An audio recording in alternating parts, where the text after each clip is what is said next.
Episode of gadgets 360 with technical Guruji. Gadgets हर बार नए नए आते रहेंगे, आपको आपके सवालों के जवाब भी मिलते रहेंगे। तो basically if you have any question in mind, any feedback, any appreciation, anything, you know the drill. It's pretty simple. It's tg@ndtv.com. Drop in all your emails and I'll make sure the next episode is even more exciting because I've got exciting gadgets coming in all the time और आपके लिए interesting tips और सवालों के जवाब तो होंगे ही। See you all next week. That's all for now. Have a good day and take care.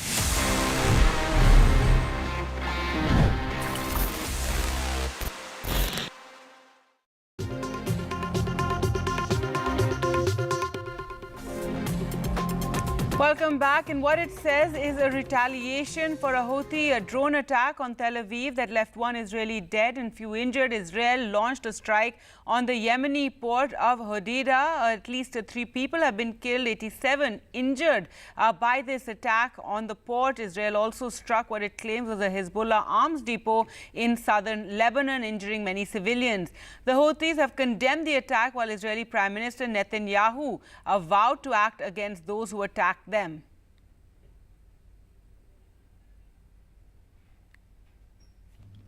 From the beginning of the war, I made it clear that Israel will act against all those who attack us.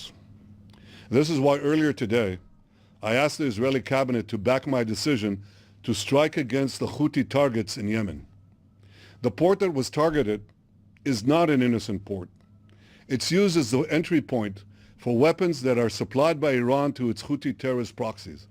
The Houthis have used those weapons to attack Israel, to attack Arab states in the region, to attack many others. This strike comes in direct response to the killer drone attack yesterday that killed 1 person and injured several others 100 yards from the U.S. consulate in Tel Aviv. Well, let's go across to Vishnu Shom now for more. And Vishnu, Netanyahu will be in Washington, but an escalation of violence in the region. But, Gargi, this is something which many of us, observing the region closely and the war in West Asia felt was inevitable. Remember, the Houthis have been targeting shipping in that region and in very important waterways. In fact, that's something which, south of the Suez, that is something which the Israeli Prime Minister alluded to, number one. Number two, he also spoke about how hundreds of ballistic missiles and cruise missiles had been launched from Yemen in the direction of Israel, and these have been intercepted by Israel's system. But the immediate reason for this retaliation by Israel was because of the death of 1 Israeli national as a result of a drone strike on Tel Aviv. That's what Prime Minister Netanyahu referred to.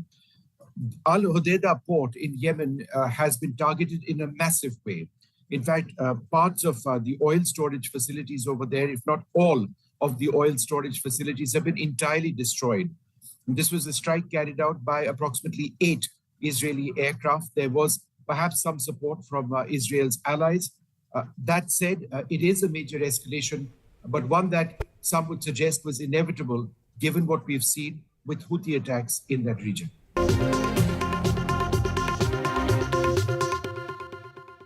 Loan मिलेगा या नहीं, ये आपके credit score पर depend करता है। आज ही जाइए पैसाबाजार.com पर और अपना क्रेडिट स्कोर चेक कीजिए फ्री में, क्योंकि लोन की जरूरत किसी को भी कभी भी पड़ सकती है। चल एक्टिंग थोड़ा भेल बनो। ये आया बात पैसाबाजार.com। After great victory by Indian team, and today we are reporting from Mohali International Airport where we are showing these visuals. Arshdeep हमारे साथ हैं। बहुत परफॉर्मेंस सही सारे दी थे, बढ़िया रिजल्ट्स मिले। We are in the city of Kanpur today because they have their champion back home, Kuldeep Yadav. Desperation for each and everyone to go there and win the World Cup, and we did it.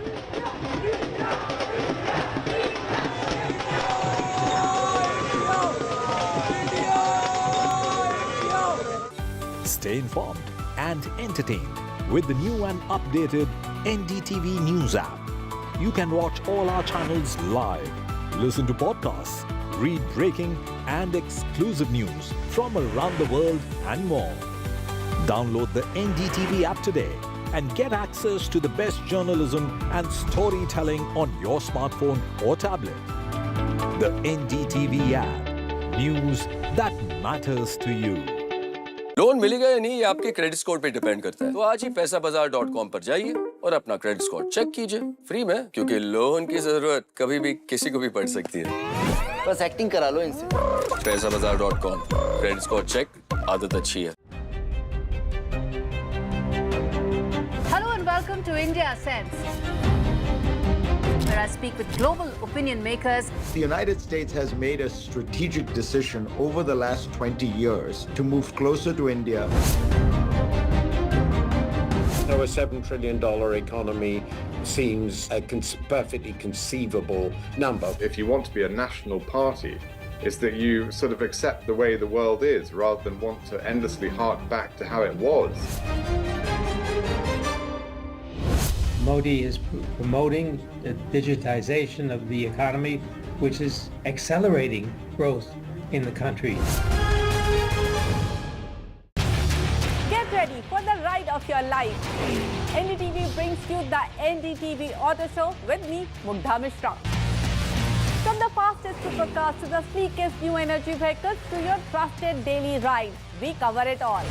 Every Saturday at 10:30 a.m. and Sunday at 8:30 p.m. only on NDTV 24/7. Your next great escape starts here.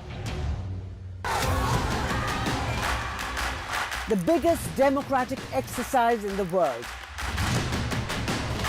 Team NDTV covers it from ground zero. BJP really had to fight a tough election this time. Unprecedented exercise. Unmatched coverage. There is no dispute. जनता को decide करना है. From polling to counting, NDTV brought you the most trustworthy news and updates.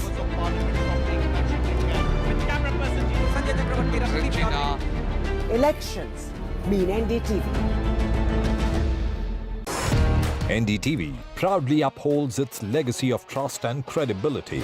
According to the prestigious Reuters Institute's Digital News Report 2024, NDTV is the top-most news platform in the country. Number one in both online and offline reach in India. Beating all its competition, NDTV stands for trust. Stay informed and entertained with the new and updated NDTV News app. You can watch all our channels live, listen to podcasts, read breaking and exclusive news from around the world and more. Download the NDTV app today and get access to the best journalism and storytelling on your smartphone or tablet. The NDTV app. News that matters to you. After great victory by Indian team, and today we are reporting from Mohali International Airport where we are showing these visuals. Arshdeep हमारे साथ हैं. वो performance सही सारे दी थे बढ़िया results मिले. We are in the city of Kanpur today because they have their champion back home, Kuldeep Yadav. Desperation for each and everyone to go there and win the World Cup, and we did it.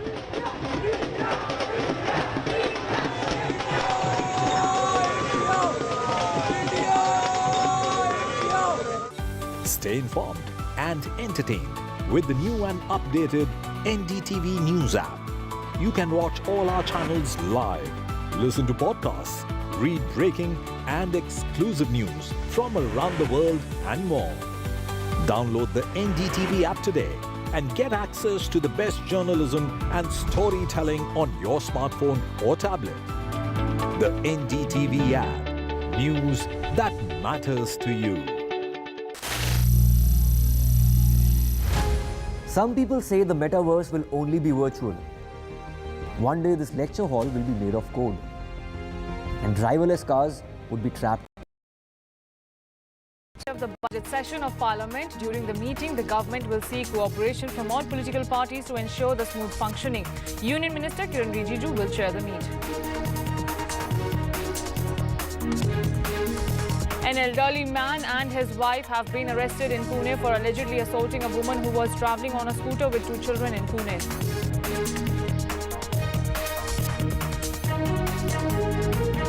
Vulcan Green Steel, a Jindal-promoted company, said that it has sent its executive accused of harassment by a woman passenger during an international flight on administrative leave amid the investigation. The Gujarat Health Minister says 16 people have died due to the Chandipura virus and 50 cases have been reported. The central government reviewed the situation and has rushed the teams there. West Bengal Chief Minister Mamata Banerjee will address a massive rally today in Kolkata, an annual event commemorated as Shaheed Divas. She will be joined on stage by Samajwadi Party Chief Akhilesh Yadav.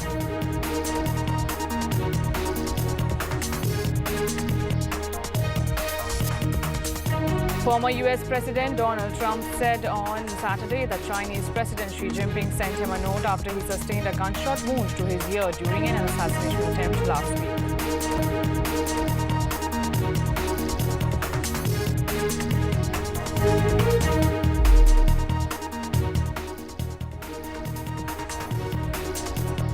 Now, the central government has convened an all-party meeting on Sunday ahead of the budget session of Parliament.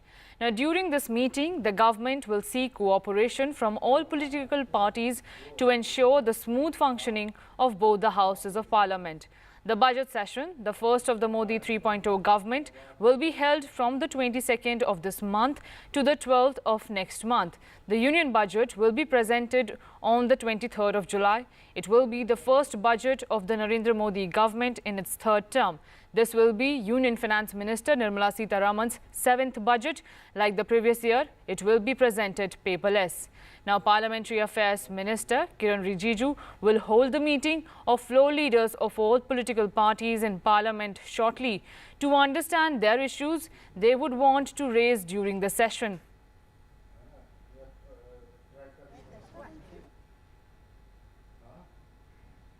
Well, certainly the government has convened an all-party meeting today to understand what the issues of the opposition are and what they wanted to raise in the upcoming session of the Parliament. Remember, it would be Union Finance Minister Nirmala Sitharaman who will be presenting the economic survey papers on Monday, and later on Tuesday the Union financial budget. This time, we have been told that the Union Parliamentary Affairs Minister Kiran Rijiju will be holding this meeting with all the floor leaders of the political parties ahead of the budget session, which will convene till 12th of August and have 19 sessions. The government is all planning to bring 6 bills. Of course, one is to replace the 90-year-old aircraft bill. Apart from it, the government is likely to amend the Banking Regulation Act 1949 and other laws such as Banking Companies Acquisition and Transfer Understandings Act 1970, Banking Companies Acquisition and Transfers Understanding Act 1980 in the budget session, due to which the government shareholding in PSBs can go down below 51%. We've been told that Trinamool Congress would not be attending this all-party meeting, and of course major opposition parties will be attending this all-party meeting. It would be, of course, the opposition parties who would be raising demands on the discussion of NEET Row in the upcoming session, also on the discussion over the passenger safety because of the recent train accidents in the country. Apart from it, Manipur issue could also be raised by the opposition parties, but certainly it is government who is planning to bring 6 bills and the budget. Of course, one of the very important thing that government is planning to pass about the Jammu and Kashmir budget in this session of Parliament as well. So it all remains to be seen. What is expected is fiery session, but whether the government will agree to the demands of opposition, and as the government had been constantly saying that they want a smooth session of Parliament and they would be agreeing to discuss any of the issues, but not a disruption this time in the budget session. Right, so that was Aishwarya Jain giving us all the details about the meeting. And in the latest, the TMC has decided to skip this all-party meeting, which will soon begin with the Union Parliamentary Affairs Minister Kiran Rijiju at the helm of it. Now, shifting our focus to the Pune story, where an elderly man and his wife have been arrested in Pune for allegedly assaulting a woman who was travelling on a scooter with 2 children yesterday. In a shocking incident of road rage, Swapnil Kekre, who was allegedly angry because he wasn't given space to overtake, pulled the woman's hair and punched her twice with such force that her nose began bleeding extensively, as you can see in the visuals. A case was registered against Swapnil after Geraldine De Silva, a digital content creator, posted a video narrating her ordeal. We also have her reaction. Take a look. Hi everyone, my name is Jolene Silva. I was on the street of Barir Pasha Link Road. I was with 2 kids. There was an old man who was speeding through us for 2 kilometers, and I was somehow taking the vehicle from the left hand side, not wanting to come into his way. This guy overspeeds, risks life of so many people and takes a left turn, takes me on the side. He gets out of the car very furiously.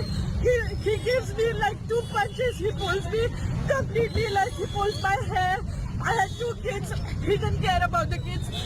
And this is how it is at the moment. And yeah, I just want to say, how safe is the city? Where is this going? Why are people behaving like maniacs? I had 2 kids on me. कुछ भी हो सकता था.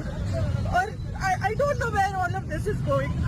I just want that this man should get, the cops should just punish him for what he did. There was a lady who helped me. There were people who were seeing. He punched me right in my face and I started bleeding immediately. So, yeah, I don't know what to say anymore. For more details, my colleague Paras Dama is also joining me. Paras, we know that Swapnil has been arrested for allegedly assaulting this woman, but what more details do we know about the accused? So right now 2 people have been arrested in this entire matter. One, the older person, and his wife has been arrested. More details are still awaiting in this entire matter. What was the background of this 2 person who has been arrested by Pune police? So it is a matter of investigation right now. Pune police is investigating thoroughly in this entire matter because it is a very serious thing which is happening in Pune from last so many days, so many months. We have seen that there was Pune hit and run case, there was another hit and run, and now this type of incidents which have took place in Pune. So it is basically a law and order situation which is taking place in Pune, and now it is up to Pune police how to handle that. So Pune police is trying their best to stop this type of incidents, and in this very incident, so Pune police has lodged FIR yesterday, and 2 person has been already arrested by Pune police, and they are investigating into this whole matter. Who was this person? Why he did that? Why he hit the social media influencer? So many things are to be investigated in this entire matter. So Pune police is investigating into this matter. We will come to know the exact point why the older man hit this lady. So it is a matter of investigation. Pune police is investigating into this entire matter now. Right. Paras, do we know any more details? The pertinent question that was raised by the woman, that how safe are the roads in Pune? In this regard, what are the Pune police doing in ensuring the people that the roads in Pune are safe? So this is a very important question which has been already asked by the Pune. They are trying to understand what is going wrong in Pune, because this type of incident has not happened for the first time after the Pune hit and run case, where there were many questions which was raised on Pune police that what are they doing. So there are major steps that they have taken regarding the road safety in Pune, but this type of incident again puts a very important question in front of Pune police, that what exactly they are trying to do, because this type of incident has never stopped in Pune. So Pune police right now, they are trying to build the environment like there will be no this type of incident. For that, the planning has been already started after the Pune hit and run case. But still, we don't know the exact situation, what type of planning has been done by Pune police to stop this type of incident which is happening in Pune. Right. Thank you so much, Paras, for giving us all the details. Shifting our focus to Chandipura virus, there have been 16 deaths and 50 cases of Chandipura virus reported in Gujarat as central teams have been rushed to the state. Now, Gujarat Health Minister Hrishikesh Patel confirmed the deaths in the state, adding that information regarding this has been disseminated in every village and community health centre. This virus is primarily known for causing an acute encephalitis, a severe brain inflammation, especially in children. Chandipura virus gets transmitted by vectors like mosquitoes, ticks and sandflies. Union Health Ministry along with experts reviewed cases of Chandipura virus and acute encephalitis syndrome in Gujarat, Rajasthan and Madhya Pradesh. Central teams have also been sent to the states. Gujarat के अंदर छोटे छोटे बच्चों में बहुत सारे चांदीपुरम के जो लक्षण होते हैं ऐसा पाया गया। उसकी वजह से थोड़ा सा डर फैला था, लेकिन उसको पूना के लैब के अंदर भेजने से टोटल 7 केस भेजे गए थे, उसमें से 2 कंफर्म आए, 1 कंफर्म आया है और 6 नेगेटिव आए हैं। जरूरी सूचनाएं पूरे राज्य के अंदर दे दी गई। गुजरात में टोटल 47 केस है और 3 दूसरे राज्यों से आए हुए हैं। उनमें से टोटल 50 केस है, उनमें से डेथ कंफर्म 16 है। Now, the Karnataka government is considering implementing a cess on film tickets and over-the-top subscription fees to support cinema and cultural artists. The cess will range from 1% to 2% and will be reviewed by the state government every 3 years. It will be imposed upon cinema tickets, subscription fees and revenue generated from the related establishment within the state. The Karnataka Sene and Cultural Activists Welfare Bill 2024 was tabled in the State Assembly on Friday, that is the July 19th. Listen into some reactions coming in. I think it is absolutely okay because whatever we are seeing or facilitating we are getting from the government, it is from our tax only. And though it is a entertainment, so it is not the thing, some essential things that it is being taken from everybody. I am not seeing the movie every day, no. It may be for once in a month or twice in a month. So it is an entertainment. It is not some compulsory things. So definitely I will pay. I don't think it's fair. I mean, I think all they are saying is instead of coming to the theatres, by increasing the cess, they're just asking us to sit back and watch the OTT platforms. They're encouraging us more to go towards OTT platforms than inviting people to come and have a social life in the cinema theatres. Still you going to movies? I think now with this, I'm going to decide on this. Probably I'll pay more for the other OTT platforms and subscribe to new platforms now. That's what it's going to be, yeah. Now, the Vulcan Green Steel has said it has sent its executive accused of harassment by a woman passenger during an international flight on administrative leave amid the investigation. Now, VGS is an entity backed by the Jindal Group of companies, said in a statement that they are deeply concerned about the recent allegations involving a senior executive in their company. The company also said that they recognize the gravity of the situation and are committed to addressing it with utmost seriousness, care, integrity and urgency. The woman passenger who was travelling business class with the executive claimed he showed her pornography and groped her. Listen in.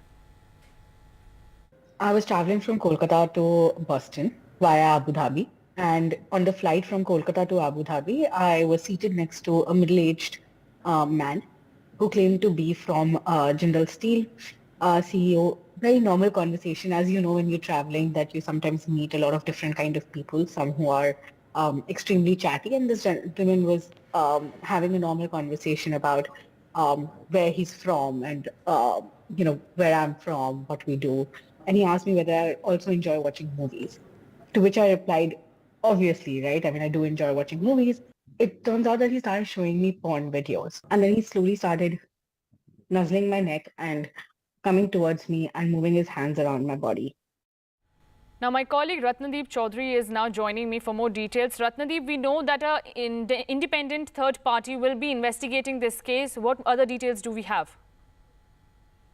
That's what the company where this gentleman works. He is a CEO of Vulcan Green Steels, which is with the part of the Jindal Steel Group, and the company has come on record to say that he has been sent on administrative leave, and an independent probe has been started by the company. But the parents of this victim have also gone to the airport police station in Kolkata, and they have lodged a complaint, to which now what we're picking up from Bidhan Nagar City Police, under whose jurisdiction the Kolkata airport comes under, they have now lodged an FIR, and the police have also started an investigation. So it is under the ambit of police investigation. That's what is being reported as well from Kolkata. And now one has to see what this police investigation leads to, given the fact that it is a very sensitive case of a mid-air sexual assault against women.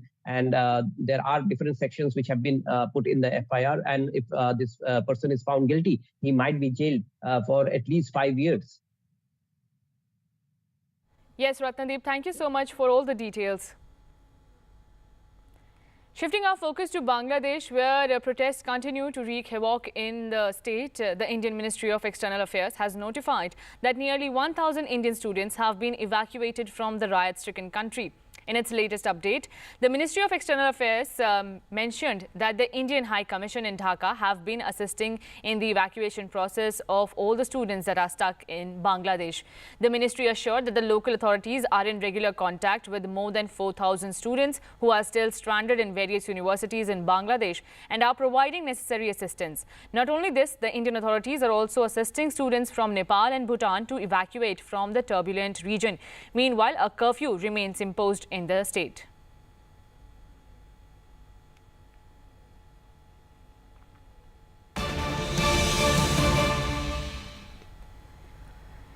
And in some breaking news that we are tracking, a delegation of farmer leaders will meet the Haryana government today. The Chief Principal Secretary to the CM, R.K. Khullar, will hold talks with the farmer leaders.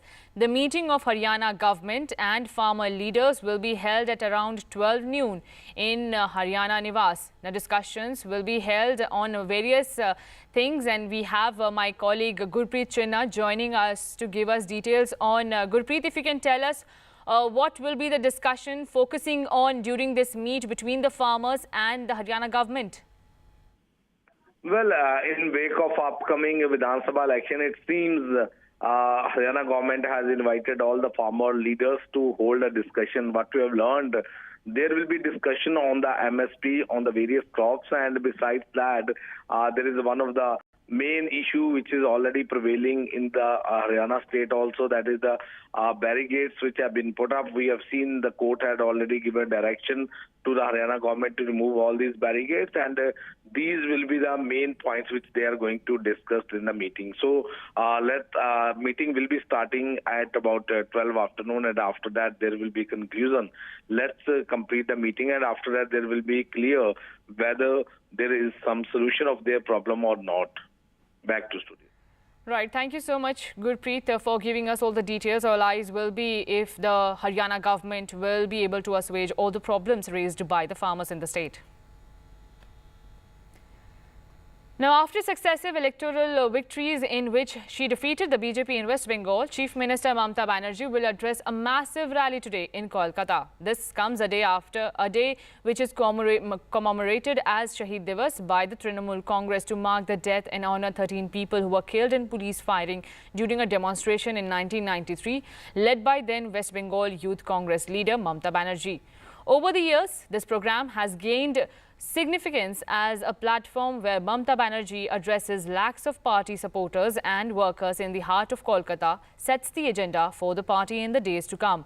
This year, Mamata Banerjee will be joined by Samajwadi Party Chief Akhilesh Yadav, who is also likely to address the gathering. Other INDI alliance leaders will also be seen if they accept the invitation that has been extended by the West Bengal Chief Minister to them to attend the program.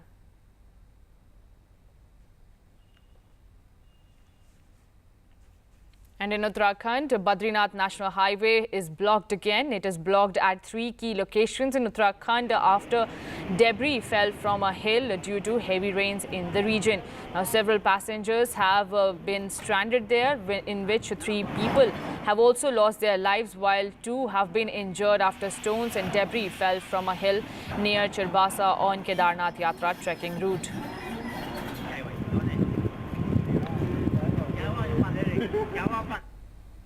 Now, the National Investigation Agency has charge-sheeted 10 accused, including Canada-based terrorist Goldie Brar, in an extortion case in Chandigarh. 2 of the charge-sheeted accused, including Goldie Brar, are absconding. Brar has been named as the key conspirator in the case and has been charged with formation of a terror gang to execute terror activities in India.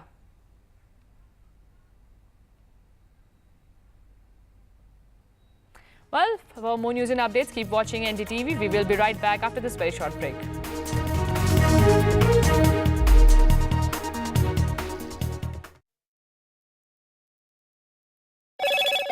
Hello, Moto.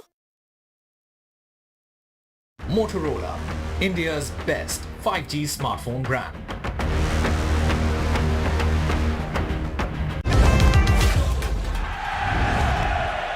Get the magic of the best working for you now. Link your payment cards once, collect rewards forever.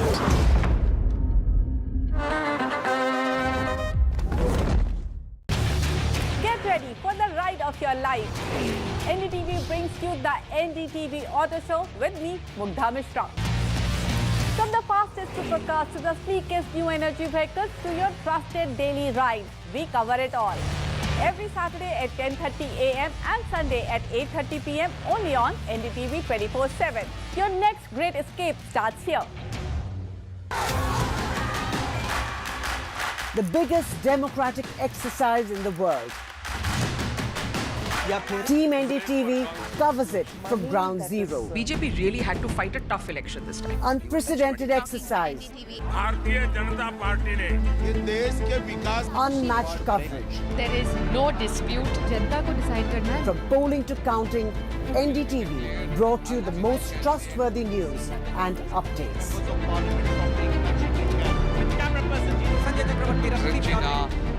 Elections mean NDTV. NDTV proudly upholds its legacy of trust and credibility. According to the prestigious Reuters Institute's Digital News Report 2024, NDTV is the top-most news platform in the country. Number one in both online and offline reach in India. Beating all its competition, NDTV stands for trust. Stay informed and entertained with the new and updated NDTV News app. You can watch all our channels live, listen to podcasts, read breaking and exclusive news from around the world and more. Download the NDTV app today and get access to the best journalism and storytelling on your smartphone or tablet. The NDTV app. News that matters to you. After a great victory by Indian team, and today we are reporting from Mohali International Airport where we are showing these visuals. Arshdeep हमारे साथ हैं. ਉਹਦੀ performance ਸਹੀ ਸਾਰਿਆਂ ਦੀ ਤੇ ਵਧੀਆ results ਮਿਲੇ. We are in the city of Kanpur today because they have their champion back home, Kuldeep Yadav. Desperation for each and everyone to go there and win the World Cup, and we did it.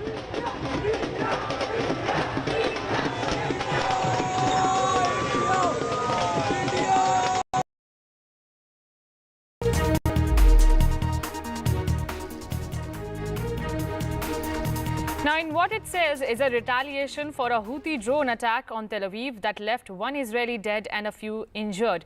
Israel launched a strike on the Yemeni port. At least 3 people have been killed and 87 have been left injured by the Israeli strike on Houthi-controlled port. Israel also struck what it claims was a Hezbollah arms depot in southern Lebanon, injuring many civilians. The Houthis have condemned the attack, while Israeli PM Netanyahu vowed to act against those who attacked them. The strike comes on the heels of Netanyahu's visit to Washington today, before which he is expected to meet with the hostage negotiating teams over as families of Israeli hostages held by Hamas continue to protest in Tel Aviv against his government. My colleague Vishnu Shom has more details.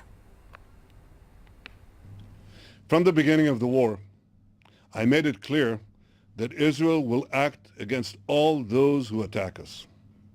This is why earlier today, I asked the Israeli cabinet to back my decision to strike against the Houthi targets in Yemen. The port that was targeted is not an innocent port. It's used as the entry point for weapons that are supplied by Iran to its Houthi terrorist proxies. The Houthis have used those weapons to attack Israel, to attack Arab states in the region, to attack many others. This strike comes in direct response to the killer drone attack yesterday that killed one person and injured several others 100 yards from the U.S. consulate in Tel Aviv. This is something which many of us, observing the region closely and the war in West Asia felt was inevitable.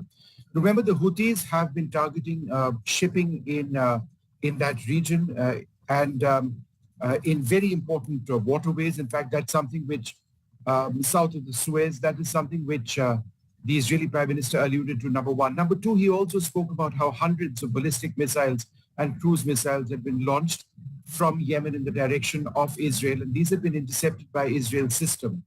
But the immediate reason for this retaliation by Israel was because of the death of one Israeli national as a result of a drone strike on Tel Aviv. That's what Prime Minister Netanyahu referred to. Al Hodeida port in Yemen has been targeted in a massive way. In fact, parts of the oil storage facilities over there, if not all of the oil storage facilities, have been entirely destroyed. This was a strike carried out by approximately 8 Israeli aircraft. There was perhaps some support from Israel's allies. That said, it is a major escalation, but one that some would suggest was inevitable given what we've seen with Houthi attacks in that region. And with that, we're taking a short break. Don't go anywhere. Keep watching NDTV.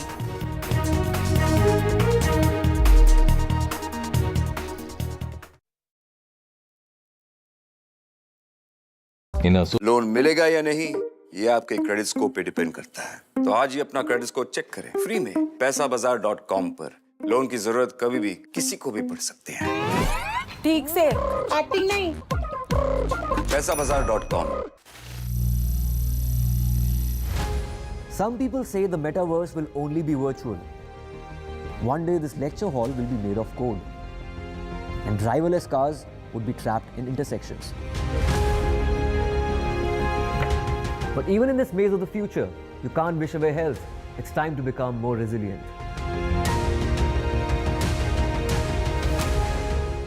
"10 years of Banega Swasth India, we have grown and achieved so many milestones.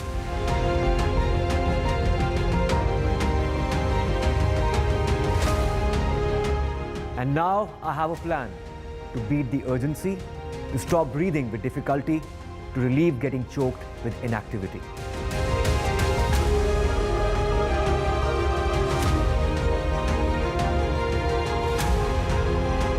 Energize our government, our environment, our society, and ourselves. Everyone, everywhere, every day.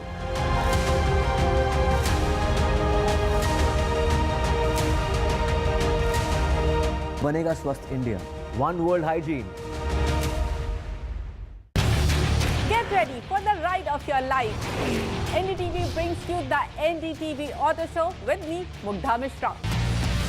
From the fastest supercars to the sleekest new energy vehicles to your trusted daily ride, we cover it all. Every Saturday at 10:30 a.m. and Sunday at 8:30 p.m. only on NDTV 24/7. Your next great escape starts here. The biggest democratic exercise in the world.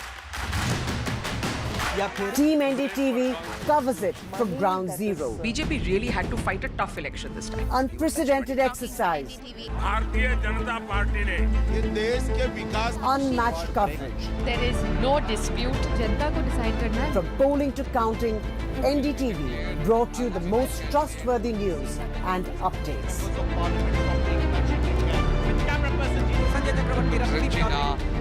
Elections mean NDTV.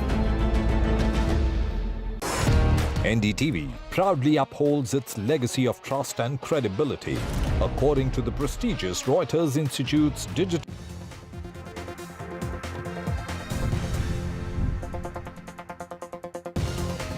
As India gears up for the upcoming budget, a lot of expectations doing the rounds, and we have the tech sector that is looking at a transformative phase and are also aspiring for new benchmarks that can drive innovation and growth. Talking about the tech sector in India, it is huge. We are talking of the tech sector that is contributing to at least $250 billion in revenue. And when it comes to 90% of the Fortune 500 companies, all of them belong to Indian tech companies. They are customers of Indian tech companies. That's how huge they are.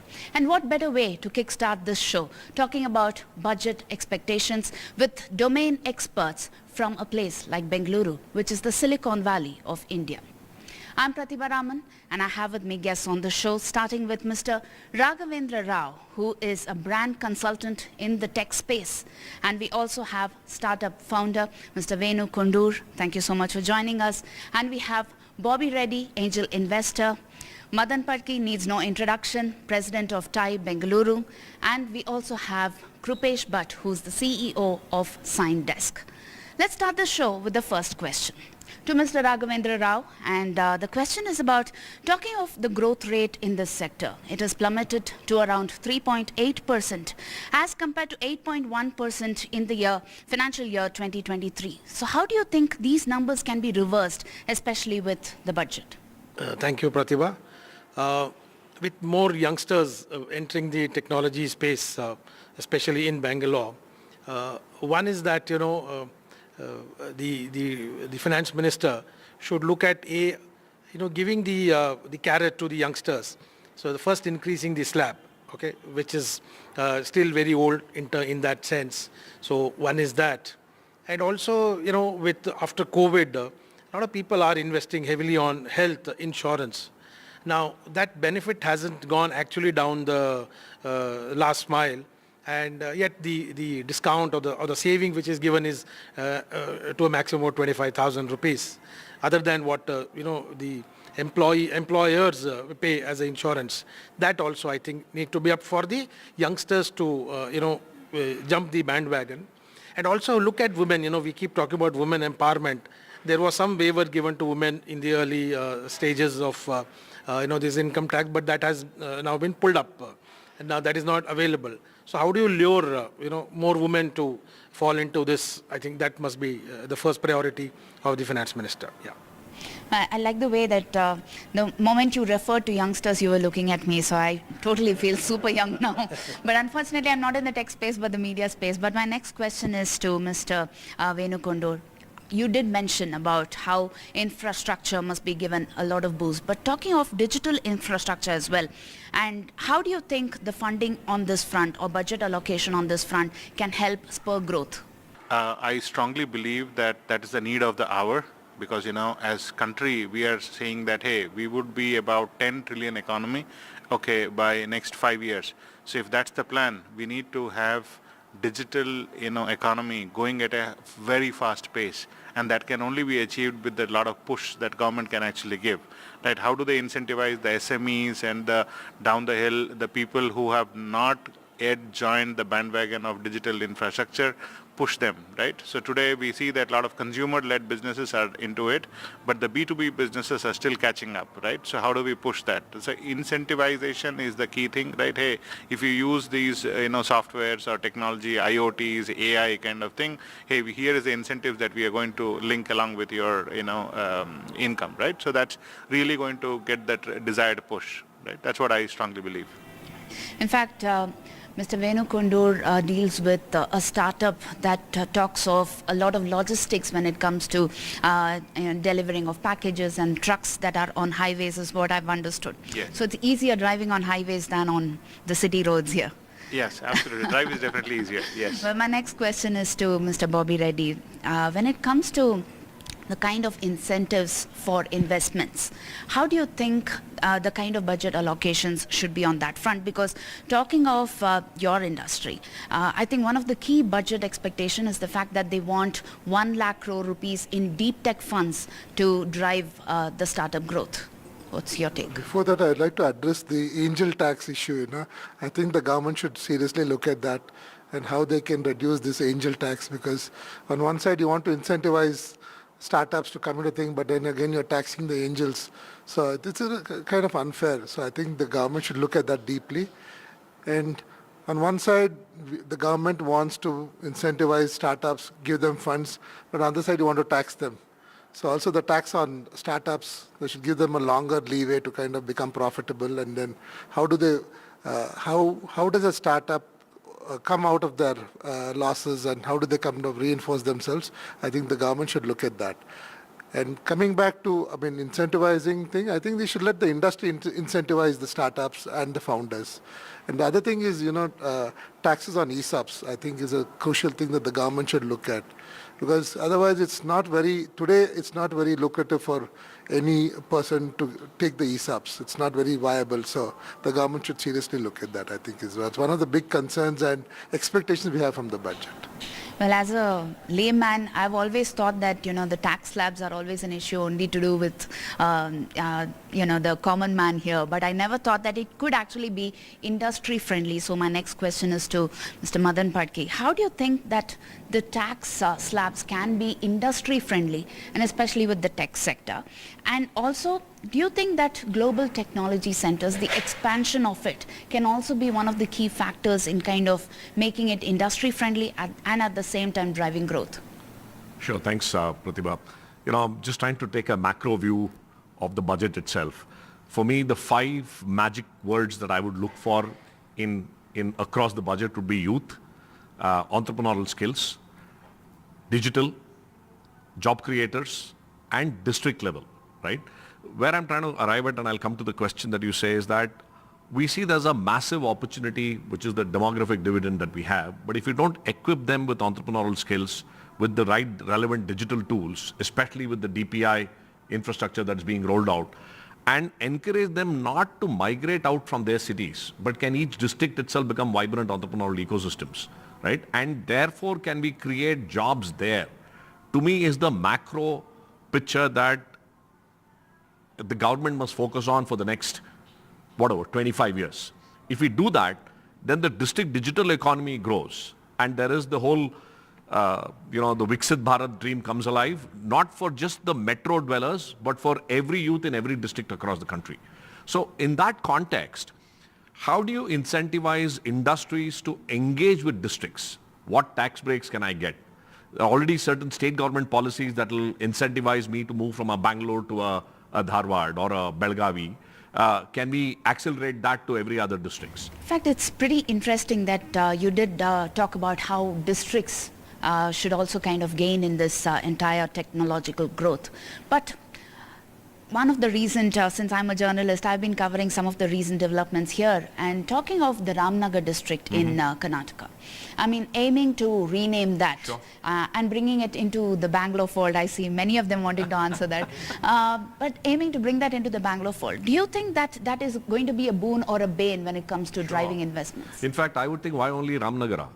Why can't we call Bidar Bangalore North? Right? So where I'm coming from, Pratibha, is that I think there must be a little Bangalore in every district.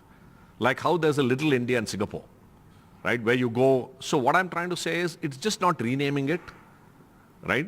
It is taking the culture and the ethos of the ecosystem like a Bangalore and embedding that in every district. How do we make that happen?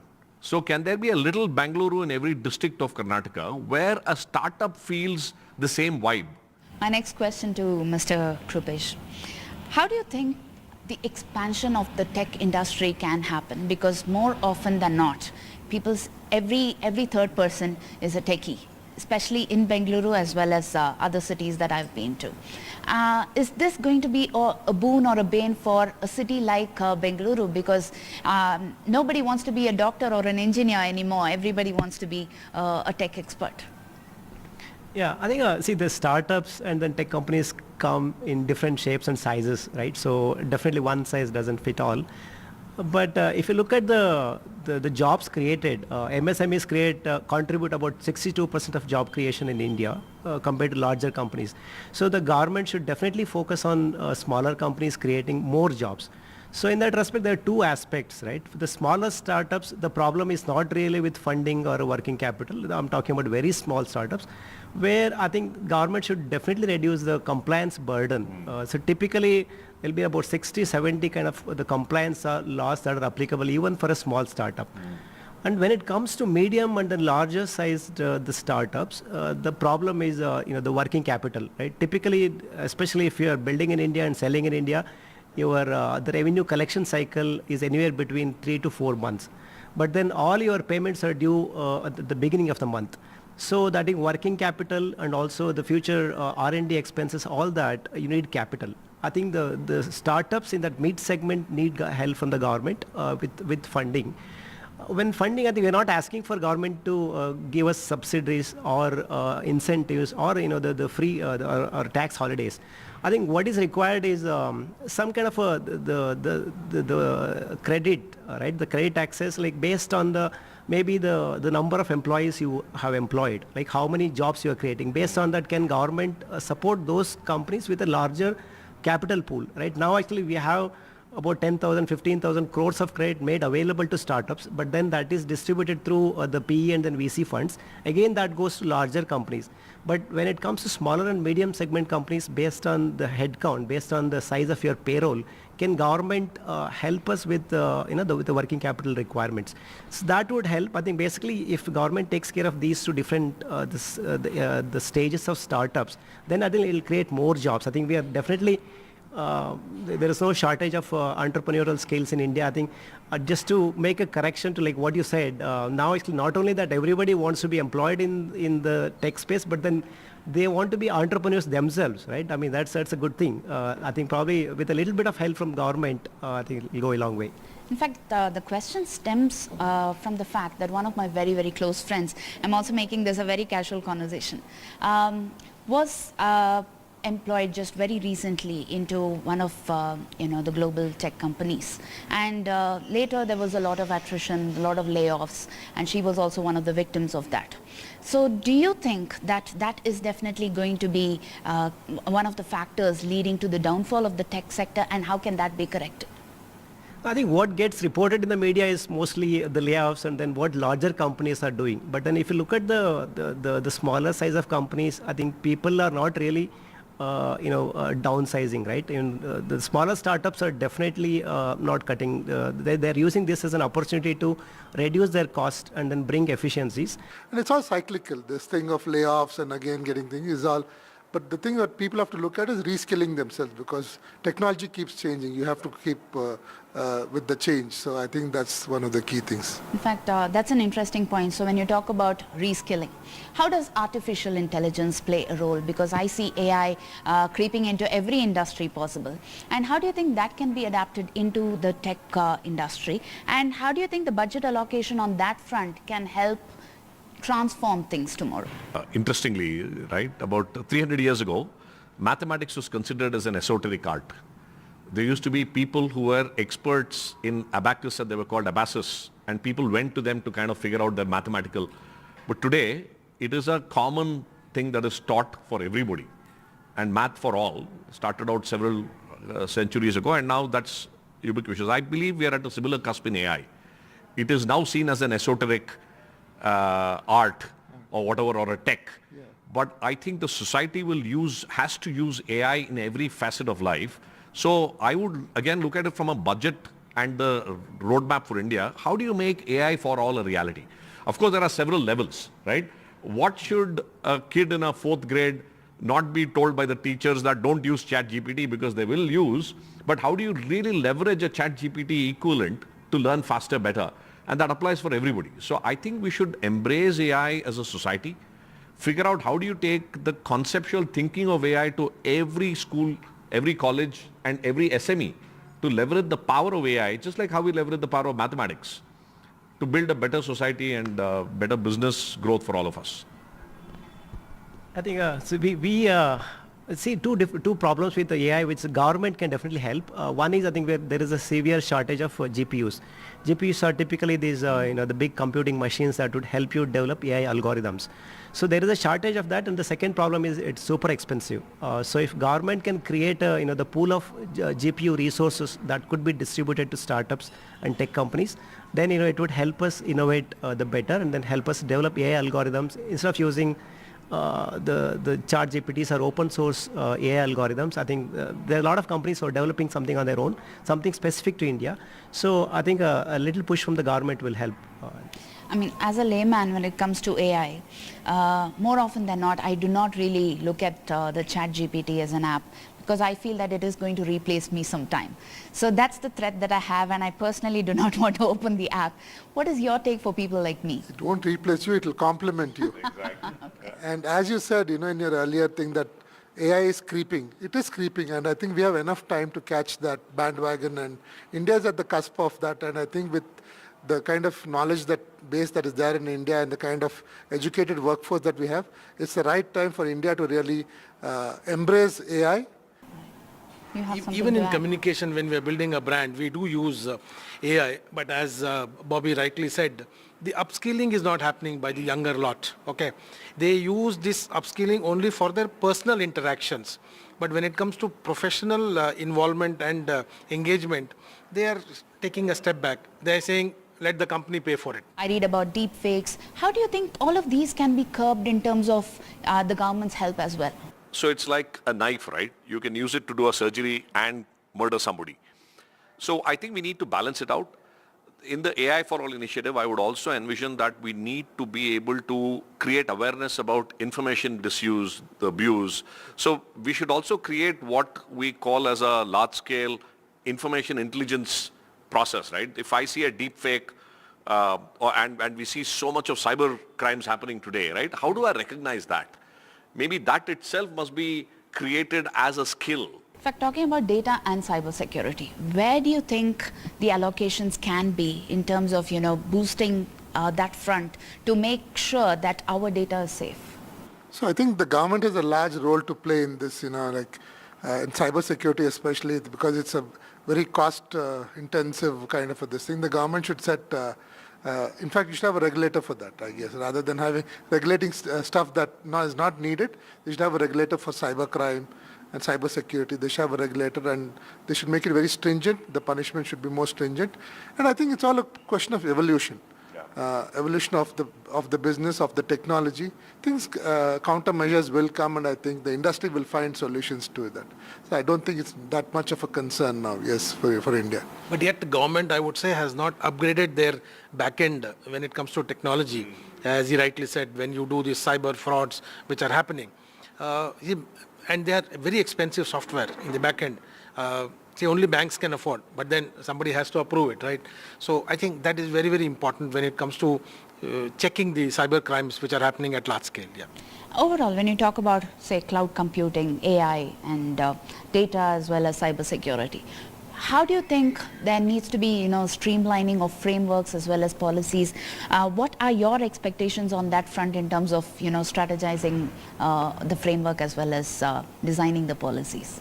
I think the DPDP, the Data Privacy and Protection Law, was enacted last year in the Parliament. I think the government is still in the process of appointing the regulator and then implementing the entire system, right? So I think that's still work in progress, but I think we need to speed that up. It covers the privacy, data protection, the cyber security, and also the cross-border the sharing of data, right? So for AI to take off, you need a large amount of data, and then unfortunately, most of the data now is sitting in the servers that are not even in India. So in that sense, I think with the DPDP, the law, it would help us when we start owning our own data, and then when we help startups and then tech companies to innovate using that data. So with that, I think the data privacy and then security, all those aspects can be addressed. Probably the regulator who is going to handle data protection is going to play a large role here, because this is an evolving subject, right? In fact, I have one other question in the AI space. So when it comes to the in-demand skills gap, it stands at around 20%. How do you think that can be changed? The challenge so far in the skill space is that we've kind of delinked it from the demand side of things, right? So there's a supply side, and we have taken a lot of skills-based approach. The uptake of that by the demand has been low. So I would again say that, listen, it is best left to the industry to figure out what skills to be taught. And instead of incentivized training agencies and giving them money to skill, can you create some sort of a structure where you are actually working with the industries to say, listen, I will pay you to create the skills that you need, right? And you then take the absorption of whatever is required, and you figure out what needs to be done on the market side. I think there is a tectonic shift that we need when we think of skills, because we got to think demand first and then work backwards to skills rather than the other way around. 40% of our graduates are unemployed. Exactly. That's a very dangerous figure, you know. Yeah. I mean, it could lead to a civil war. We're on the cusp of that. So I think the government should really look at skilling. I think that's the single biggest thing, rather than you giving money or giving this thing, is how do you skill? Working with industry, and the best way is to work with industry. There's no substitute for that. No amount of government colleges won't help. You need to get people skilled and job-oriented kind of things where people can really be employed. That I think is the biggest. I think we are running out of time, but then one last question. Any last thoughts that you would like to share when it comes to the union budget, so that this could be heard by the union government? My take would be, there are a lot of PSUs, I was telling the team also, who are draining badly. And every budget, we end up paying X amount of money to just keep these guys alive. Shred the government, whatever power they have, give it to private players. They will establish it. They will do it better. I think that is the one thing I would say from my side. Continue to have those investments that we have seen in the past at the similar pace that is required, okay, and like we come from logistic industry, we strongly believe that road, rail and sea has to be connected very well, right? So ports and modernization. So modernization, infrastructure, large money is required, right? So I believe that over $250 billion is what is required to just upgrade them. So we have to continue to have those investments. So I'd like the government to come up with a national employment policy rather than education policy. I think, how do we get people employed? I think that's the single biggest factor. That if that is addressed, I think all the other things, investment, everything will follow. You just have to have people, because the whole world will be at our feet if we have people who are employable. I think at a national level, it's time to put together a national district digital economy and entrepreneurship platform, where we take it on a mission mode to enable every district to achieve maybe $10 billion of digital economy by 2030, and take it on a mission mode, else drip feeding and starts and spurts of initiatives won't work. So we need a mission mode approach for entrepreneurship and digital economy. I think one reform that is needed of the hour is the labor law reforms. I think the indirect taxation was standardized through GST. However, when it comes to labor laws, it is still state specific. So we have employees in different states, and then there's a huge cost involved with with the complying with the government laws. And if I may add one more, it is please fix the income tax portal. It is too slow, and then it's something. It should be a quick fix. Right. Thank you so much for this, and we'll have to wrap it, but yes, there are going to be challenges of plenty, be it the employability gap or be it the geopolitical tensions. But then when it comes to the tech center and the tech sector, I'm sure all of them are definitely going to fight it, adapt to this new mode, as well as embrace this and come back with a wonderful comeback in India. And I'm sure the budget allocations are also going to help them in this strive. So thank you so much for watching. Thank you so much to our dear guests. And this is Pratibha Raman signing off for NDTV, along with my two very great camera persons, Govind as well as Kumar.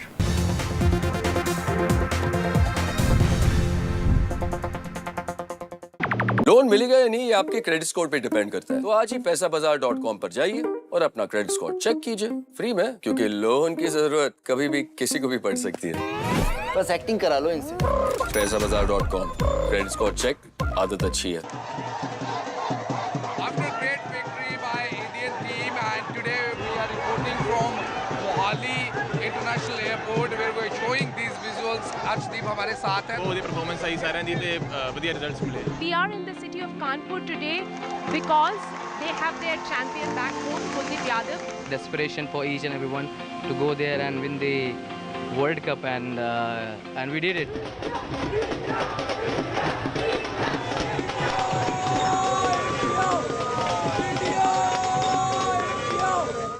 Stay informed and entertained with the new and updated NDTV News app. You can watch all our channels live, listen to podcasts, read breaking and exclusive news from around the world and more. Download the NDTV app today and get access to the best journalism and storytelling on your smartphone or tablet. The NDTV app. News that matters to you.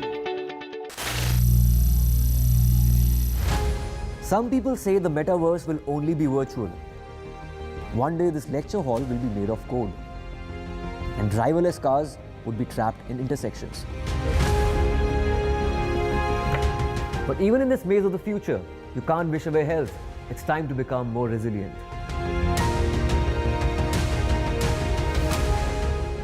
"10 years of Banega Swasth India, we have grown and achieved so many milestones.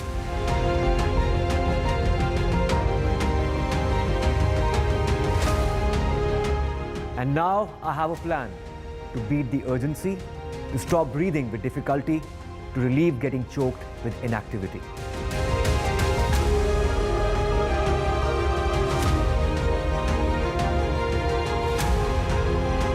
Energize our government, our environment, our society, and ourselves. Everyone, everywhere, every day.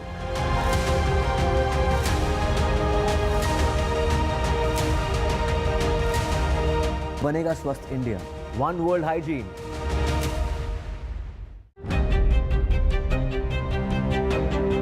Hello and welcome to India Sense, where I speak with global opinion makers. The United States has made a strategic decision over the last 20 years to move closer to India. So a $7 trillion economy seems a perfectly conceivable number. If you want to be a national party, it's that you sort of accept the way the world is rather than want to endlessly hark back to how it was. Modi is promoting the digitization of the economy, which is accelerating growth in the country. Get ready for the ride of your life. NDTV brings you the NDTV Auto Show with me, Mugdha Mishra. From the fastest supercars to the sleekest new energy vehicles to your trusted daily ride, we cover it all. Every Saturday at 10:30 a.m. and Sunday at 8:30 p.m. only on NDTV 24/7. Your next great escape starts here. The biggest democratic exercise in the world.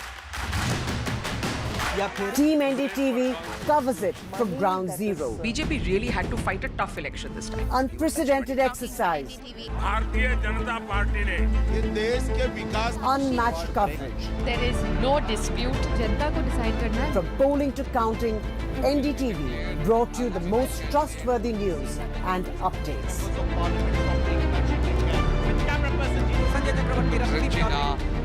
Elections mean NDTV. NDTV proudly upholds its legacy of trust and credibility.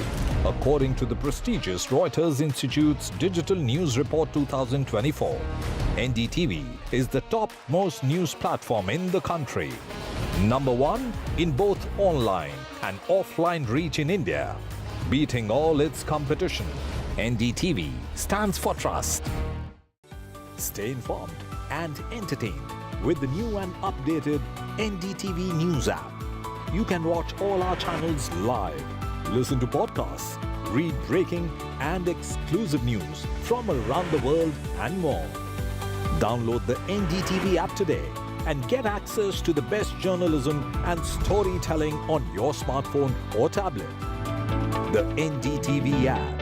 News that matters to you. After a great victory by Indian team, and today we are reporting from Mohali International Airport where we are showing these visuals. Arshdeep हमारे साथ हैं. वो performance सही सारे ने बढ़िया results मिले. We are in the city of Kanpur today because they have their champion back home, Kuldeep Yadav. Desperation for each and everyone to go there and win the World Cup, and we did it.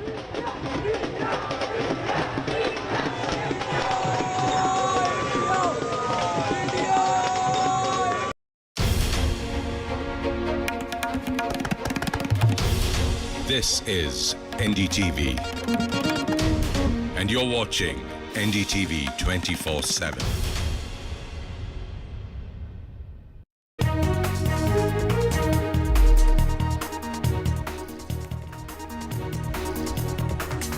Leaders arrive for the all-party meeting ahead of the budget session of Parliament. Today, the government will seek cooperation from all political parties to ensure the smooth functioning of the House. Union Minister Kiren Rijiju will chair the meeting. Trinamool Congress to skip the meeting. 3 people have died, 2 are injured after stones and debris fell on the Kedar Nath Yatra trekking route. The Badrinath highway is blocked again as a red alert has been issued for extreme rainfall for parts of Uttarakhand. Vulcan Green Steel, a Jindal-promoted company, says that it sent its executive accused of harassment by a woman passenger during an international flight on administrative leave. Amid the investigation, she accused him of showing her pornography and groping. West Bengal Chief Minister Mamata Banerjee to address a massive rally today in Kolkata, an annual event to commemorate Shaheed Divas. She will be joined on stage this time by Samajwadi Party Chief Akhilesh Yadav. Bangladesh's top court is due to rule today on the future of civil service hiring rules that sparked the nationwide clashes between police and university students, in which 133 people have now died. India says that 1,000 students have been evacuated. They are in touch with the rest. And former U.S. President Donald Trump says that Chinese President Xi Jinping sent him a note after his gunshot wound to his ear during the assassination attempt last week. He praises him.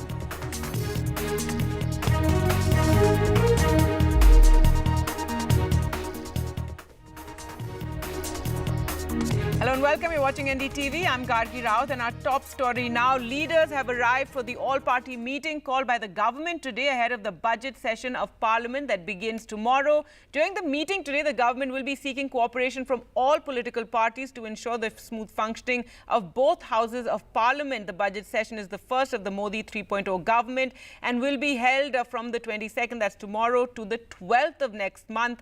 The union budget will be presented on the 23rd, that's Tuesday, and it will be the first budget of the Modi government in its 3rd term. This will be Union Finance Minister Nirmala Sitharaman's 7th budget, and like the previous years, it will be presented paperless. Now, the Parliamentary Affairs Minister Kiren Rijiju will be presiding over this meeting, and the Trinamool Congress, however, has said that they are going to be skipping this meeting, while the BJD has said that they will be demanding a special package for Odisha.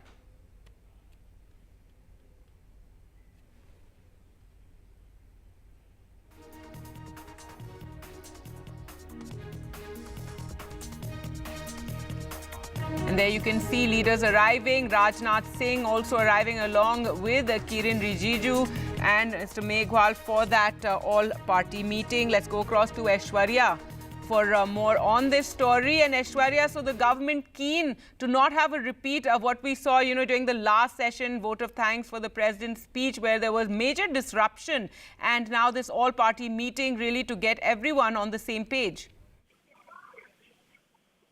Well, certainly it is government meeting just before the budget session. Remember, it is Union Finance Minister Nirmala Sitharaman who will lay the economic survey papers on Monday, and on Tuesday, Union Finance budget that would present Union Finance Minister. Instead of it is Union Parliamentary Affairs Minister Kiren Rijiju who had called all the party leaders to issues as to what had to raise. Of course, we know for the fact that TMC had not yet arrived at the all-party meeting and they have skipped it, but it is several other regional parties who had their own demands. Particularly, if we talk about BJD, then they are demanding a special status for the state of Odisha. On the other side, it is Congress party who had been saying that it should be the largest opposition party which should get the deputy speaker position in the Lok Sabha, and giving it to their alliance is not a tradition that the Bharatiya Janata Party is following. And of course, the Congress party also had stated that they will raise an issue of the NEET row, which had lost the city of the examination because of the scandals Certainly, the removal of Mahatma Gandhi and Ambedkar statues from the traditional place inside the parliament is an insult according to them, and that would be also raised by the Congress party as well. The Manipur issue again, the opposition parties have stated that they will be raising because Prime Minister has yet not gone to Manipur after the recent violence that also erupted, and people are dying because of the violence over there. So several of the issues is something that had been raised up by the opposition parties today. Certainly, the government will be constantly saying that they want a smooth parliament session along with the budget that they will be presenting. The 6 bills is something that is on priority of the government that they will be introducing. Of course, the amendment of the Banking Regulation Act, and also scrapping of and replacing of the 90-year-old aircraft bill. That priority is in the upcoming session. Remember, there are 19 sittings, including till 12th of August, and the government is planning to have a very smooth session. But it is the opposition who is constantly saying that they will continue to raise their demands, and whether that will happen without disrupting the upcoming budget session is something that remains to be seen. All right. Thanks so much, Aishwarya. And we can see the visuals as the leaders have all gathered inside for that meeting, an all-party meeting ahead of the budget session. And the government keen for a smooth session and wants to get all parties on board. But as you can imagine, all parties have their various demands as well. And the Trinamool Congress also skipping this meeting. Pramod Tiwari, a Congress leader, before entering the meeting, did say that the farmers' issue is something that the Congress is looking at. Also, no solution to Manipur, and fake cases on elected representatives are being pursued, that they are going to raise all these issues in Parliament. न्यूनतम समर्थन मूल्य पर अभी तक कोई निर्णय नहीं आया है। किसान परेशान है, खेतिहर मजदूर परेशान है। इसी तरह अगर आप देखें तो बहुत से ऐसे मुद्दे हैं जो जन समस्याओं से जुड़े हुए हैं। ये सरकार जानबूझकर जन सरोकार की अवहेलना कर रही है। मणिपुर में अभी कोई निदान ये नहीं ढूंढ पाए हैं। देश के अन्य हिस्सों में हिंसा बढ़ रही है। जो हमारे निर्वाचित लोग हैं उन पर फर्जी मुकदमे चलाए जा रहे हैं। ये सारे मुद्दे होंगे जिसको हम उठाएंगे। Well, moving on now to news from Uttarakhand, where 3 people have died in a tragic accident in Kedar Nath following a landslide there. In fact, news that the stones and debris fell on the pilgrims on this pilgrimage route. Rescue operations are currently underway.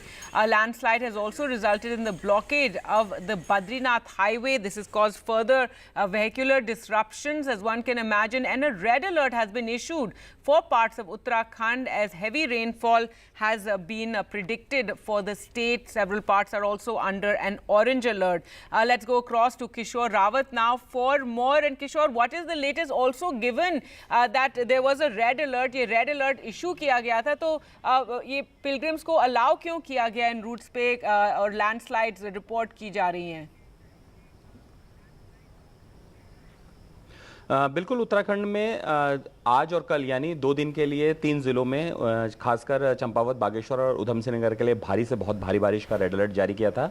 इसके अलावा जो और 10 district है उनके लिए भी orange alert जारी किया था कि इस दौरान काफ़ी बारिश हो सकती है और ऐसे में लैंडस्लाइड, पत्थरों का गिरना, रोड ब्लॉक और इसके अलावा नदियों का जलस्तर बढ़ सकता है। मौसम विभाग ने और आपदा प्रबंधन विभाग ने एडवाइजरी जारी की थी कि ऐसे में जो यात्री है, खासकर 4 धाम यात्री और जो रेगुलर ट्रैवल करते हैं उत्तराखंड के ज़िलों में, तो उनको यात्राएं तब की जाए जबकि बारिश ना हो, तब उसके बाद वो यात्रा कर सकते हैं। लेकिन केदारनाथ में जिस तरीके से हादसा हुआ इसमें 3 लोगों की डेथ हुई है, जिसमें 2 महाराष्ट्र के और एक रुद्रप्रयाग का ही यात्री है। इसके अलावा 8 लोग घायल हुए हैं। गौरीकुंड से चीड़वासा जो पैदल रास्ता है केदारनाथ धाम का, वहाँ पर ये लैंडस्लाइड हुआ और ऊपर से काफ़ी ज़्यादा पत्थर गिरे जिसकी वजह से इन यात्रियों की डेथ हुई है। इसके अलावा इनको अभी जो घायल है उनको हॉस्पिटल पहुँचाया गया है। यही सवाल है कि आखिर जब बारिश का अलर्ट था और ऊपर लैंडस्लाइड या फिर फिर पत्थरों के गिरने की घटनाएं की संभावनाएं जताई थी, तो ऐसे में यात्रियों को क्यों जाने दिया गया और सुरक्षा के उपाय क्यों नहीं किए गए। दूसरा बद्रीनाथ नेशनल हाईवे भी कई जगह पर बंद है। इसके अलावा गंगोत्री नेशनल हाईवे में जो बिशनपुर है, जो उस जगह पर भी काफ़ी बड़ा लैंडस्लाइड है। बीआरओ की टीम हालांकि खोल रही है, लेकिन वहाँ पर भी बड़ी तादाद में यात्री फंसे हैं। तो लगभग उत्तराखंड के पहाड़ी इलाकों की बात करें तो वहाँ पर बारिश और लैंडस्लाइड जैसी घटनाएं सामने आ रही है। इसके अलावा उधम सिंह नगर में भी, काशीपुर में काफ़ी बारिश हुई है। उधम सिंह नगर में भी रेड अलर्ट जारी किया है, तो वहाँ पर जल भराव काफ़ी ज़्यादा स्थिति में हो गया है। और हालांकि अभी फिलहाल वहाँ पर एसडीआरएफ तैनात है। एनडीआरएफ विद मौके की नज़ाकत को देख रही है कि ज़्यादा बारिश होती तो लोगों को सुरक्षित निकाला जाए। लेकिन ओवरऑल देखा जाए तो उत्तराखंड में 24 जुलाई यानी 23-24 जुलाई तक इस तरह के हालात रहने की आशंकाएं हैं, संभावनाएं हैं। और लगातार बारिश अभी फिलहाल ऊपरी इलाकों में कई जगहों पर हो रही है। फिलहाल अभी अगर देखा जाए तो गंगोत्री और बद्रीनाथ नेशनल हाईवे कई जगह पर लैंडस्लाइड के कारण बंद है। जी, ऑल राइट। और जस्ट ब्रीफली किशोर, अब एडमिनिस्ट्रेशन क्या यात्राओं पे रोक लगा रही है? लोगों को बोला, लोकल अथॉरिटीज को बोला गया है कि लोग ना जाएं ये जो पिलग्रिमेज पे। फिलहाल जो मौसम विभाग और आपदा प्रबंधन, जो डिजास्टर मैनेजमेंट है, उन्होंने एक एडवाइजरी जारी की थी कि यात्री तभी यात्रा करें अगर जब बारिश ना हो। ऐसे में अगर बारिश ज़्यादा होती है तो उस समय पहाड़ों पे लैंडस्लाइड होता है। अक्सर जो पहाड़ नीचे से लोग आए थे, उनको पहाड़ों की स्थितियों का नहीं पता होता, वो अक्सर पहाड़ों के किनारे शरण ले लेते हैं बारिश के टाइम पे, और ऐसे में लैंडस्लाइड होता है और हादसा हो जाता है।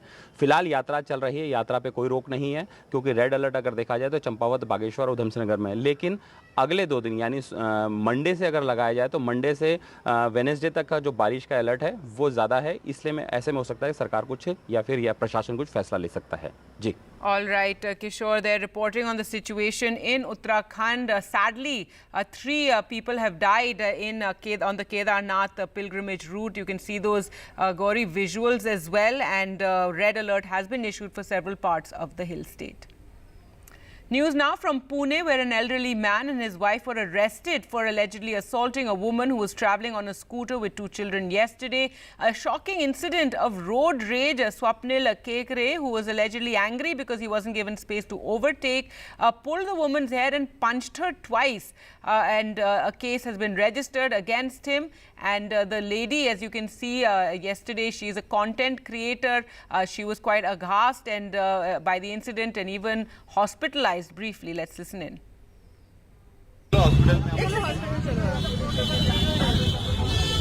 Hi everyone, my name is Jolene Silva. I was on the street of Barir Pasha Link Road. I was with 2 kids. There was an old man who was speeding to us for 2 kilometers, and I was somehow taking the vehicle from the left hand side, not wanting to come into his way. This guy overspeeds, risks life of so many people and takes a left turn, takes me on the side. He gets out of the car very furiously. He gives me like 2 punches. He pulls me completely, like he pulls my hair. I had 2 kids. He didn't care about the kids. And this is how it is at the moment. And yeah, I just want to say, how safe is the city? Where is this going? Why are people behaving like maniacs? I had 2 kids on me. कुछ भी हो सकता था. और I don't know where all of this is going. I just want that this man should get, the cops should just punish him for what he did. There was a lady who helped me. There were people who were seeing. He punched me right in my face and I started bleeding immediately. So, yeah, I don't know what to say.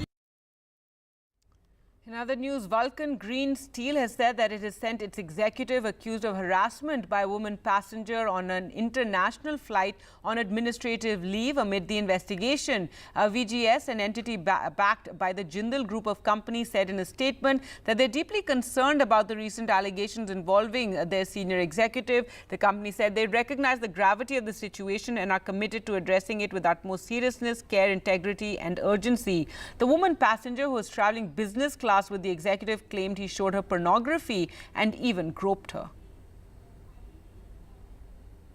I was traveling from Kolkata to Boston via Abu Dhabi, and on the flight from Kolkata to Abu Dhabi, I was seated next to a middle-aged man who claimed to be from Jindal Steel CEO very normal conversation. As you know, when you're traveling, that you sometimes meet a lot of different kind of people, some who are extremely chatty. And this gentleman was having a normal conversation about where he's from and, where I'm from, what we do. And he asked me whether I also enjoy watching movies, to which I replied, obviously, right? I mean, I do enjoy watching movies. It turns out that he started showing me porn videos.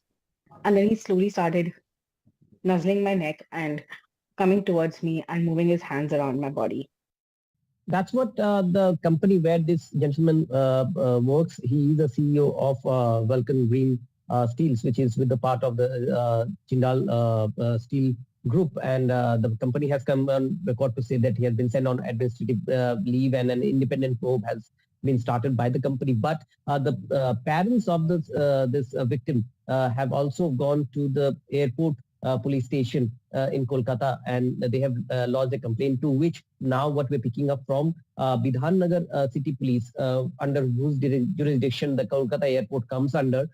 They have now lodged an FIR, and the police have also started an investigation. So it is under the ambit of police investigation. That's what is being reported as well from Kolkata. And now one has to see what this police investigation leads to, given the fact that it is a very sensitive case of a mid-air sexual assault against women. And there are different sections which have been put in the FIR. And if this person is found guilty, he might be jailed for at least 5 years. All right, with that, time for us to slip into a short break. Coming up on the other side, the violent protests in Bangladesh. Stay tuned.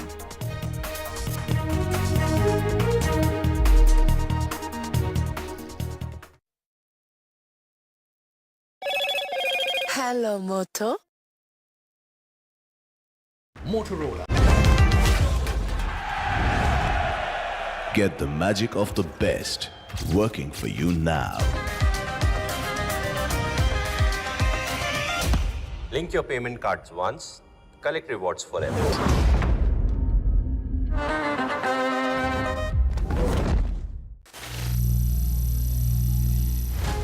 Some people say the metaverse will only be virtual. One day this lecture hall will be made of code, and driverless cars would be trapped in intersections. But even in this maze of the future, you can't wish away health. It's time to become more resilient.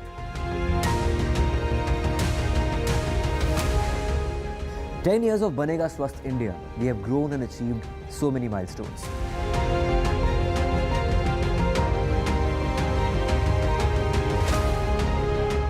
And now I have a plan to beat the urgency, to stop breathing with difficulty, to relieve getting choked with inactivity.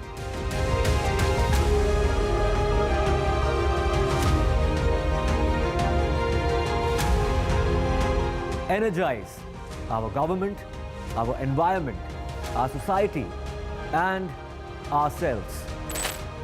Everyone, everywhere, every day.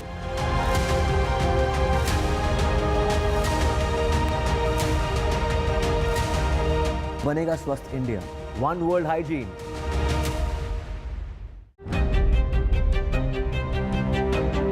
Hello and welcome to India Sense, where I speak with global opinion makers. The United States has made a strategic decision over the last 20 years to move closer to India.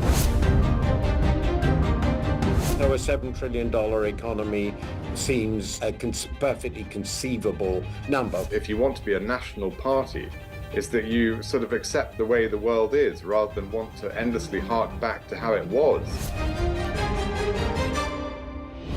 Modi is promoting the digitization of the economy, which is accelerating growth in the country. Get ready for the ride of your life. NDTV brings you the NDTV Auto Show with me, Mugdha Mishra. From the fastest supercars to the sleekest new energy vehicles to your trusted daily ride, we cover it all. Every Saturday at 10:30 a.m. and Sunday at 8:30 p.m. only on NDTV 24/7. Your next great escape starts here. The biggest democratic exercise in the world. Team NDTV covers it from ground zero. BJP really had to fight a tough election this time. Unprecedented exercise. Unmatched coverage. There is no dispute. जनता को decide करना है. From polling to counting, NDTV brought you the most trustworthy news and updates.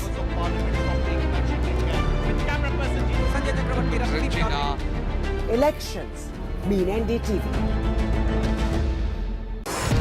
NDTV proudly upholds its legacy of trust and credibility. According to the prestigious Reuters Institute's Digital News Report 2024, NDTV is the topmost news platform in the country. Number one in both online and offline reach in India. Beating all its competition, NDTV stands for trust. Stay informed and entertained with the new and updated NDTV News app. You can watch all our channels live, listen to podcasts, read breaking and exclusive news from around the world and more. Download the NDTV app today and get access to the best journalism and storytelling on your smartphone or tablet. The NDTV app. News that matters to you. After a great victory by Indian team, and today we are reporting from Mohali International Airport where we are showing these visuals. Arshdeep हमारे साथ हैं. बहुत ही performance सही सारे दी थे बढ़िया results मिले. We are in the city of Kanpur today.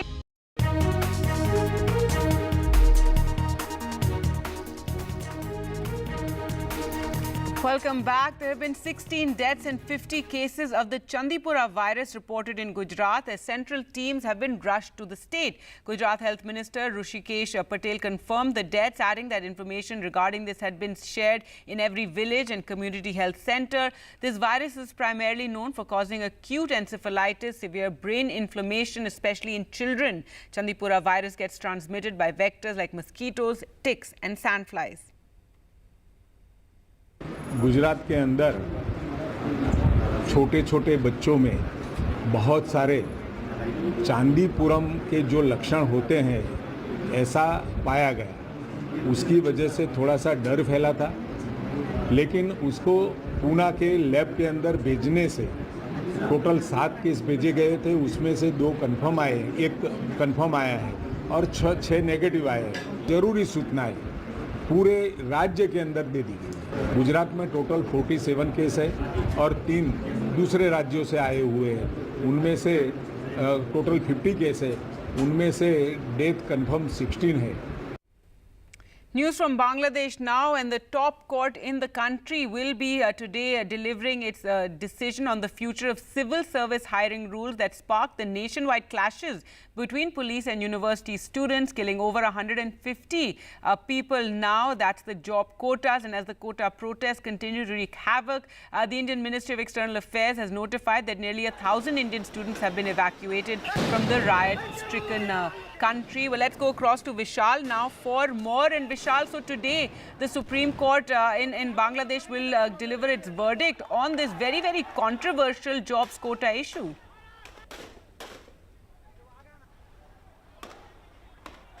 Right, Vishal, if you can hear me, the Supreme Court to give this key verdict today. Sorry, could you repeat that? The Bangladesh Supreme Court will give its key verdict today on the jobs quota issue. That is right, Gagi. So the latest is that the death toll has gone up to about 150. This is according to Netra News, which is a Sweden-based media organization which covers Bangladesh politics. The organization was banned, but it has been covering. That's probably the only media organization that's been covering whatever is going on the ground properly. So they are saying that about 150 people have been killed in the last few days. So the numbers are rising rapidly. Until about yesterday it was about 100 people that had been killed. As we've been reporting that the quota protests are only escalating every day. Shoot-on-sight orders were given yesterday. And the country is probably waiting for the big Supreme Court judgment, as you mentioned earlier. All right. Thanks so much, Vishal, for joining us with those details. So the number of dead has now gone up to 150. And what it says is a retaliation for a Houthi drone attack on Tel Aviv that left one Israeli dead and a few injured. Israel launched a strike on the Yemeni port of Hodeida. At least 3 people have been killed, 87 left injured by the Israeli strike on the Houthi-controlled port. Israel also struck what it claims was a Hezbollah arms depot in southern Lebanon, injuring many civilians. The Houthis condemned the attack while Israeli Prime Minister Netanyahu vowed to act against those who attacked them. From the beginning of the war, I made it clear that Israel will act against all those who attack us. This is why earlier today, I asked the Israeli cabinet to back my decision to strike against the Houthi targets in Yemen. The port that was targeted is not an innocent port. It's used as the entry point for weapons that are supplied by Iran to its Houthi terrorist proxies. The Houthis have used those weapons to attack Israel, to attack Arab states in the region, to attack many others. This strike comes in direct response to the killer drone attack yesterday that killed 1 person and injured several others 100 yards from the U.S. consulate in Tel Aviv. This is something which many of us, observing the region closely and the war in West Asia felt was inevitable. Remember, the Houthis have been targeting shipping in that region and in very important waterways. In fact, that's something which south of the Suez, that is something which the Israeli Prime Minister alluded to, number one. Number two, he also spoke about how hundreds of ballistic missiles and cruise missiles had been launched from Yemen in the direction of Israel, and these had been intercepted by Israel's system. But the immediate reason for this retaliation by Israel was because of the death of one Israeli national as a result of a drone strike on Tel Aviv. That's what Prime Minister Netanyahu referred to. Al Hodeida port in Yemen has been targeted in a massive way. In fact, parts of the oil storage facilities over there, if not all of the oil storage facilities, have been entirely destroyed. This was a strike carried out by approximately 8 Israeli aircraft. There was perhaps some support from Israel's allies. That said, it is a major escalation, but one that some would suggest was inevitable given what we've seen with Houthi attacks in that region. With that, time for us to slip into a short break. News updates continue right here on NDTV. Do keep watching.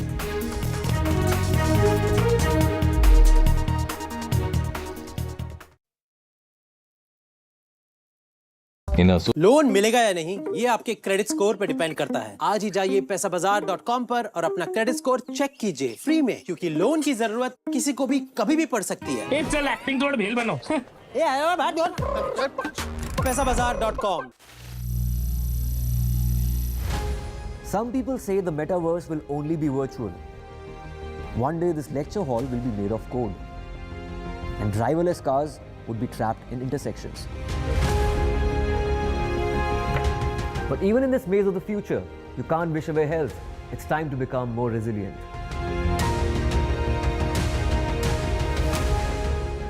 "10 years of Banega Swasth India, we have grown and achieved so many milestones.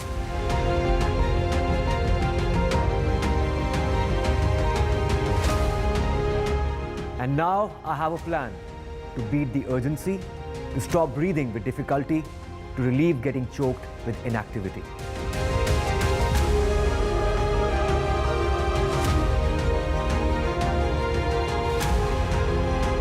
Energize our government, our environment, our society, and ourselves.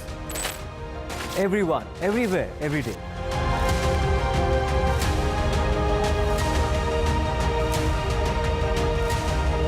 Banega Swasth India, one world hygiene.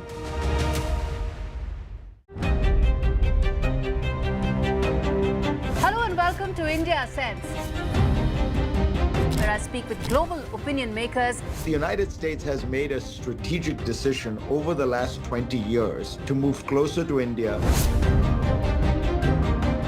So a $7 trillion economy seems a perfectly conceivable number. If you want to be a national party, it's that you sort of accept the way the world is rather than want to endlessly hark back to how it was. Modi is promoting the digitization of the economy, which is accelerating growth in the country. Get ready for the ride of your life. NDTV brings you the NDTV Auto Show with me, Mugdha Mishra. From the fastest supercars to the sleekest new energy vehicles to your trusted daily ride, we cover it all. Every Saturday at 10:30 a.m. and Sunday at 8:30 p.m. only on NDTV 24/7. Your next great escape starts here. The biggest democratic exercise in the world. Team NDTV covers it.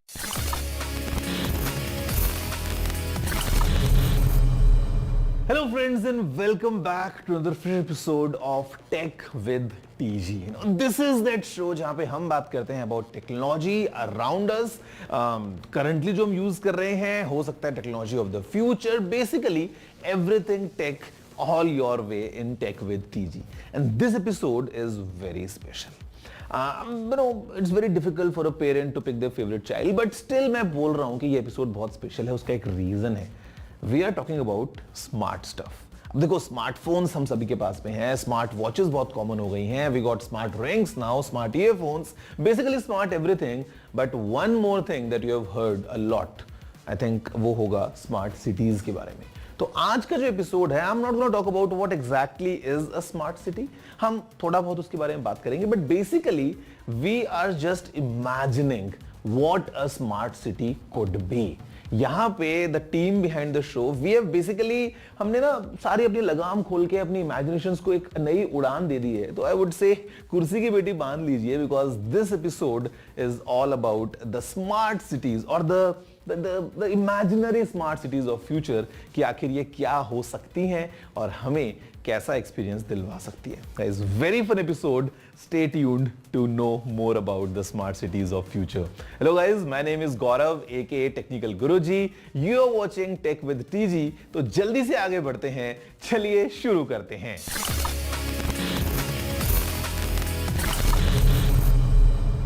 Now friends, before we move ahead in this episode, मेरी एक छोटी सी request है आपसे. And the request is to just go online and search for smart city. Basically, definition of a smart city. And I'm sure you would get lots of complex information. आपको बहुत सारी चीजें सुनने को मिलेंगी, पढ़ने को मिलेंगी, and I would recommend just forget about all of that. उसको delete कर दो. Because basic idea of a smart city is to uplift the life and the lifestyle of the people living in that city.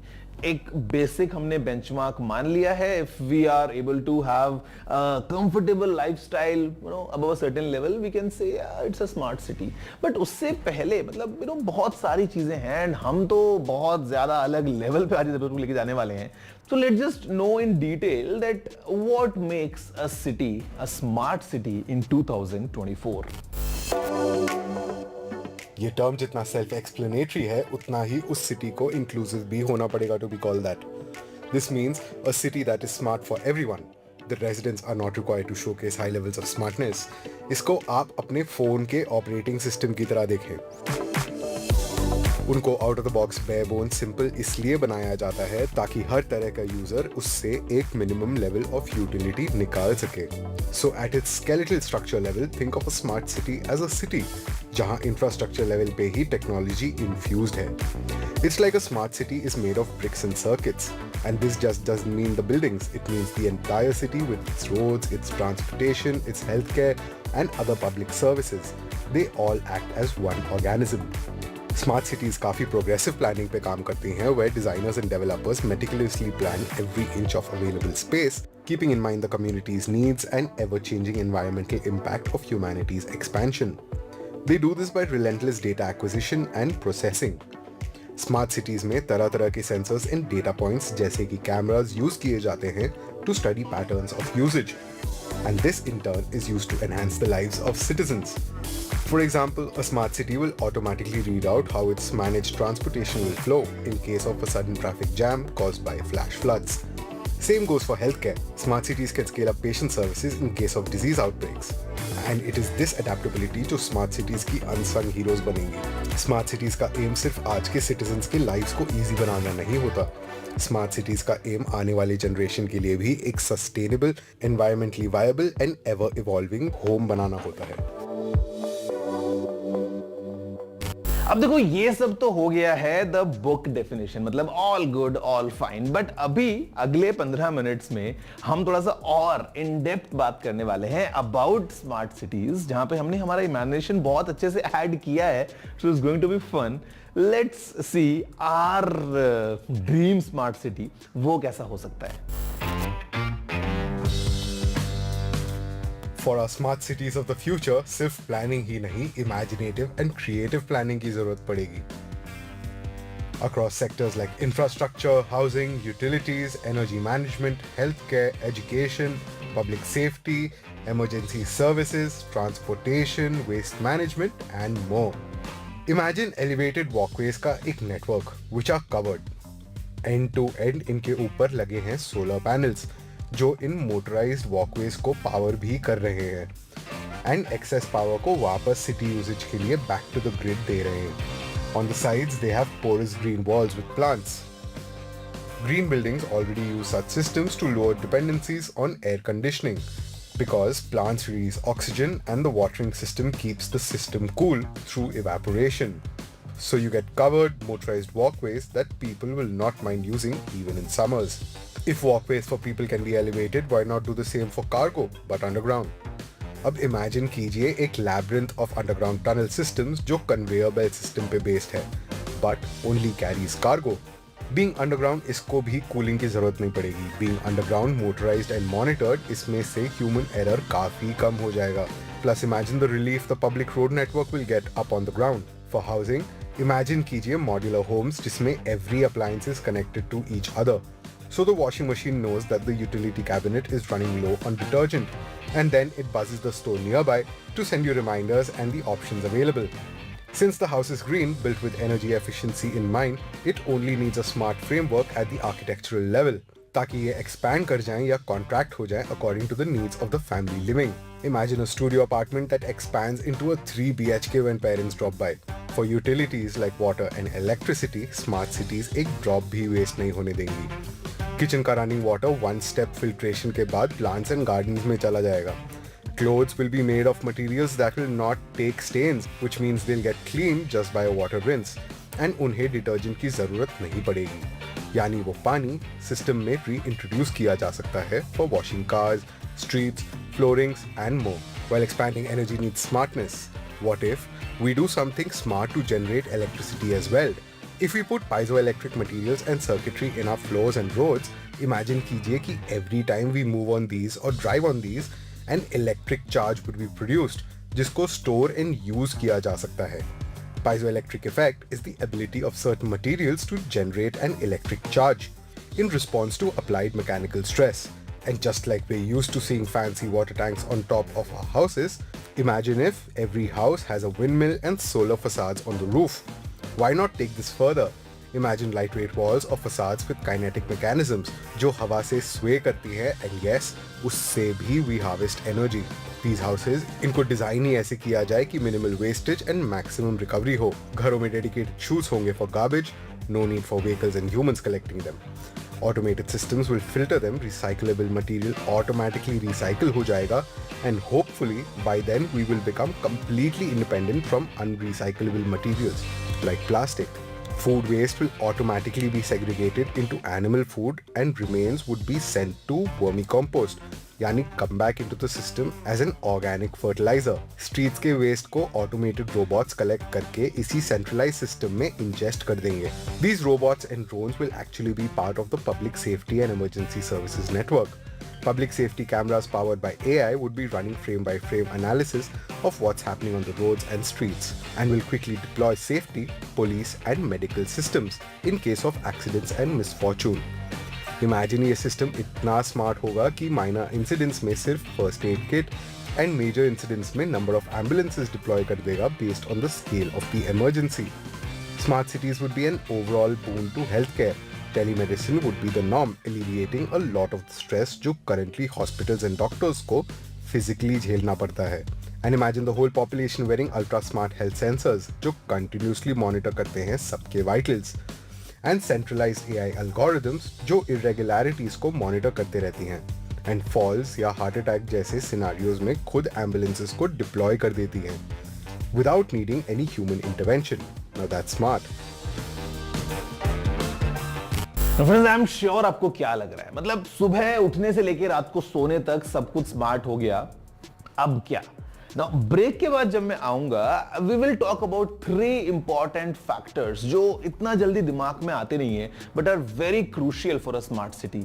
अब देखो, हम तो imagine कर रहे हैं, तो why don't you also start imagining about a smart city of your own, कि अगर आप अपना एक स्मार्ट सिटी डिजाइन करेंगे तो उसमें क्या क्या नई चीजें ऐड कर सकते हैं. If you have any crazy ideas, let us know by just writing at tg@ndtv.com. मैं आपसे मिलता हूं ब्रेक के बाद, discussing in detail about these important factors in a smart city. See you soon after a short break.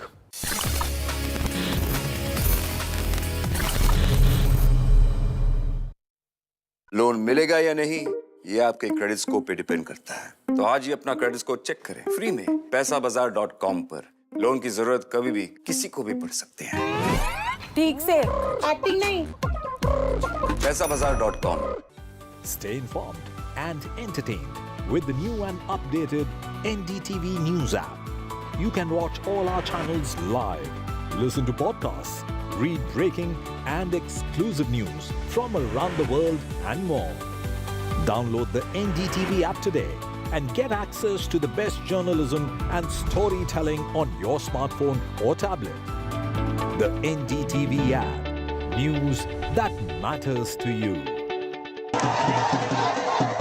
After great victory by Indian team, and today we are reporting from Mohali International Airport where we are showing these visuals. Arshdeep हमारे साथ हैं. बहुत ही performance सही सारे हैं, जितने बढ़िया results मिले. We are in the city of Kanpur today because they have their champion back home, Kuldeep Yadav. Desperation for each and everyone to go there and win the World Cup, and we did it.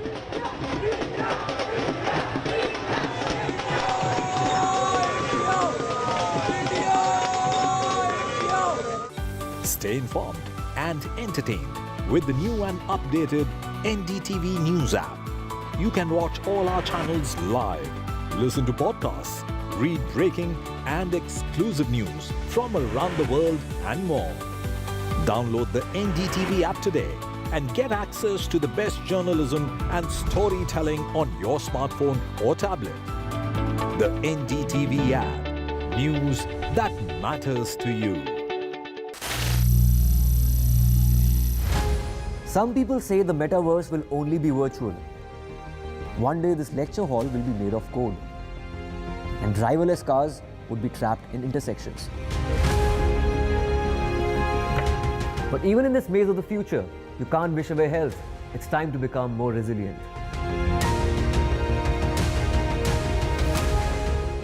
10 years of Banega Swasth India, we have grown and achieved so many milestones.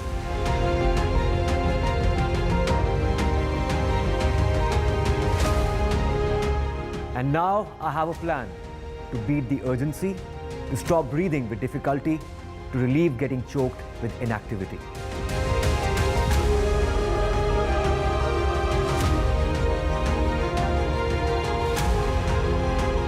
Energize our government, our environment, our society, and our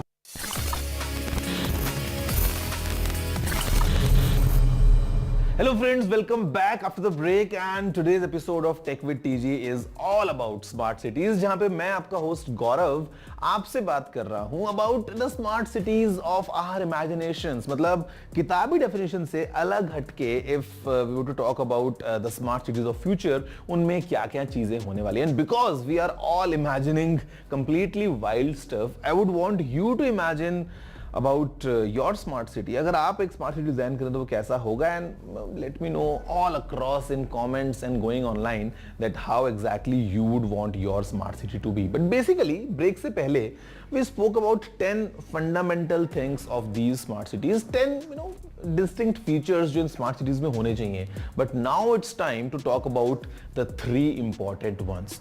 और मैं बोलूंगा ये जो 3 ऐसे aspects हैं ये बहुत important हो जाते हैं and kind of act like a fundamental building block of a smart city. Let's know more कि ये 3 ऐसी कौन सी चीजें हैं जो हर स्मार्ट सिटी में होनी ही चाहिए। Urban planning will need to be forward thinking to help make smart cities of the future. आज की नहीं, आज से 100 साल से भी आगे की प्लानिंग करनी पड़ेगी। मिक्स्ड यूज जोनिंग, जहां स्पेसेस का ऑप्टिमल यूजेज किया जाएगा and all possible open spaces are used to generate clean and renewable energy. Residential, industrial and even recreational spaces में एक interlinked harmony बनानी पड़ेगी।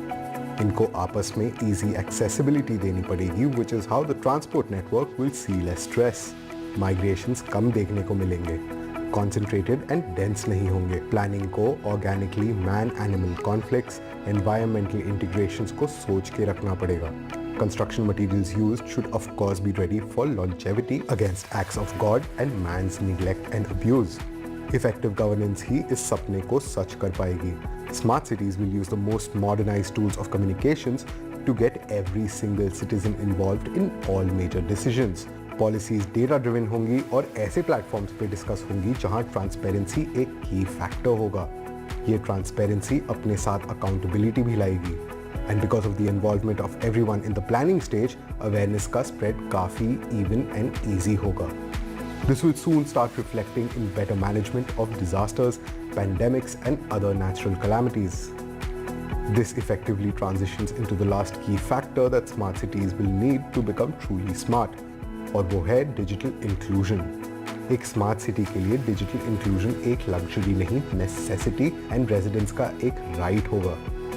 It would include fast internet access for all, digital literacy programs जो ना केवल young students को latest edtech innovations के साथ पढ़ाएगा, बल्कि ऑल न्यू डेवलपमेंट्स को स्मार्टली डिस्पर्स करेगा टू ऑल एग्जिस्टिंग रेजिडेंट्स। दुनिया के सारे इनपुट एंड आउटपुट डिवाइसेस का की यूजर एस्पेक्ट होगा accessibility. Digital interfaces would work the same for those visually impaired, for the deaf and for the mute. It is then that our cities would become truly smart. So friends, that's all from our side. I mean, time is limited, otherwise हम तो और ज़्यादा कुछ imagine कर लेते। But basically it's time for you to run your imagination। और ये जो episode का digital upload होगा, I would want all of you to comment कि आपके पास में ऐसे क्या ideas हैं। Maybe some small ones, maybe some big ones, maybe some crazy ones कि फ्यूचर की जो सिटीज हैं वो कैसी होने वाली हैं। And I am sure you are all looking forward to living in one of these cities जहां पे we are super connected, life is fun, life is all good, at the same time safety भी है। I mean that's very important. तो guys ये था अभी आज का episode all about smart cities. I'm not sure, maybe next 10 years, maybe 15 years, maybe 20 years, maybe 5 years, one day we'll arrive at a destination जहाँ पे हमारा शहर कुछ ऐसा होगा जैसा हमने आज imagine किया है। What's your take? Do let me know by writing all your emails at tg@ndtv.com। अगला एपिसोड किसी और इंटरेस्टिंग टेक के बारे में, किसी और इंटरेस्टिंग टॉपिक के बारे में आपसे दोबारा मिलता हूँ नेक्स्ट वीक। अभी इस एपिसोड में इतना ही। Have a good day.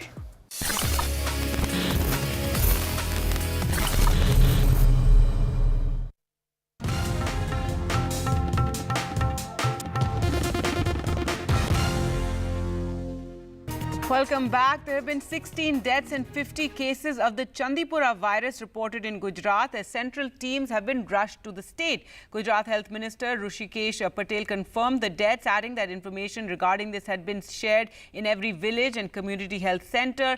This virus is primarily known for causing acute encephalitis, severe brain inflammation, especially in children. Chandipura virus gets transmitted by vectors like mosquitoes, ticks and sandflies. Gujarat के अंदर छोटे छोटे बच्चों में बहुत सारे चांदीपुरम के जो लक्षण होते हैं ऐसा पाया गया। उसकी वजह से थोड़ा सा डर फैला था, लेकिन उसको पूना के लैब के अंदर भेजने से टोटल 7 केस भेजे गए थे, उसमें से 2 कंफर्म आए, 1 कंफर्म आया है और 6 नेगेटिव आए हैं। जरूरी सूचनाएं पूरे राज्य के अंदर दे दी गई। गुजरात में टोटल 47 केस है और 3 दूसरे राज्यों से आए हुए हैं। उनमें से टोटल 50 केस है, उनमें से डेथ कंफर्म 16 है। News from Bangladesh now, and the top court in the country will be today delivering its decision on the future of civil service hiring rules that sparked the nationwide clashes between police and university students, killing over 150 people now. That's the job quotas, and as the quota protests continue to wreak havoc, the Indian Ministry of External Affairs has notified that nearly 1,000 Indian students have been evacuated from the riot-stricken country. Well, let's go across to Vishal now for more. And Vishal, so today the Supreme Court in Bangladesh will deliver its verdict on this very, very controversial jobs quota issue.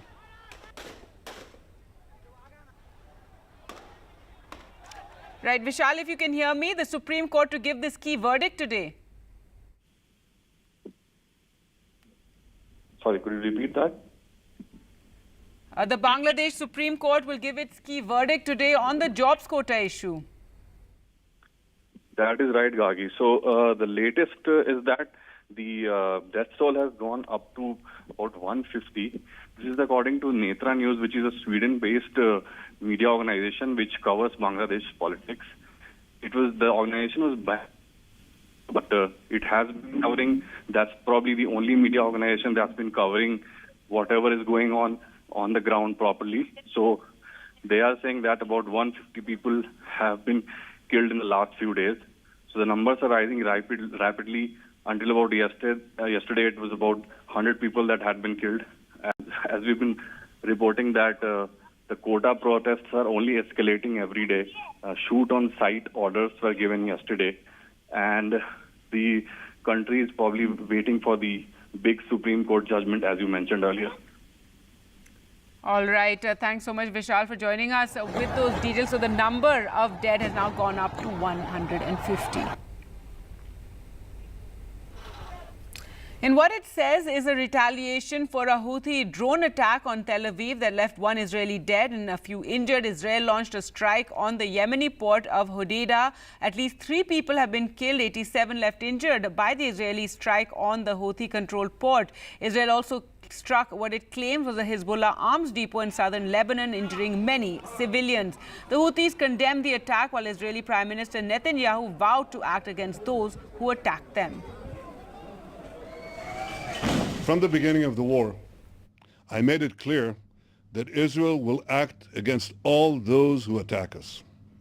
This is why earlier today, I asked the Israeli cabinet to back my decision to strike against the Houthi targets in Yemen. The port that was targeted is not an innocent port. It's used as the entry point for weapons that are supplied by Iran to its Houthi terrorist proxies. The Houthis have used those weapons to attack Israel, to attack Arab states in the region, to attack many others. This strike comes in direct response to the killer drone attack yesterday that killed one person and injured several others 100 yards from the U.S. consulate in Tel Aviv. This is something which many of us, observing the region closely and the war in West Asia felt was inevitable. Remember, the Houthis have been targeting shipping in that region and in very important waterways. In fact, that's something which south of the Suez, that is something which the Israeli Prime Minister alluded to, number one. Number two, he also spoke about how hundreds of ballistic missiles and cruise missiles had been launched from Yemen in the direction of Israel, and these have been intercepted by Israel's system. But the immediate reason for this retaliation by Israel was because of the death of one Israeli national as a result of a drone strike on Tel Aviv. That's what Prime Minister Netanyahu referred to. Al Hodeida port in Yemen has been targeted in a massive way. In fact, parts of the oil storage facilities over there, if not all of the oil storage facilities, have been entirely destroyed. This was a strike carried out by approximately 8 Israeli aircraft. There was perhaps some support from Israel's allies. That said, it is a major escalation, but one that some would suggest was inevitable given what we've seen with Houthi attacks in that region.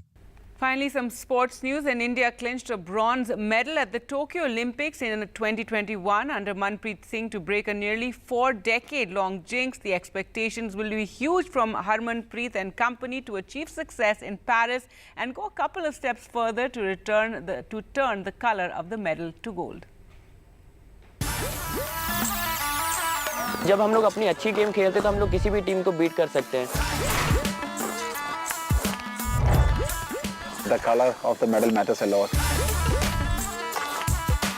हम पूरी कोशिश करेंगे कि इस बार जो colour है हम change करें. We go to the tournament to win, no doubt about it. नाम के आगे ओलंपियन नहीं लिखाने जाना है, मेडल लेने जाना है.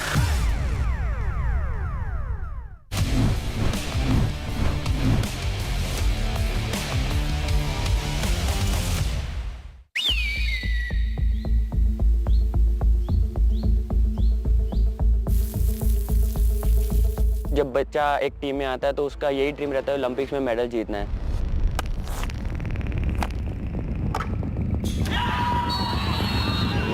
जब हम लोगों ने मेडल जीता था ना ओलंपिक्स में तो हम लोग ना पोडियम पे खड़े हुए थे तो फ्लैग हमारा राइट साइड पे था. तो उस वक्त यार हुआ कि नहीं कि इससे और ज़्यादा मेहनत करेंगे कि नेक्स्ट टाइम जो हमारा ये फ्लैग है ना वो सेंटर में होना चाहिए और हमारा जो नेशनल एंथम बजना चाहिए. सभी प्लेयर ने ये बोला था कि अभी रुकना नहीं है, अभी यहाँ से हमारी जर्नी स्टार्ट होती है. टूर्नामेंट में जाके आप चैंपियनशिप नहीं जीतते हो, बिहाइंड द सीन आपकी जो ट्रेनिंग होती है वहाँ से आप चैंपियन टीम में तैयार करते हो. Someone somewhere is training to beat you. So that things gives you energy, that things push you out from whatever comfort zone you are in. Whenever you train here on this field, I always feel like I don't want to give any chance to let the entire 1.4 billion people down.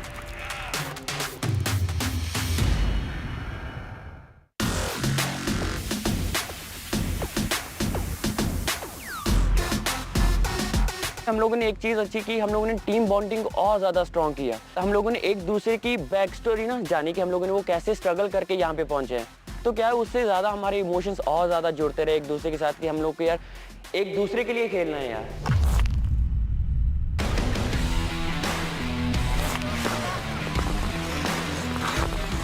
There was a time when Indian hockey was dependable on individual players, and then the era changed.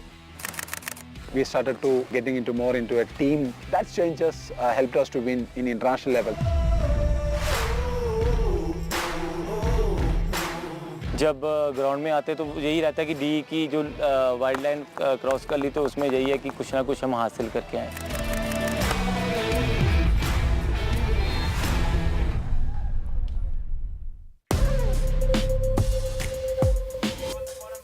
Not strong, finish stronger. It's a mentality. There isn't a team that this Indian team hasn't beaten. The question you could also be asking, what do the other teams have to do to beat India? The whole philosophy in my mind is defend to counter to win, having a team that can defend against the best teams in the world, but then counter-attack from anywhere, and that's in the DNA of this Indian team.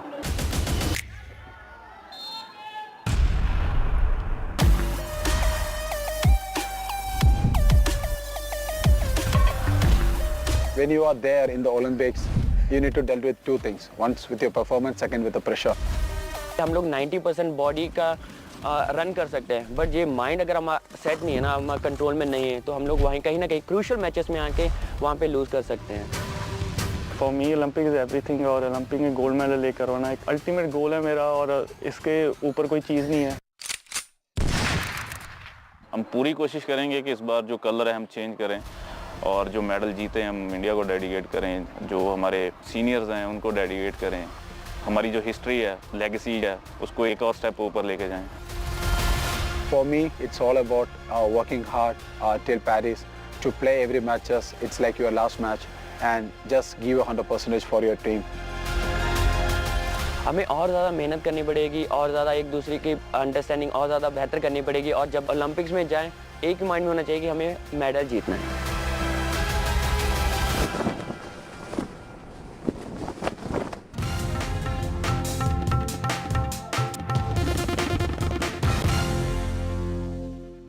Loan मिलेगा या नहीं ये आपके credit score पे depend करता है। तो आज ही पैसाबाजार.com पर जाइए और अपना क्रेडिट स्कोर चेक कीजिए फ्री में, क्योंकि लोन की जरूरत कभी भी किसी को भी पड़ सकती है। बस एक्टिंग करा लो इनसे। पैसाबाजार.com, क्रेडिट स्कोर चेक, आदत अच्छी है। Get ready for the ride of your life. NDTV brings you the NDTV Auto Show with me, Mugdha Mishra. From the fastest supercars to the sleekest new energy vehicles to your trusted daily ride, we cover it all. Every Saturday at 10:30 a.m. and Sunday at 8:30 p.m. only on NDTV 24/7. Your next great escape starts here. The biggest democratic exercise in the world. Team NDTV covers it from ground zero. BJP really had to fight a tough election this time. Unprecedented exercise. Bharatiya Janata party ने देश के विकास Unmatched coverage. There is no dispute. जनता को decide करना है. From polling to counting.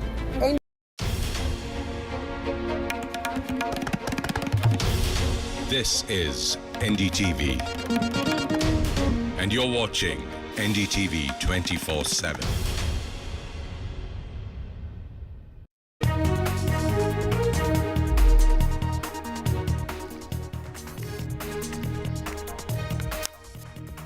Union Parliamentary Affairs Minister Kiren Rijiju holds an all-party meeting in Parliament just ahead of the parliamentary budget session. Now, Trinamool Congress skips all-party meeting while BJD is set to demand a special status for Odisha during the meeting.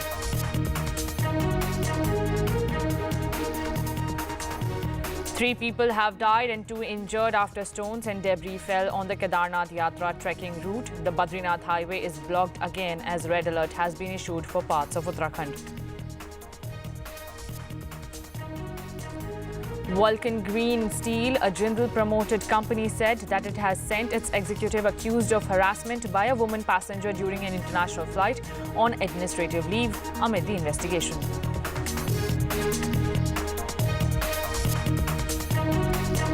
West Bengal Chief Minister Mamata Banerjee will address a massive rally today in Kolkata, an annual event commemorated as Shahid Divas. She will be joined on stage by Samajwadi Party Chief Akhilesh Yadav.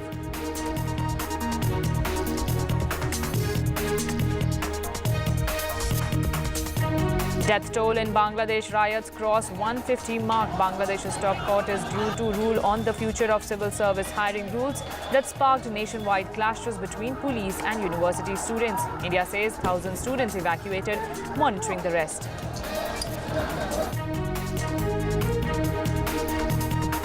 Former US President Donald Trump said that Chinese President Xi Jinping sent him a note that after he sustained a gunshot wound to his ear during an assassination attempt last week.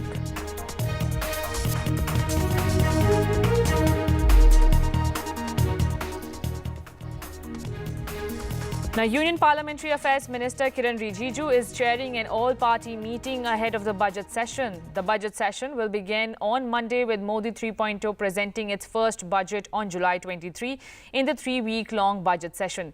Lok Sabha Speaker has constituted a 14-member Business Advisory Committee. In the meeting, government's agenda is Union Budget on 23rd, which will be presented, and budget for Jammu and Kashmir, while the opposition wants to discuss NEET exam fiasco, Manipur unrest, rising unemployment and rural distress in the country.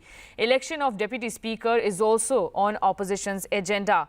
My colleague Aishwarya is joining me for more details and will be giving us more details about the meeting that is underway in Parliament over the budget. Now, tomorrow is the beginning of the budget session. You can see all top leaders from the BJP and the NDA have arrived for the meeting. The meeting is underway with the Trinamool Congress is skipping the meeting. Others are attending it. For more details, we have some reactions coming in. Take a look.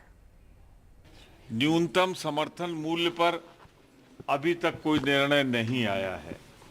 किसान परेशान है, खेतिहर मजदूर परेशान है। इसी तरह अगर आप देखें तो बहुत से ऐसे मुद्दे हैं जो जन समस्याओं से जुड़े हुए हैं। ये सरकार जानबूझकर जन सरोकार की अवहेलना कर रही है। मणिपुर में अभी कोई निदान ये नहीं ढूंढ पाए हैं। देश के अन्य हिस्सों में हिंसा बढ़ रही है। जो हमारे निर्वाचित लोग हैं उन पर फर्जी मुकदमे चलाए जा रहे हैं, ये सारे मुद्दे होंगे जिसको हम उठाएंगे। Now, my colleague Aishwarya Jain, who has been tracking the developments in the meeting, is joining me right now. Aishwarya, what more details can you give us? TMC has skipped. All other parties are there from the opposition or not? Well, TMC had skipped this all-party meeting, and it is Congress party who had stated that in today's all-party meeting of floor leaders chaired by Defence Minister Rajnath Singh, the JDU leader had demanded a special category status for Bihar. The YSRCP leader had demanded a special category status for Andhra Pradesh, and strangely the TDP leader kept quiet on these matters. That certainly means that the Congress is hinting towards the alliance partners of the Bharatiya Janata Party not in line with the NDA's decision. Certainly, it is also, remember, BJD who has asked for the special status demand for the state of Odisha as well. This is for the first time in after 25 years, although that BJD is going to sit in the opposition, but certainly as far as budget session is concerned, till 12th of August we will be seeing 19 sittings this time, and also the opposition parties are keen to raise the issues of NEET, Manipur and the train passengers safety issue in the upcoming session, but the government had been saying that the all-party meeting, which is now being chaired by Defence Minister Rajnath Singh, will be asking and also will be proposing to the opposition parties that there should be no disruption in the upcoming session, and there should be a smooth parliamentary session that should go. Although we have been told that the BSE has decided that the government will bring 6 new bills to this session, and on Monday, that is tomorrow, Union Finance Minister Nirmala Sitharaman will be laying the economic survey papers, and on Tuesday the budget will be presented by the Finance Minister. There would be also the Government of India who would be proposing and will aim to pass the budget for the Jammu and Kashmir in this session as well. But certainly it is the opposition parties who had been constantly saying that first the demand for the Deputy Speaker for the largest opposition party should be given, that is Congress. And in tradition, what it means that normally it does not go for the alliance partners, but certainly it is Congress that should have the Deputy Speaker position. Now, what government will be deciding on that front is something that remains to be seen. But the government had been categorically saying that they want a smooth parliament session and no disruption would be allowed in the budget session. Right. Thank you so much, Aishwarya, for giving us all the details. Now, shifting our focus to Kedar Nath, 3 people have died in a tragic accident in Kedar Nath following a landslide on the pilgrimage route. Rescue operations are currently underway. The landslide has also resulted in the blockage of the Badrinath highway, causing further disruptions. A red alert has been issued for parts of Uttarakhand as heavy rain is expected. My colleague Kishore Rawat has more details. Uttarakhand में आज और कल यानी 2 दिन के लिए 3 जिलों में खासकर चंपावत, बागेश्वर और उधम सिंह नगर के लिए भारी से बहुत भारी बारिश का रेड अलर्ट जारी किया था। इसके अलावा जो और 10 डिस्ट्रिक्ट है उनके लिए भी ऑरेंज अलर्ट जारी किया था कि इस दौरान काफ़ी बारिश हो सकती है और ऐसे में लैंडस्लाइड, पत्थरों का गिरना, रोड ब्लॉक और इसके अलावा नदियों का जलस्तर बढ़ सकता है। मौसम विभाग ने और आपदा प्रबंधन विभाग ने एडवाइजरी जारी की थी कि ऐसे में जो यात्री है, खासकर 4 धाम यात्री और जो रेगुलर ट्रैवल करते हैं उत्तराखंड के जिलों में, तो उनको यात्राएं तब की जाए जबकि बारिश ना हो, तब उसके बाद वो यात्रा कर सकते हैं। लेकिन केदारनाथ में जिस तरीके से हादसा हुआ इसमें 3 लोगों की डेथ हुई है, जिसमें 2 महाराष्ट्र के और एक रुद्रप्रयाग का ही यात्री है। इसके अलावा 8 लोग घायल हुए हैं। गौरीकुंड से चीड़वासा जो पैदल रास्ता है केदारनाथ धाम का, वहाँ पर ये लैंडस्लाइड हुआ और ऊपर से काफ़ी ज़्यादा पत्थर गिरे, जिसकी वजह से इन यात्रियों की डेथ हुई है।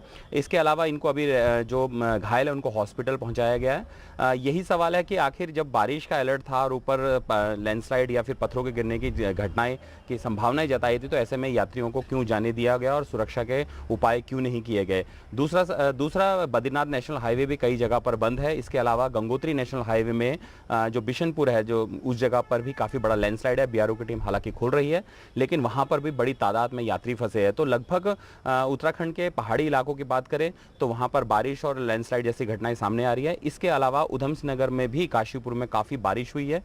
उधम सिंह नगर में भी रेड अलर्ट जारी किया है, तो वहाँ पर जल भराव काफ़ी ज़्यादा स्थिति में हो गया है। और हालांकि अभी फिलहाल वहाँ पर SDRF तैनात है। NDRF विद मौके की नज़ाकत को देख रही है कि ज़्यादा बारिश होती तो लोगों को सुरक्षित निकाला जाए। लेकिन ओवरऑल देखा जाए तो उत्तराखंड में 24 जुलाई यानी 23-24 जुलाई तक इस तरह के हालात रहने की आशंकाएं हैं, संभावनाएं हैं। और लगातार बारिश अभी फिलहाल ऊपरी इलाकों में कई जगहों पर हो रही है। फिलहाल अभी अगर देखा जाए तो गंगोत्री और बद्रीनाथ नेशनल हाईवे कई जगह पर लैंडस्लाइड के कारण बंद है। जी right. Now shifting our focus to the Pune alleged assault, well, an elderly man and his wife have been arrested in Pune for allegedly assaulting a woman who was travelling on a scooter with 2 children yesterday. In a shocking incident of road rage, Swapnil Kekre, who was allegedly angry because he wasn't given space to overtake, pulled the woman's hair and punched her twice with such force that her nose began bleeding. A case was registered against Swapnil after Geraldine De Silva, a digital content creator, posted a video narrating her ordeal. Geraldine De Silva claimed she was on the road on a scooter with her children and a man in a car had been speeding behind them for nearly 2 kilometers. Listen into some reactions.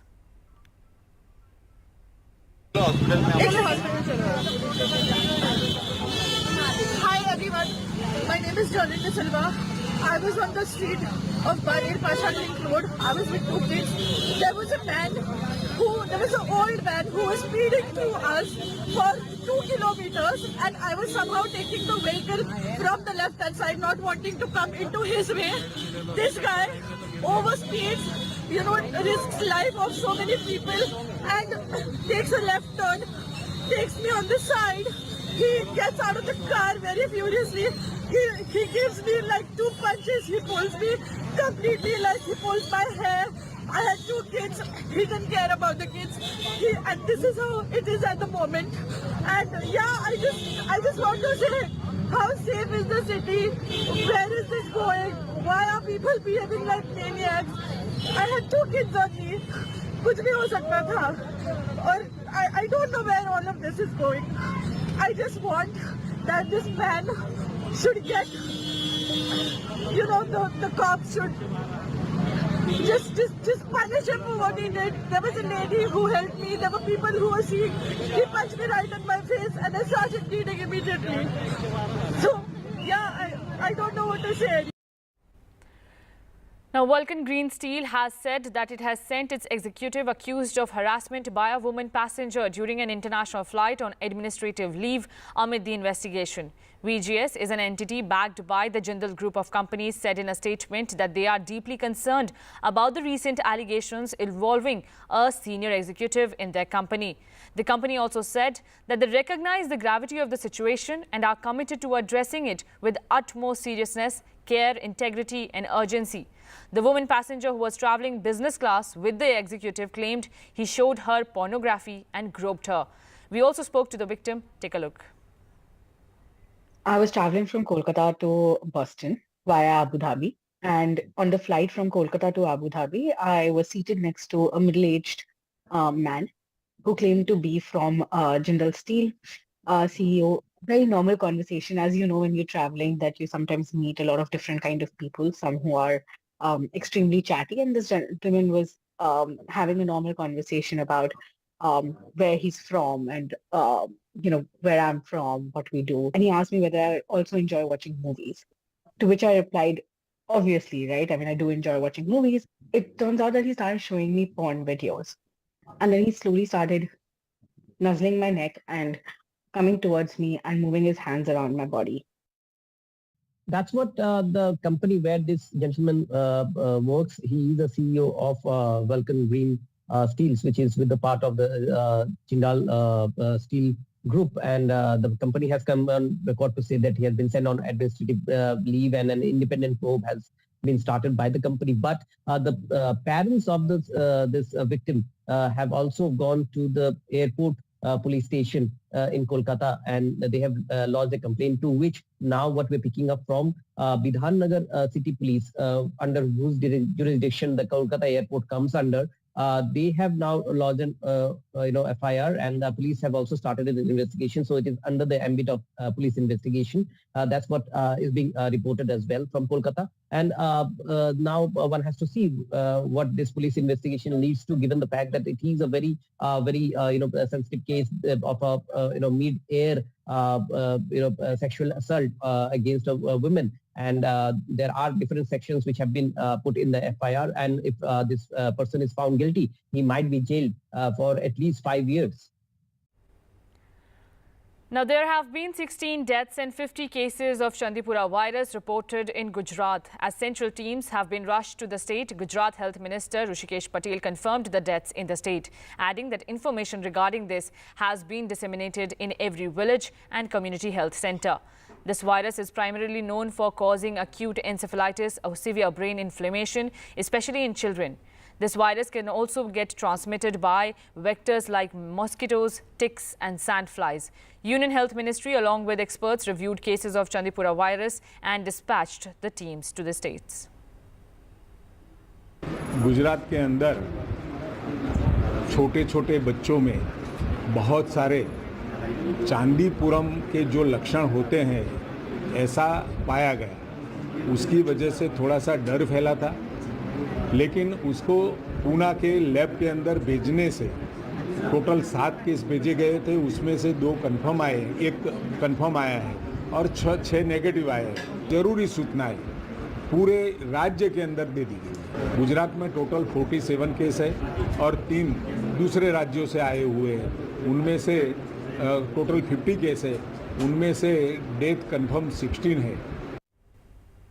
Now, shifting our focus to West Bengal, after successive electoral victories in which she defeated the BJP in West Bengal, Chief Minister Mamata Banerjee will address a massive rally today in Kolkata, a day which is commemorated as Shaheed Divas by the Trinamool Congress, to mark the death and honour 13 people who were killed in police firing during a demonstration in 1993 led by the then West Bengal Youth Congress leader Mamata Banerjee. Over the years, this program has gained significance as a platform where Mamata Banerjee addresses lakhs of party supporters and workers in the heart of Kolkata, sets the agenda for the party in the days to come.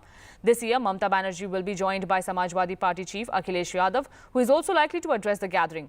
Other India Alliance partners have also been extended invitation to attend the program. My colleague Saurabh, who has been there to cover this event, is joining us live from the location. Saurabh, what more can you tell us?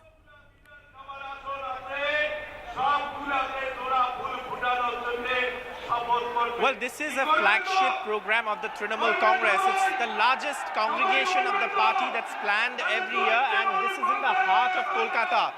Now you can see the stage here. These are, of course, the elected Trinamool MPs and MLAs who are on stage. Abhishek Banerjee, the National General Secretary of the Trinamool Congress, has arrived. And Mamata Banerjee is expected to arrive anytime. And Akhilesh Yadav, former Uttar Pradesh Chief Minister, is also expected to be here, and he's also likely to address the gathering. But if I can give you a sense of the crowds of course are all here, and the crowds are all congregated. These are lakhs of people who've congregated in the heart of Kolkata, and they're of course here to also take part in this program, as you can see, and a lot of traffic restrictions. And this is, of course, like I said, this is the setting of the agenda for the Trinamool Congress, and therefore you will see a massive show of strength here that takes place right, like I said, in the middle of Kolkata Esplanade. And several top leaders are here. This time around, of course, Akhilesh Yadav is also expected to address the gathering. He's already arrived in Kolkata, and of course will be arriving here at the venue shortly. But like I was saying, this is like a massive event that the Trinamool puts forward every year. It's seen as a platform where the party is given a direction and agenda by Mamata Banerjee. But this year also the BJP has held simultaneous protests, and they of course have their own protests planned, though obviously the scale will not match something like this, which is the flagship program of the Trinamool Congress here in West Bengal. So this is of course largely the program of the day, and all eyes on what Mamata Banerjee has to say after those successive election victories. First the Lok Sabha, where her party increased her tally and restricted the BJP, and then of course the by-polls that took place where the Trinamool Congress scored a 4 out of 4.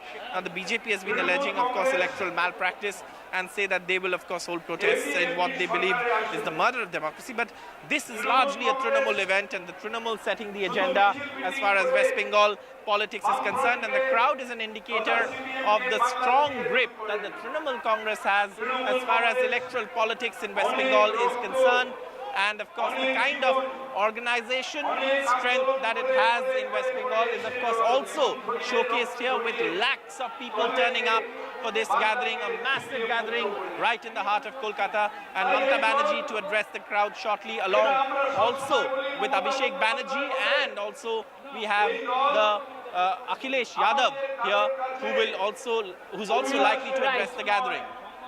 Right. Thank you so much, Saurabh Gupta, for giving us all the details. We will be slipping into a very short break, but more news and updates on the other side.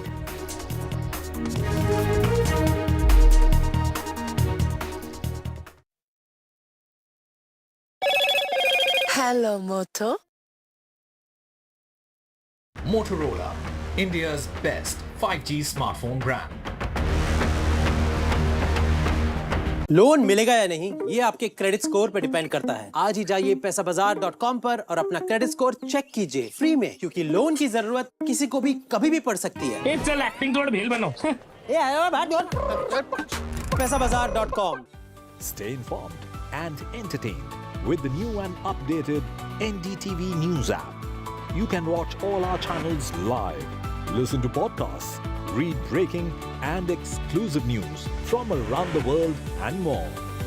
Download the NDTV app today and get access to the best journalism and storytelling on your smartphone or tablet. The NDTV app. News that matters to you. After a great victory by Indian team, and today we are reporting from Mohali International Airport, where we are showing these visuals. Arshdeep हमारे साथ हैं। बहुत ही performance सही सारे दी थे, बढ़िया results मिले। We are in the city of Kanpur today because they have their champion back home, Kuldeep Yadav. Desperation for each and everyone to go there and win the World Cup, and we did it.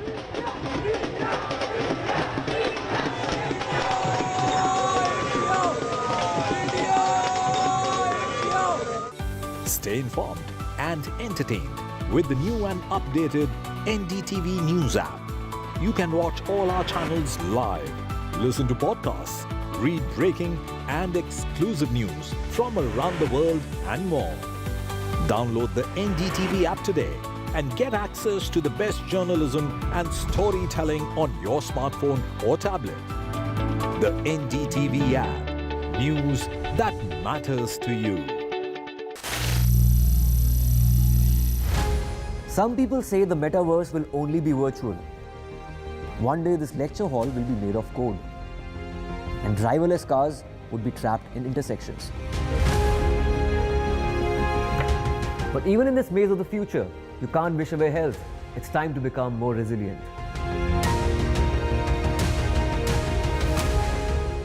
10 years of Banega Swasth India, we have grown and achieved so many milestones.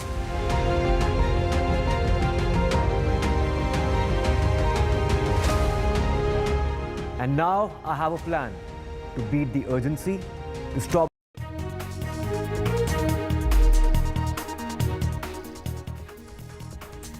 Now, the latest from Bangladesh is that the death toll from the Bangladesh government's handling of mushrooming civil unrest has crossed 150. This is according to the regional authorities there.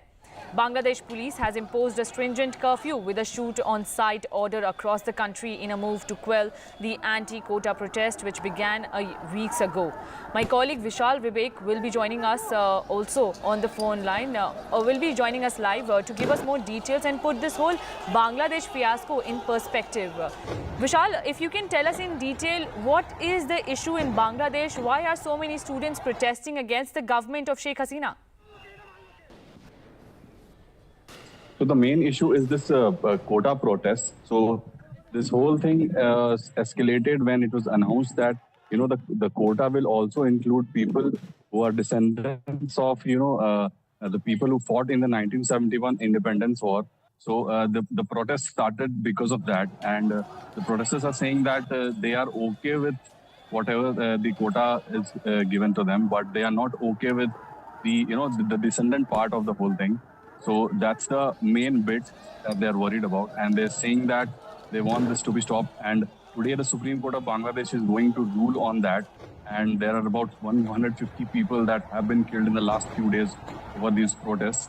And yesterday a curfew was imposed on the whole of the country, and in just one day about 25 people have died, and it's the second day of the curfew, and it has been extended to about 3 p.m. local time.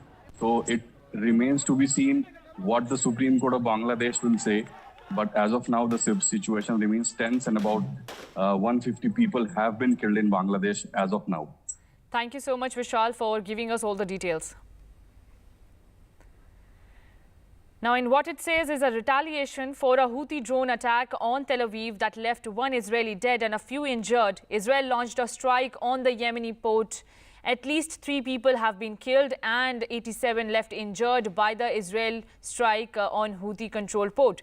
Israel also struck what it claims was a Hezbollah arms depot in southern Lebanon, injuring many civilians. The Houthis have condemned the attack, while Israeli PM Netanyahu has vowed to act against those who attack them. The strike comes on the heels of Netanyahu's visit to Washington today, before which is expected to meet with the hostage negotiating team, ever as families of Israeli hostage held by Hamas continue. From the beginning of the war, I made it clear that Israel will act against all those who attack us. This is why earlier today, I asked the Israeli cabinet to back my decision to strike against the Houthi targets in Yemen. The port that was targeted is not an innocent port. It's used as the entry point for weapons that are supplied by Iran to its Houthi terrorist proxies. The Houthis have used those weapons to attack Israel, to attack Arab states in the region, to attack many others. This strike comes in direct response to the killer drone attack yesterday that killed 1 person and injured several others 100 yards from the U.S. consulate in Tel Aviv. And with that, we are slipping into a very short break.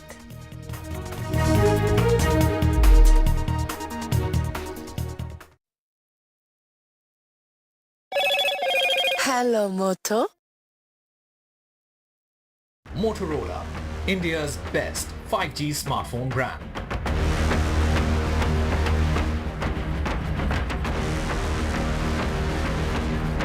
Union Parliamentary Affairs Minister is holding an all-party meeting in Parliament ahead of the budget session beginning tomorrow. Trinamool Congress skips party meet BJD to demand special status for Odisha.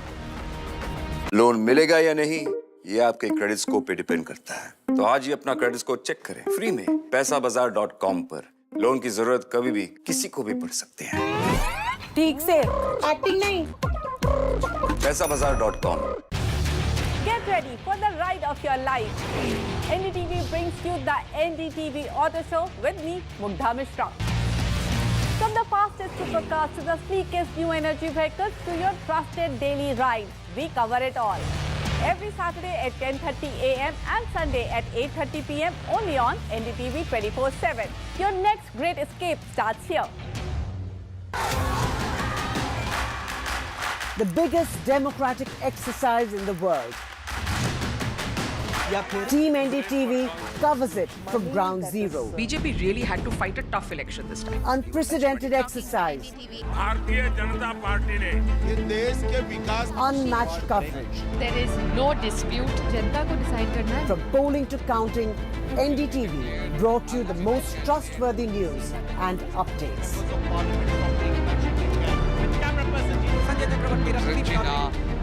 Elections mean NDTV. NDTV proudly upholds its legacy of trust and credibility. According to the prestigious Reuters Institute's Digital News Report 2024, NDTV is the topmost news platform in the country. #1 in both online and offline reach in India. Beating all its competition, NDTV stands for trust. Stay informed and entertained with the new and updated NDTV News app. You can watch all our channels live, listen to podcasts, read breaking and exclusive news from around the world and more. Download the NDTV app today and get access to the best journalism and storytelling on your smartphone or tablet. The NDTV app. News that matters to you. After a great victory by Indian team, and today we are reporting from Mohali International Airport where we are showing these visuals. Arshdeep हमारे साथ हैं. बहुत performance आई सारे दी ते बढ़िया results मिले. We are in the city of Kanpur today because they have their champion back home, Houthi-controlled Yemeni. Desperation for each and everyone to go there and win the World Cup, and we did it.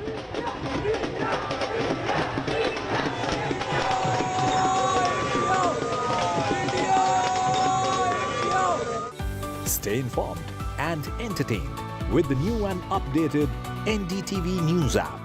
You can watch all our channels live, listen to podcasts, read breaking and exclusive news from around the world and more. Download the NDTV app today and get access to the best journalism and storytelling on your smartphone or tablet. The NDTV app. News that matters to you. Some people say the metaverse will only be virtual.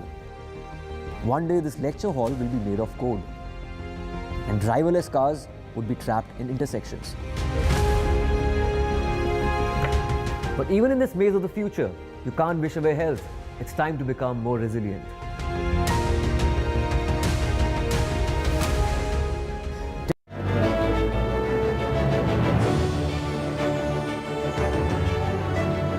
Thank you so much for being with us today. You know, it means the world for us at NDTV to be having these meaningful conversations. We keep talking about India's economic growth, India's trajectory to becoming a truly developed nation. There are incredible challenges, but there are also tremendous opportunities. And when one speaks about infrastructure growth, the story as far as India is concerned is it's not even half written. There is so much more that we can expect, and we've got wonderful guests today. I'll just introduce them.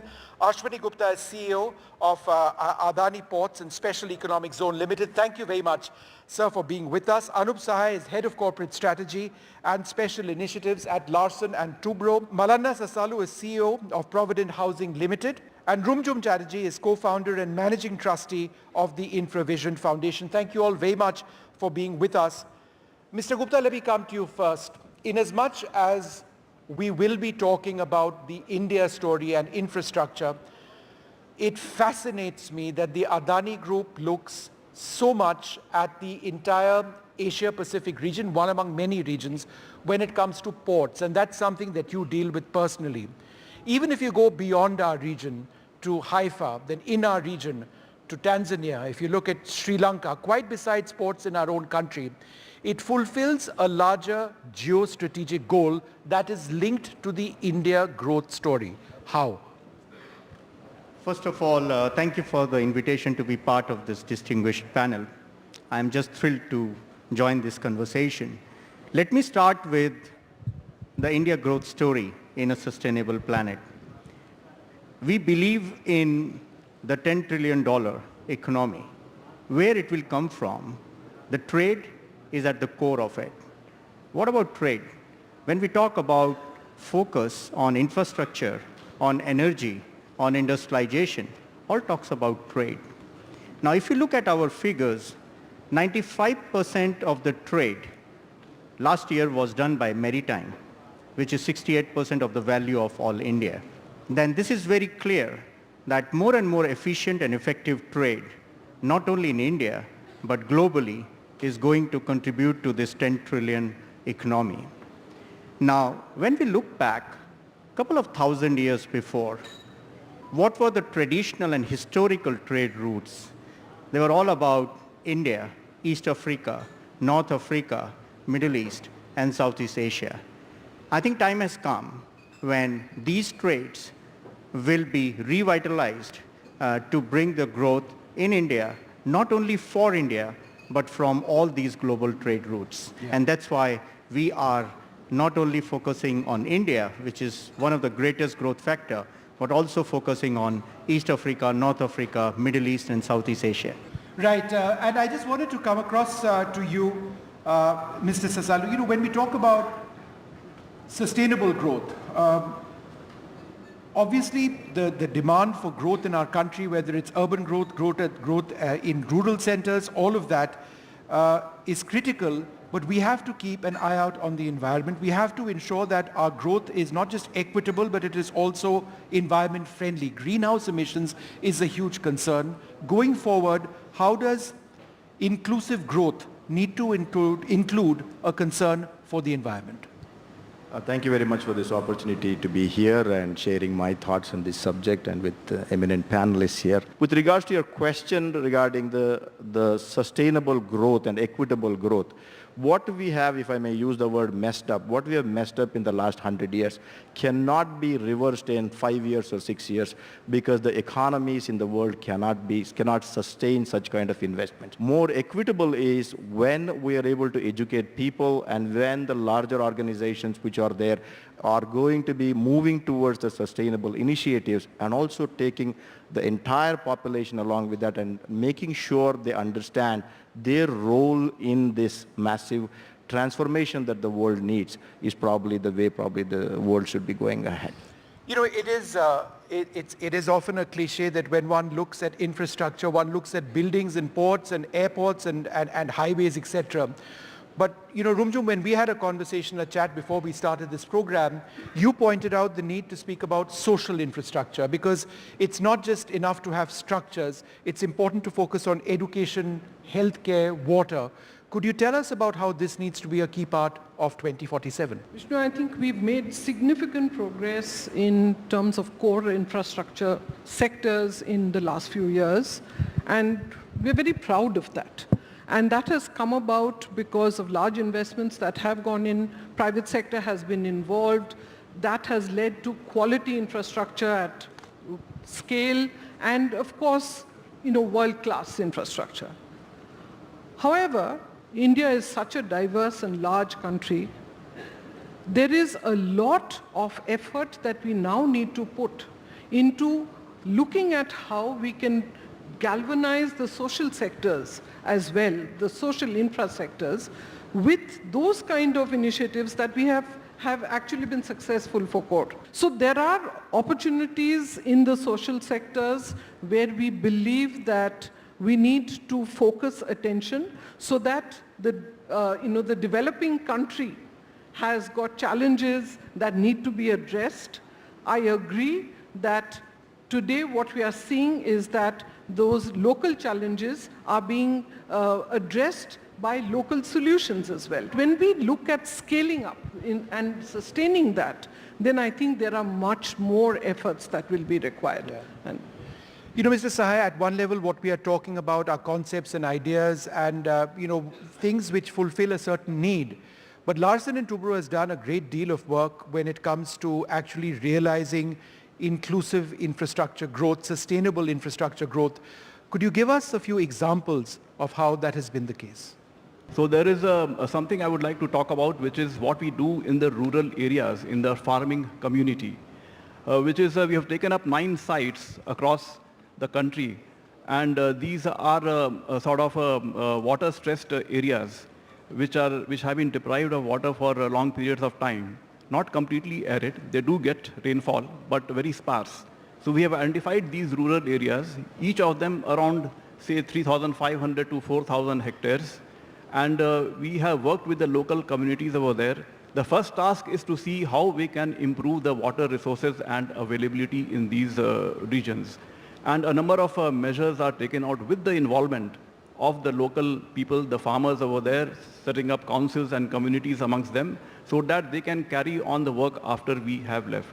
So things like farm bunding, trench cutting at higher levels in the watershed area, which has an effect 2 to 3 kilometers downstream of that place in terms of raising the water level in the wells and the ponds. And activities like that which have helped raise the water level or the water table in the wells and in the ponds which the farmers access for their livelihood, for farming and cultivation. And they have seen the difference these things have made. and after we leave also, so they carry on the work. They understand the meaning now of what it means to maintain those trench cuts at elevated levels and to repair it as and when required. So how to do this at scale can be a challenge, which is something that can be taken up. We are not the only corporates, I must say. There are other corporates also doing similar kinds of things. But certainly there is an opportunity and there is a need to scale it up at a much bigger level across the country. Mr. Gupta, earlier we'd focused on the Asia-Pacific region in terms of ports, the Indian Ocean region. Let's talk about India itself, because the India story as far as ports is concerned is so critical for our economic growth. I was reading some numbers, and this is what the Minister of Shipping and Ports said. Our present capacity in millions of tons per annum is 2,600 MTPA. By 2047, the goal, I think, is 10,000 million tons per annum. So two questions over here. What is the climate strategy as India expands port capacity? And secondly, what are the economic implications of reaching that 10,000 MPTA mark? I would say India growth story in a sustainable planet. We do believe in this 10,000 million metric ton per annum capacity as announced by Honorable Minister. Why? If you look at India GDP, we talk about 6 to 7%. Maybe it may go higher.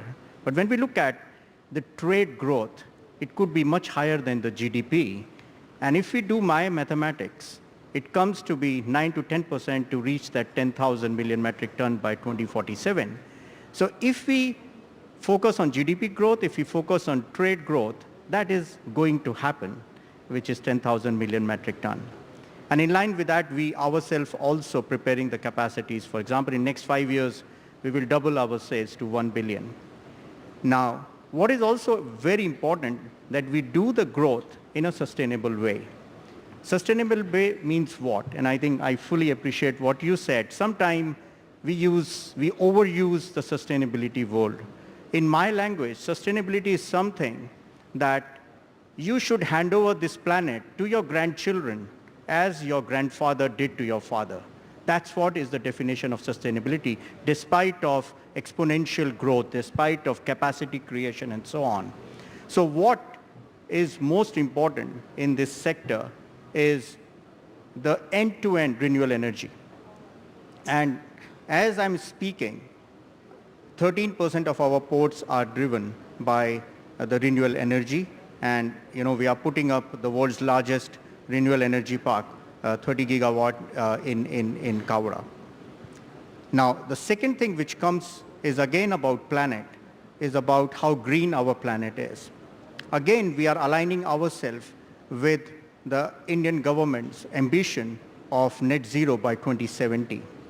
We as Adani Ports have set our target to be net zero by 2040.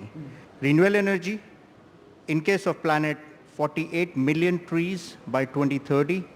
But more important, the species which is mangrove, you would have seen, when you are on the plane and you are looking at the beaches or the coastal line. In Asia, we are the pioneers in doing the mangrove development, and in India, we are the biggest. So which means air, water, land. Everywhere, if we have to create the activities which are going to protect the species and which are going to make a planet greener and cleaner so that we hand over the planet to our grandchildren with the growth which we are targeting, which is 10 trillion economy.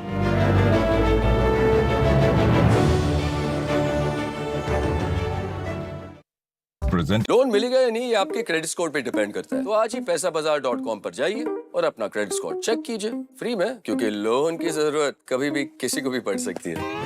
बस acting करा लो इनसे। पैसाबाजार.com, credit score check, आदत अच्छी है। Get ready for the ride of your life.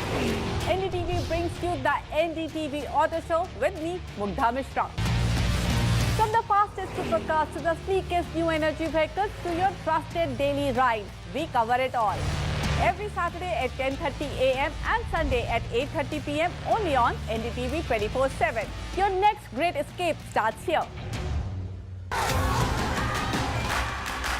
The biggest democratic exercise in the world. Team NDTV covers it from ground zero. BJP really had to fight a tough election this time. Unprecedented exercise.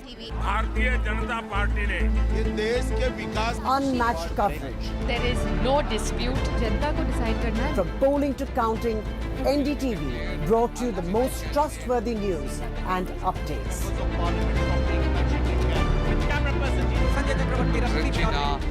Elections mean NDTV.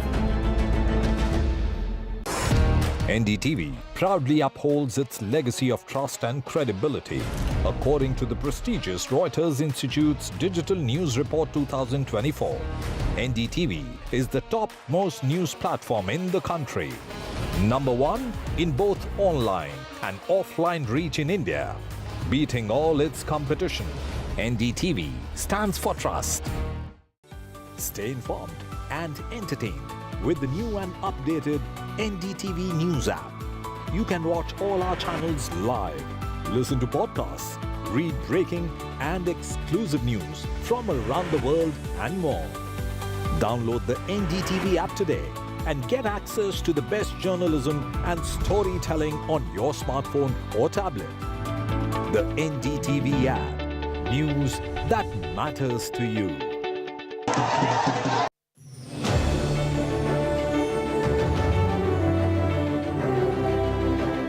You know, Mr. Sasalu, when one speaks about real estate development in the country, the first thing that comes to my mind are urban spaces where builders come in, destroy old buildings, create these concrete structures, and there is no concept or thinking about how that needs to be sustainable or environmentally friendly. Now, that's obviously something that cannot be the way forward. It's not an option. It's just something that has to be done. How?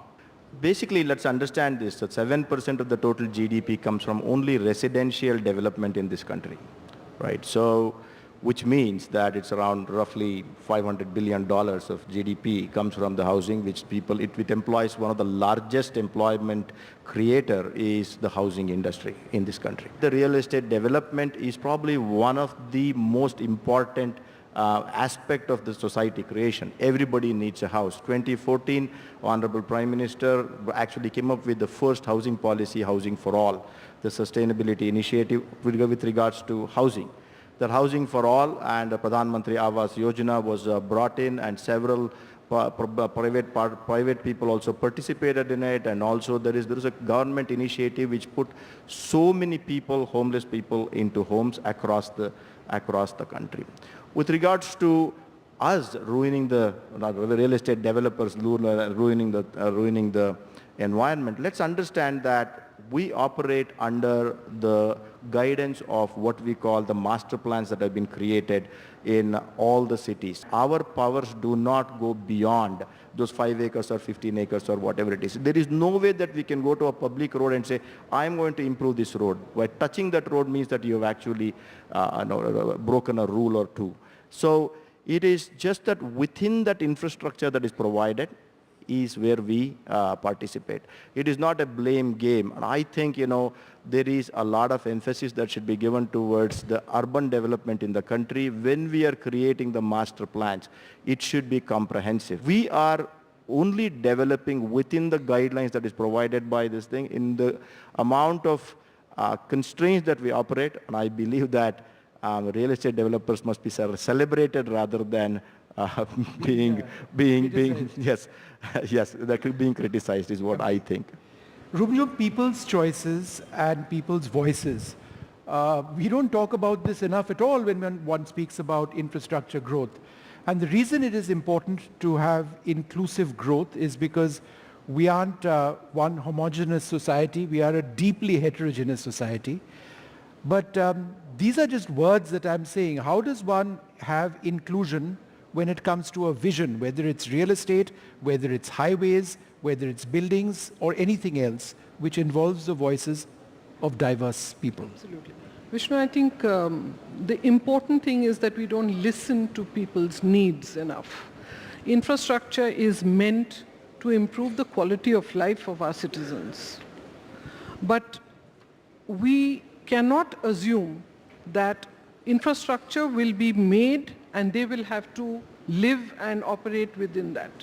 We need to understand what infrastructure is required for them, how they would like it, and wherever this has been used, this concept has been used, we've seen fantastic results, all of which are sustainable because people know what they need, they want, how to get that and how to operate that so that it benefits them. So we need to do a lot more of that, whether it's urban areas on saying, why is it that a metro is made, but ridership is only 22%? It's because nobody asked them what the challenges are. Mr. Sahai, how does Larsen & Toubro reduce your carbon footprint? So the big challenge for us is how to reduce the carbon footprint from these construction sites. The bulk of the emission takes place on account of the diesel consumption that takes place in these sites. More often they are remote, they are of a temporary nature, between 3 to 5 years typically. They have open boundaries, so to say, and getting connectivity from the grid is not always easy.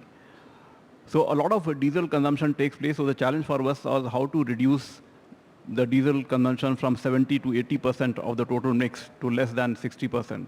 And I think over the last 12 to 18 months, a lot of initiatives have been taken. One is to see as far as possible to convert DG sets operation into grid wherever the workmen colonies are there.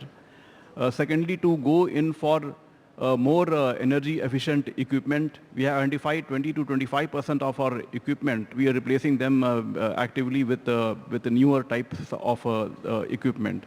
Then next is we have put IoTs and sensors on 14,000 pieces of equipment. They are tracked centrally in a command center, and they are tracked for both productivity and whether they are in operation or not, and whether what is the kind of fuel consumption taking place. So through optimization of such equipment across sites, improving their productivity, we have been able to reduce the diesel consumption per piece of equipment.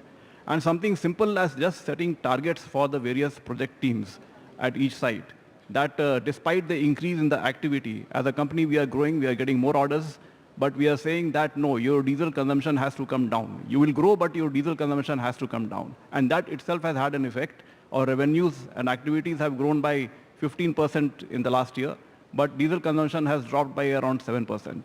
So we see that as a significant effect of all these measures. One final question, Mr. Gupta, to you. This is something that fascinates me. You've seen ports evolve in India, not just the Adani ports, but ports across the country over a period of time. How has technology had, or how is technology having a direct impact on logistics? And when one talks about logistics, there are also constraints because outside the ports, there is the entire highway network, there is the end user who has to gain from all of this, and there are problems and bottlenecks at every stage. So again, two parts. Is there a limit to logistics when we use that word in terms of your business? And how does technology work with logistics? Now, when I look at all the touch points of the logistics, we talk about vessels, we talk about ports, we talk about warehouses, we talk about yards, we talk about railways, we talk about trucks. Every part is the integral thing of the logistics. Today, when I compare, and this is what the target which India should take and India has taken, to reduce the logistics cost by 5 points. We are 5 points uncompetitive as compared to other best-in-class logistics cost in the world. Imagine if that 5 points goes down, how much effective we will be in the whole world. And why are we above the world standard? So the first thing is, do we have a seamless connectivity between all the models of transport? Are we really talking about infrastructure in isolation, or we are talking about infrastructure which is well connected, and that brings the quality of life to the consumer from end to end?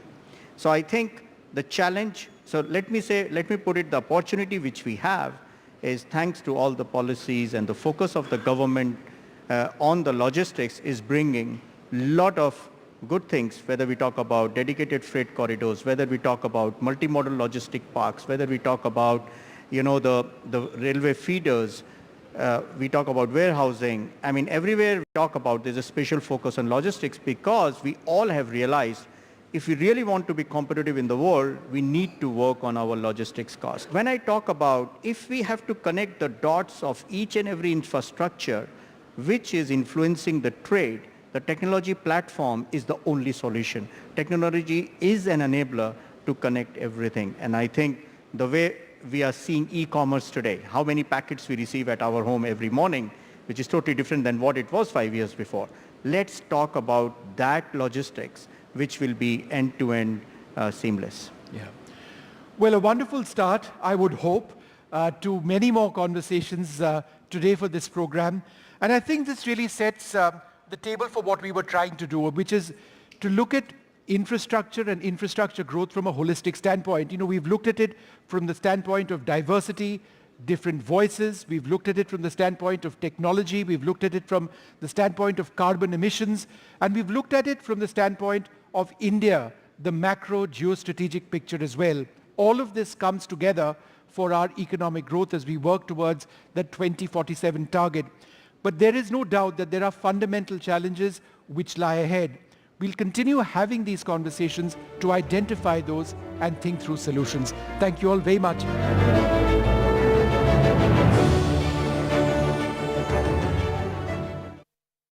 Loan मिलेगा या नहीं ये आपके credit score पर depend करता है। आज ही जाइए पैसाबाजार.com पर और अपना क्रेडिट स्कोर चेक कीजिए फ्री में, क्योंकि लोन की जरूरत किसी को भी कभी भी पड़ सकती है। चल एक्टिंग थोड़ा भेल बनो। ये आया बात पैसाबाजार.com।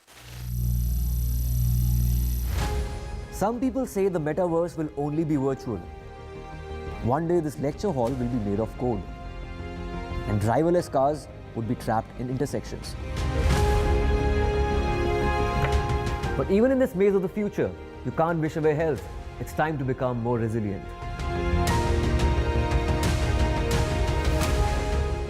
10 years of Banega Swasth India, we have grown and achieved so many milestones.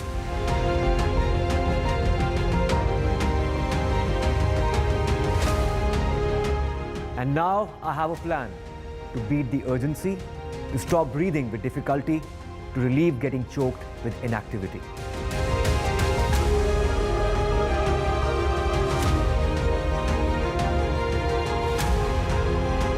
Energize our government, our environment, our society, and ourselves. Everyone, everywhere, every day.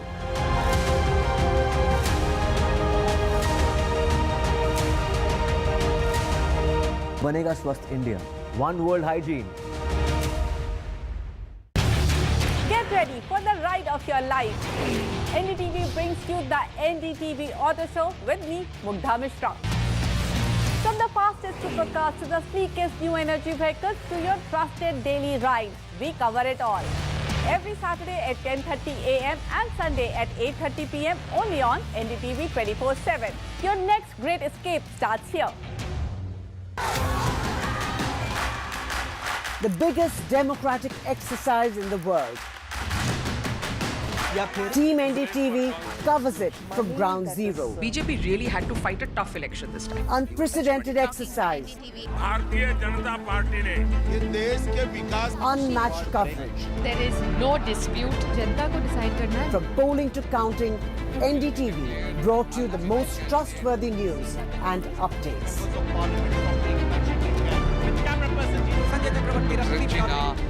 Elections mean NDTV.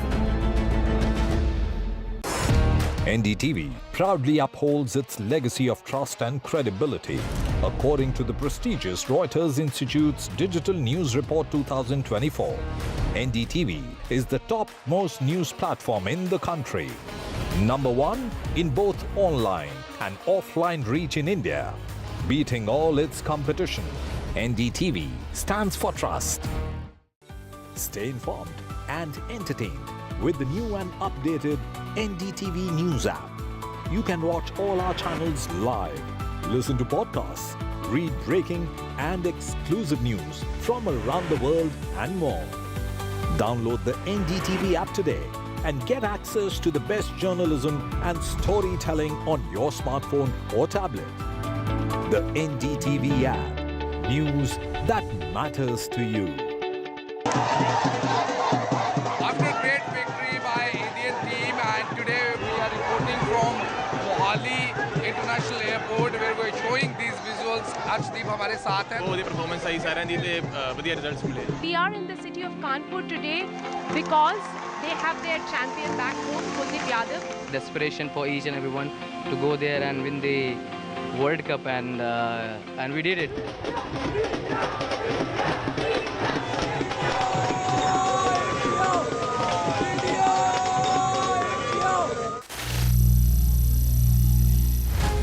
Some people say the metaverse will only be virtual.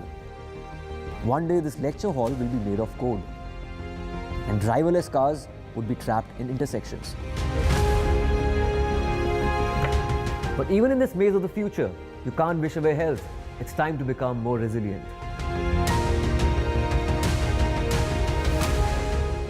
10 years of Banega Swasth India, we have grown and achieved so many milestones.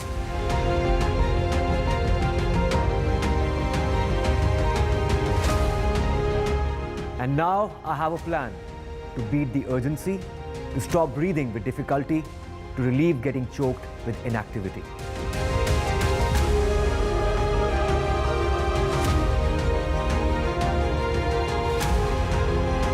Energize our government, our environment, our society, and ourselves. Everyone, everywhere, every day.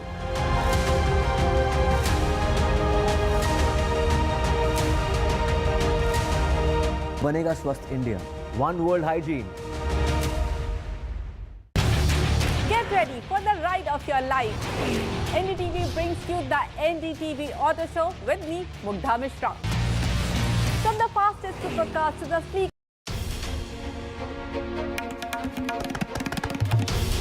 This is NDTV.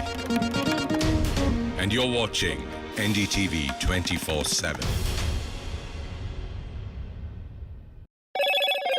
Hello, Moto.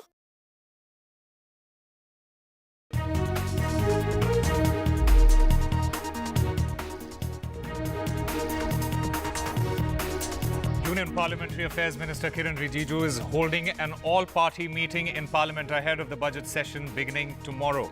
BJD and YSRCP, they demand special status for Odisha and Andhra Pradesh. Gaurav Gogoi raises Deputy Speaker post issue, while the Samajwadi Party brings up the Kambad Yatra nameplate row.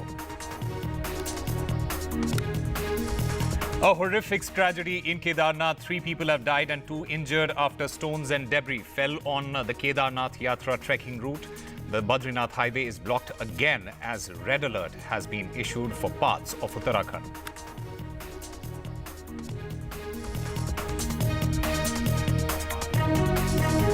Karnataka government proposes raising the IT staff's working hours to 14 per day. Karnataka State IT Employees Union says this is the biggest ever attack on the working class.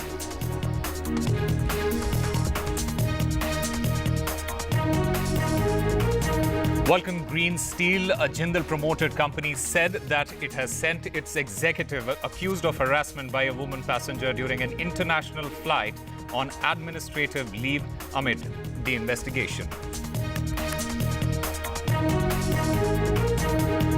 West Bengal Chief Minister Mamata Banerjee will address a massive rally today in Kolkata, an annual event commemorated as Shaheed Divas. She will be joined on stage by Samajwadi Party Chief Akhilesh Yadav.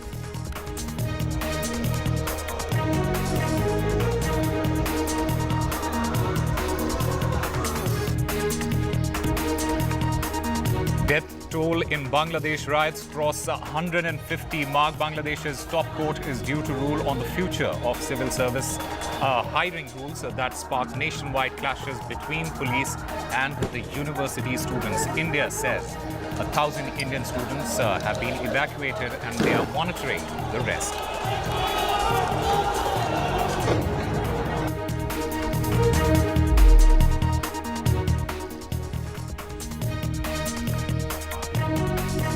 Hello and welcome. You're watching NDTV 24/7. I'm Osama Shab. Our top story at this hour that we are tracking amid a huge uproar over a bill that directed private firms in Karnataka to reserve jobs for Kannadigas. The state government is now planning to raise the IT staff's working hours to 14 per day.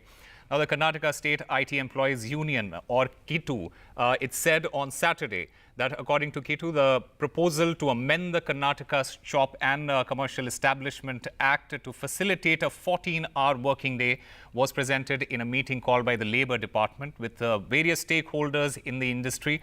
If implemented, the extended work hours will have the biggest impact on Bengaluru, the state capital, known as the IT hub of the country.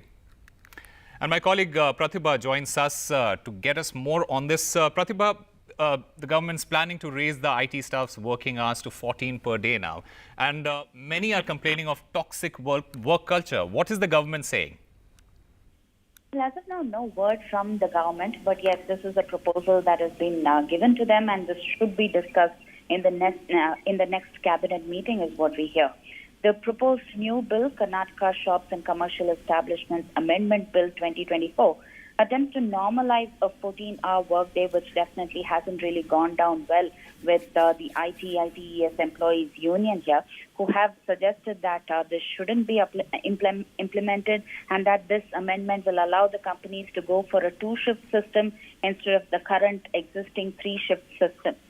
During the meeting, which was also attended by Karnataka Labour Minister, like you pointed out, Mr. Santosh Lad, and officials from different other departments, all of them are looking at the impact that this would have on the health of different employees working in this sector. So that needs to also be considered, is what the union has suggested. Now remember, this comes especially during the huge uproar over a bill that directed private firms in Karnataka to reserve jobs for Kannadigas. And the state government, all eyes are on them as to the manner in which they would plan this and discuss this going ahead with respect to the next cabinet meeting. Back to you. All right, Pratibha Raman, thank you very much for getting us all the latest in that story. And Union Parliamentary Affairs Minister Kiran Rijiju is chairing an all-party meeting ahead of the budget session. The budget session will begin on Monday with Modi 3.0 presenting its first budget on July 23rd in 3-week-long budget session. Lok Sabha Speaker has constituted 14-member Business Advisory Committee. In this meeting, government's agenda is union budget on the 23rd and budget for Jammu and Kashmir, while the opposition, they want to discuss NEET exam fiasco, Manipur, rising unemployment and rural distress. Election of the Deputy Speaker is also on the opposition's agenda. While special status has been asked by YSRCP, RJD and JDU for Andhra Pradesh and Bihar, TDP is staying quiet on this matter. In fact, sources tell us that Samajwadi Party, in fact, has raised the Kanwar Yatra issue as well. And the Congress has, in fact, raised the Deputy Speaker post issue in this case. न्यूनतम समर्थन मूल्य पर अभी तक कोई निर्णय नहीं आया है। किसान परेशान है, खेतिहर मजदूर परेशान है। इसी तरह अगर आप देखें तो बहुत से ऐसे मुद्दे हैं जो जन समस्याओं से जुड़े हुए हैं। ये सरकार जानबूझकर जन सरोकार की अवहेलना कर रही है। मणिपुर में अभी कोई निदान ये नहीं ढूंढ पाए हैं। देश के अन्य हिस्सों में हिंसा बढ़ रही है। जो हमारे निर्वाचित लोग हैं उन पर फर्जी मुकदमे चलाए जा रहे हैं। ये सारे मुद्दे होंगे जिसको हम उठाएंगे। And Aishwarya joins us to get us more on this. Aishwarya, what can we expect in this particular session? Because the last time in the Parliament, we saw a lot of ruckus. Will there be any sort of consensus this time around in this particular meeting? Well, the government of India had been stating that they want a smooth parliament session this time, and therefore the reason perhaps this all-party meeting had been called under the chairmanship of Rajnath Singh, and it is Parliamentary Affairs Minister Kiran Rijiju who had stated that all the floor leaders had been given an appropriate time to put forward their demands as to what their issues are. Certainly, it is BJD from the state of Odisha who had requested the government to give Odisha as a special category status. It is YSRCP from the state of Andhra Pradesh who had again demanded a special status, and also from the RJD, it is special package that has been demanded for the state of Bihar. Now, it is, of course, the government of India who had been preparing to bring almost 6 bills this time. One of the most important one remains the scrapping of a 90-year-old aircraft bill to replace with it a new one, and of course the banking amendments bills that are also to be put forward before the Parliament. Now remember, tomorrow is an important day where Finance Minister Nirmala Sitharaman will be laying the economic survey papers, and on Tuesday the finance budget will be presented before the Parliament. And just before that, it is a consensus that the government wanted to make so that there should be smooth session and there should be no disruption in the Parliament. But of course, the opposition parties had been raising demands of discussion on the NEET issue. The Kavad Yatra nameplate issue had also been raised by parties like Aam Aadmi Party, Samajwadi Party, and also the Congress Party, stating that Manipur issue should be discussed inside the Parliament and Prime Minister should be giving a reply before the House. Now, certainly it remains to be seen that whether the consensus is made and how smooth the functioning of Parliament will be seen in the upcoming 19 sittings of the budget session. All right. Will there be a consensus amid all the demands made by the opposition is the question. Aishwarya, thank you very much for getting us all the latest in that story. Now, 3 people have died in a tragic accident in Kedar Nath following a landslide on the pilgrimage route. Rescue operations are currently underway. The landslide has also resulted in the blockage of the Badrinath highway, causing further disruptions. A red alert has been issued for parts of Uttarakhand as heavy rain is expected. My colleague Kishore gets us more.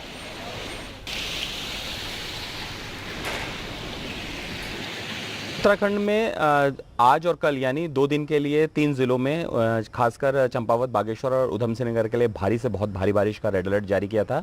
इसके अलावा जो और 10 district हैं उनके लिए भी orange alert जारी किया था कि इस दौरान काफ़ी बारिश हो सकती है और ऐसे में लैंडस्लाइड, पत्थरों का गिरना और रोड ब्लॉक और इसके अलावा नदियों का जलस्तर बढ़ सकता है। मौसम विभाग ने और आपदा प्रबंधन विभाग ने एडवाइजरी जारी की थी कि ऐसे में जो यात्री है, खासकर 4 धाम यात्री और जो रेगुलर ट्रैवल करते हैं उत्तराखंड के ज़िलों में, तो उनको यात्राएं तब की जाए जबकि बारिश ना हो, तब उसके बाद वो यात्रा कर सकते हैं। लेकिन केदारनाथ में जिस तरीके से हादसा हुआ इसमें 3 लोगों की डेथ हुई है, जिसमें 2 महाराष्ट्र के और एक रुद्रप्रयाग का ही यात्री है। इसके अलावा 8 लोग घायल हुए हैं। गौरीकुंड से चीड़वासा जो पैदल रास्ता है केदारनाथ धाम का, वहाँ पर ये लैंडस्लाइड हुआ और ऊपर से काफ़ी ज़्यादा पत्थर गिरे जिसकी वजह से इन यात्रियों की डेथ हुई है।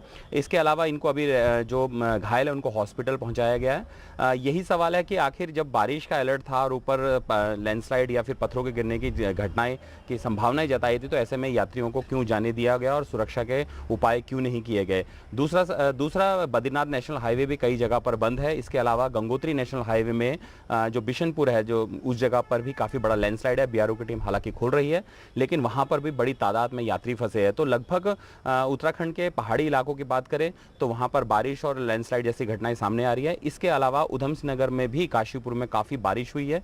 उधम सिंह नगर में भी रेड अलर्ट जारी किया है, तो वहाँ पर जल भराव काफ़ी ज़्यादा स्थिति में हो गया है। और हालांकि अभी फिलहाल वहाँ पर एसडीआरएफ तैनात है। एनडीआरएफ विद मौके की नज़ाकत को देख रही है कि ज़्यादा बारिश होती तो लोगों को सुरक्षित निकाला जाए।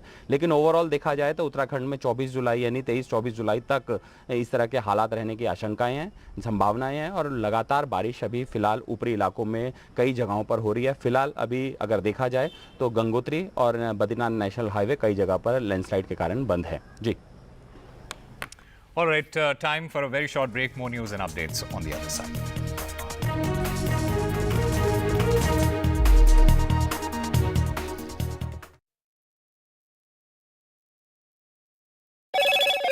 Hello, Moto. Motorola, India's best 5G smartphone brand.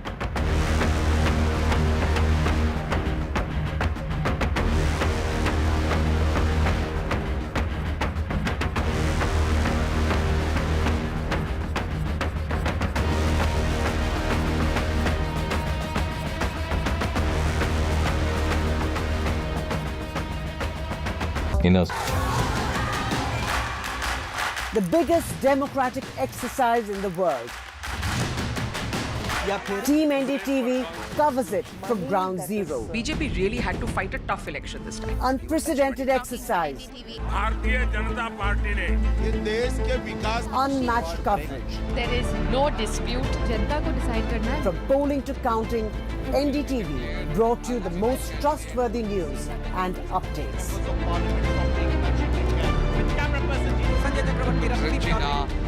Elections mean NDTV. NDTV proudly upholds its legacy of trust and credibility. According to the prestigious Reuters Institute's Digital News Report 2024, NDTV is the topmost news platform in the country. Number one in both online and offline reach in India. Beating all its competition, NDTV stands for trust. Stay informed and entertained with the new and updated NDTV News app. You can watch all our channels live, listen to podcasts, read breaking and exclusive news from around the world and more. Download the NDTV app today and get access to the best journalism and storytelling on your smartphone or tablet. The NDTV app. News that matters to you. After a great victory by Indian team, and today we are reporting from Mohali International Airport where we are showing these visuals. Arshdeep हमारे साथ हैं. बहुत performance आई सारे दी थे बढ़िया results मिले. We are in the city of Kanpur today because they have their champion back home, Kuldeep Yadav. Desperation for each and everyone to go there and win the World Cup, and we did it.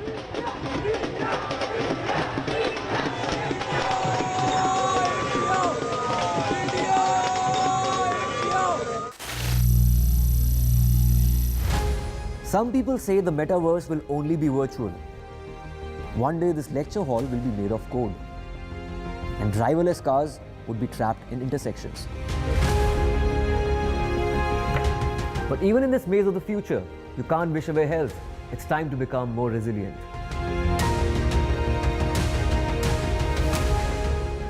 "10 years of Banega Swasth India, we have grown and achieved so many milestones.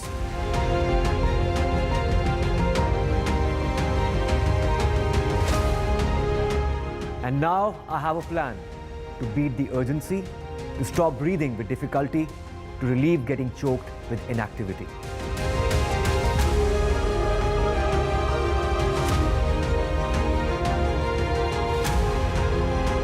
Energize our government, our environment, our society, and ourselves. Everyone, everywhere, every day.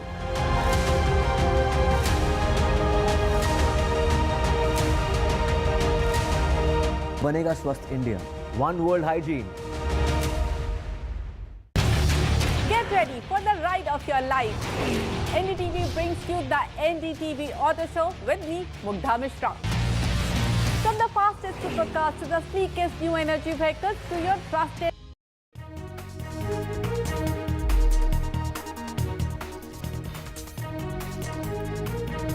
Welcome back. Another big story that we are tracking is the Gonda train accident probe. Now, regarding the rail accident in Chandigarh-Dibrugarh Express, 5-member investigation team, including Railway Safety Commissioner Pranjeev Saxena, Chief Safety Officer of the Northeast Railway Mukesh Mehrotra, Additional Divisional Manager of Lucknow Division Rajiv Kumar with branch officials inspected the spot and recorded the statements of nearby people, officers as well as employees. And after preliminary investigation, negligence is being said that has led to this particular accident.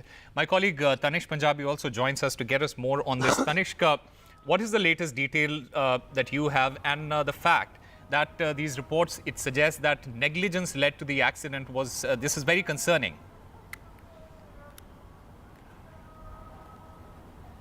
Well, yes, Osama. Soon after the accident took place, the unfortunate accident that took the life of 3 people in Gonda, the Chandigarh-Dibrugarh Express that got derailed near Gonda.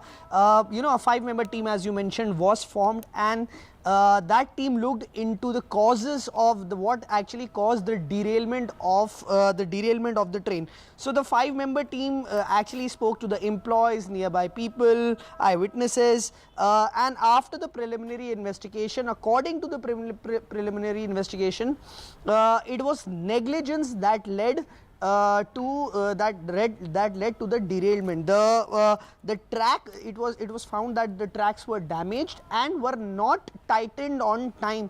That of course led to that led to the derailment. Also, one important thing to note in this preliminary investigation is that the caution was issued at around 2:30 p.m. sometime before the accident, but that caution was, that warning was not able to reach the loco pilot. So of course that caused the accident according to the preliminary investigation. So 5-member team was looking into it. They spoke to the employees, officials, nearby people, and it has been found out that the tracks were not tightened properly, and a caution was also issued, but that was not able, that did not reach the loco pilot according to the preliminary investigation. Few days back, this unfortunate derailment happened near Gonda, which of course around 20 people were injured, more than 6 people were seriously injured, and 3 people lost their lives. Yes. All right, Tanish Punjabi, thank you very much for getting us all the latest. In fact, let's now go across to the TMC rally in Kolkata, where Mamata Banerjee, along with Samajwadi Party chief Akhilesh Yadav, are there to show the strength of the opposition there.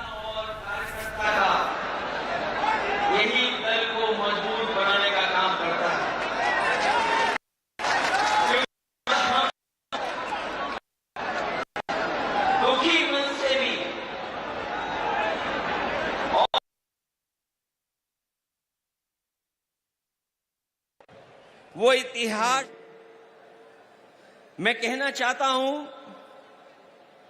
कि जुल्म की खिलाफत में जो जान दांव पर लगाते हैं वो इतिहास में शहीदों की तरह याद किए जाते हैं। मैं दोबारा कहता हूं कि जुल्म की खिलाफत में जो जान दांव पर लगाते हैं वो इतिहास में शहीदों की तरह याद किए जाते हैं। आज का दिन कार्यकर्ताओं की शहादत को याद करने का है, लेकिन आंख में आंसू लेकर के और आंख में आंसू ला करके नहीं, बल्कि सर को ऊपर उठा करके, क्योंकि ऐसी शहादतें ही किसी दल और उसके नेता और देश का गौरवशाली इतिहास बनाती हैं। ये हर किसी पार्टी के सौभाग्य नहीं होता, ऐसा हर दल के लिए सौभाग्य नहीं बनता जिसे ऐसे जान देने वाले वर्कर्स मिलते हों। मुझे इस बात की प्रसन्नता है कि आदरणीय दीदी के पास ऐसे वर्कर हैं जो अपनी जान भी दे देते हैं लेकिन परवाह नहीं करते हैं।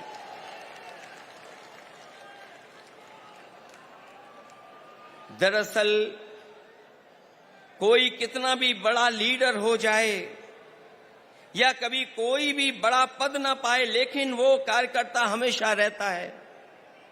कार्यकर्ता सबसे छोटा नहीं, सबसे बड़ा होता है। कार्यकर्ता ही किसी दल की बुनियाद होता है। वर्कर ही हमारे पार्टी की बुनियाद में होता है। उसी की शहादत अगर ये बताती है कि वो पार्टी के प्रति कितना वफादार था, तो पार्टी द्वारा उसको याद करना बताता है कि पार्टी के दिल में उसके लिए कितनी ऊंची जगह है। आज जो आप लोग इकट्ठे हैं या मैं आकर के आपके बीच में खड़ा हूं, वो याद दिला रहा है, बता रहा है कि दीदी के दिल में एक एक कार्यकर्ता का सम्मान कितना है। उसको आज भी दीदी याद कर रही हैं। जिस दल का सबसे बड़ा लीडर उस दल का सबसे बड़ा वर्कर होता है, उसका वर्तमान मजबूत होता है और भविष्य और भी ज्यादा मजबूत है। पिछले चुनाव में मुझे याद है जब दीदी संघर्ष कर रही थी, आदरणीय ममता दीदी के लिए मैंने 2 लाइनें कही थी। जब वो असली लड़ाई में थी, पैर में चोट थी, वो चल नहीं पा रही थी, उसके बावजूद भी वो चुनाव प्रचार में थी।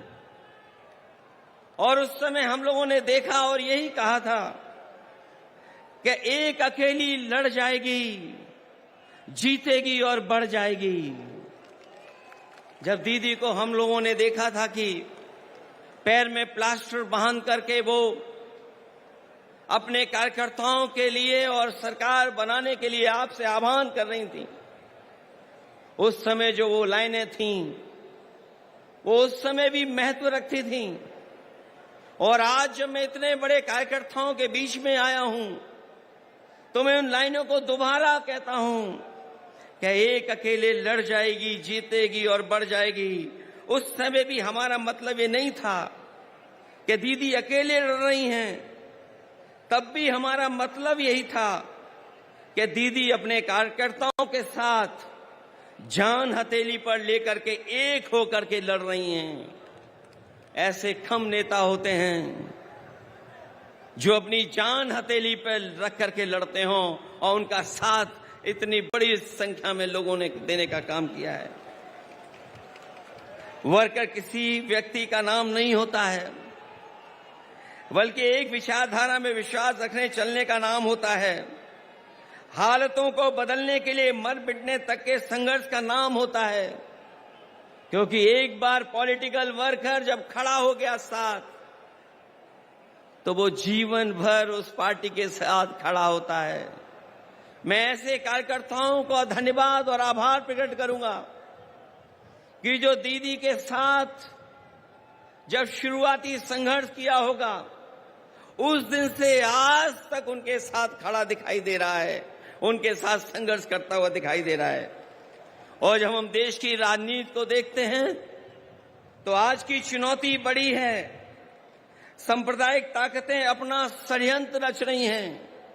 जो सत्ता में लोग हैं दिल्ली में, और दिल्ली के इशारे पर जो लोग बैठे हैं जगह जगह पर, वो लगातार षड्यंत्र कर रहे हैं।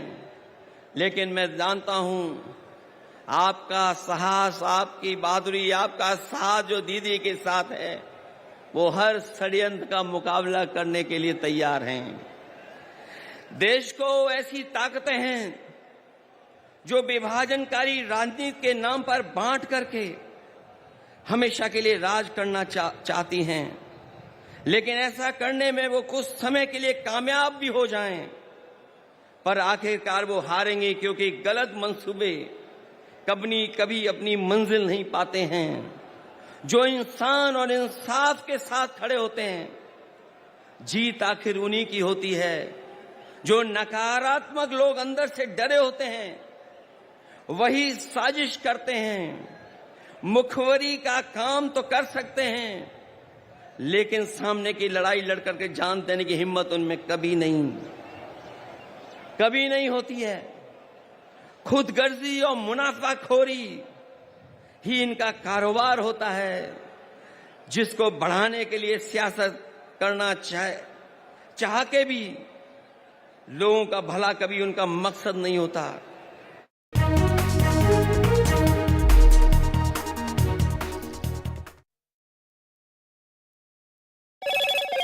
Hello, Moto.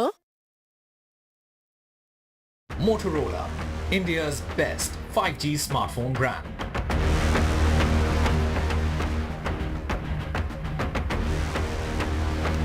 Devotees take the holy dip in Triveni Sangam on the occasion of Guru Purnima in Prayagraj.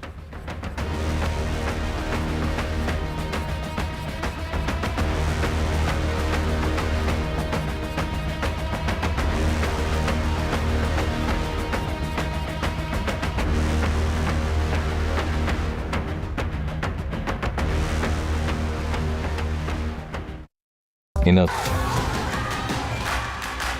The biggest democratic exercise in the world.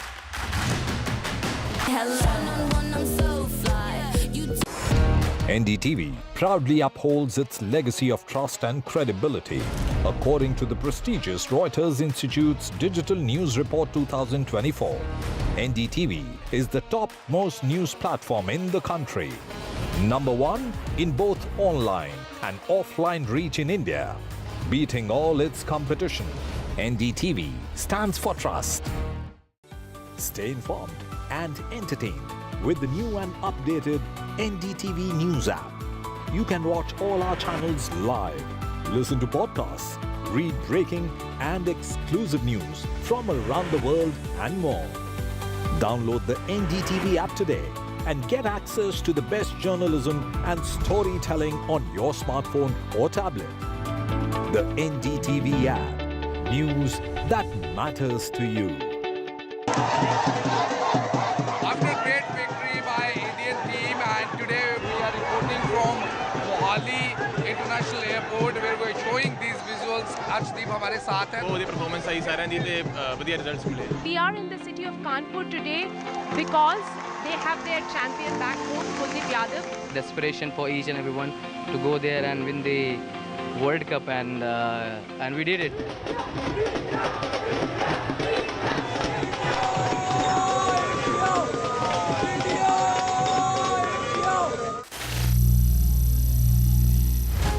Some people say the metaverse will only be virtual. One day this lecture hall will be made of code, and driverless cars would be trapped in intersections. But even in this maze of the future, you can't wish away health. It's time to become more resilient.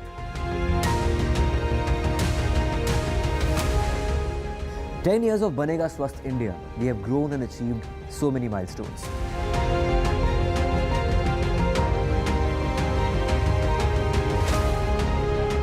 And now I have a plan to beat the urgency, to stop breathing with difficulty, to relieve getting choked with inactivity.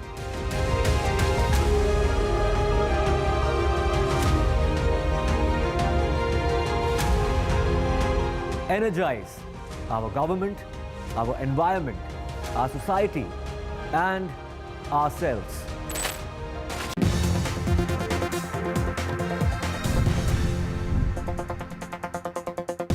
Hello and welcome to our special series, The Budget of Hope. Today here in Jaipur, we are with a series of women entrepreneurs. Jaipur is known for its rich craft tradition, and interestingly, a lot of women have actually promoted this craft and made it into a successful business.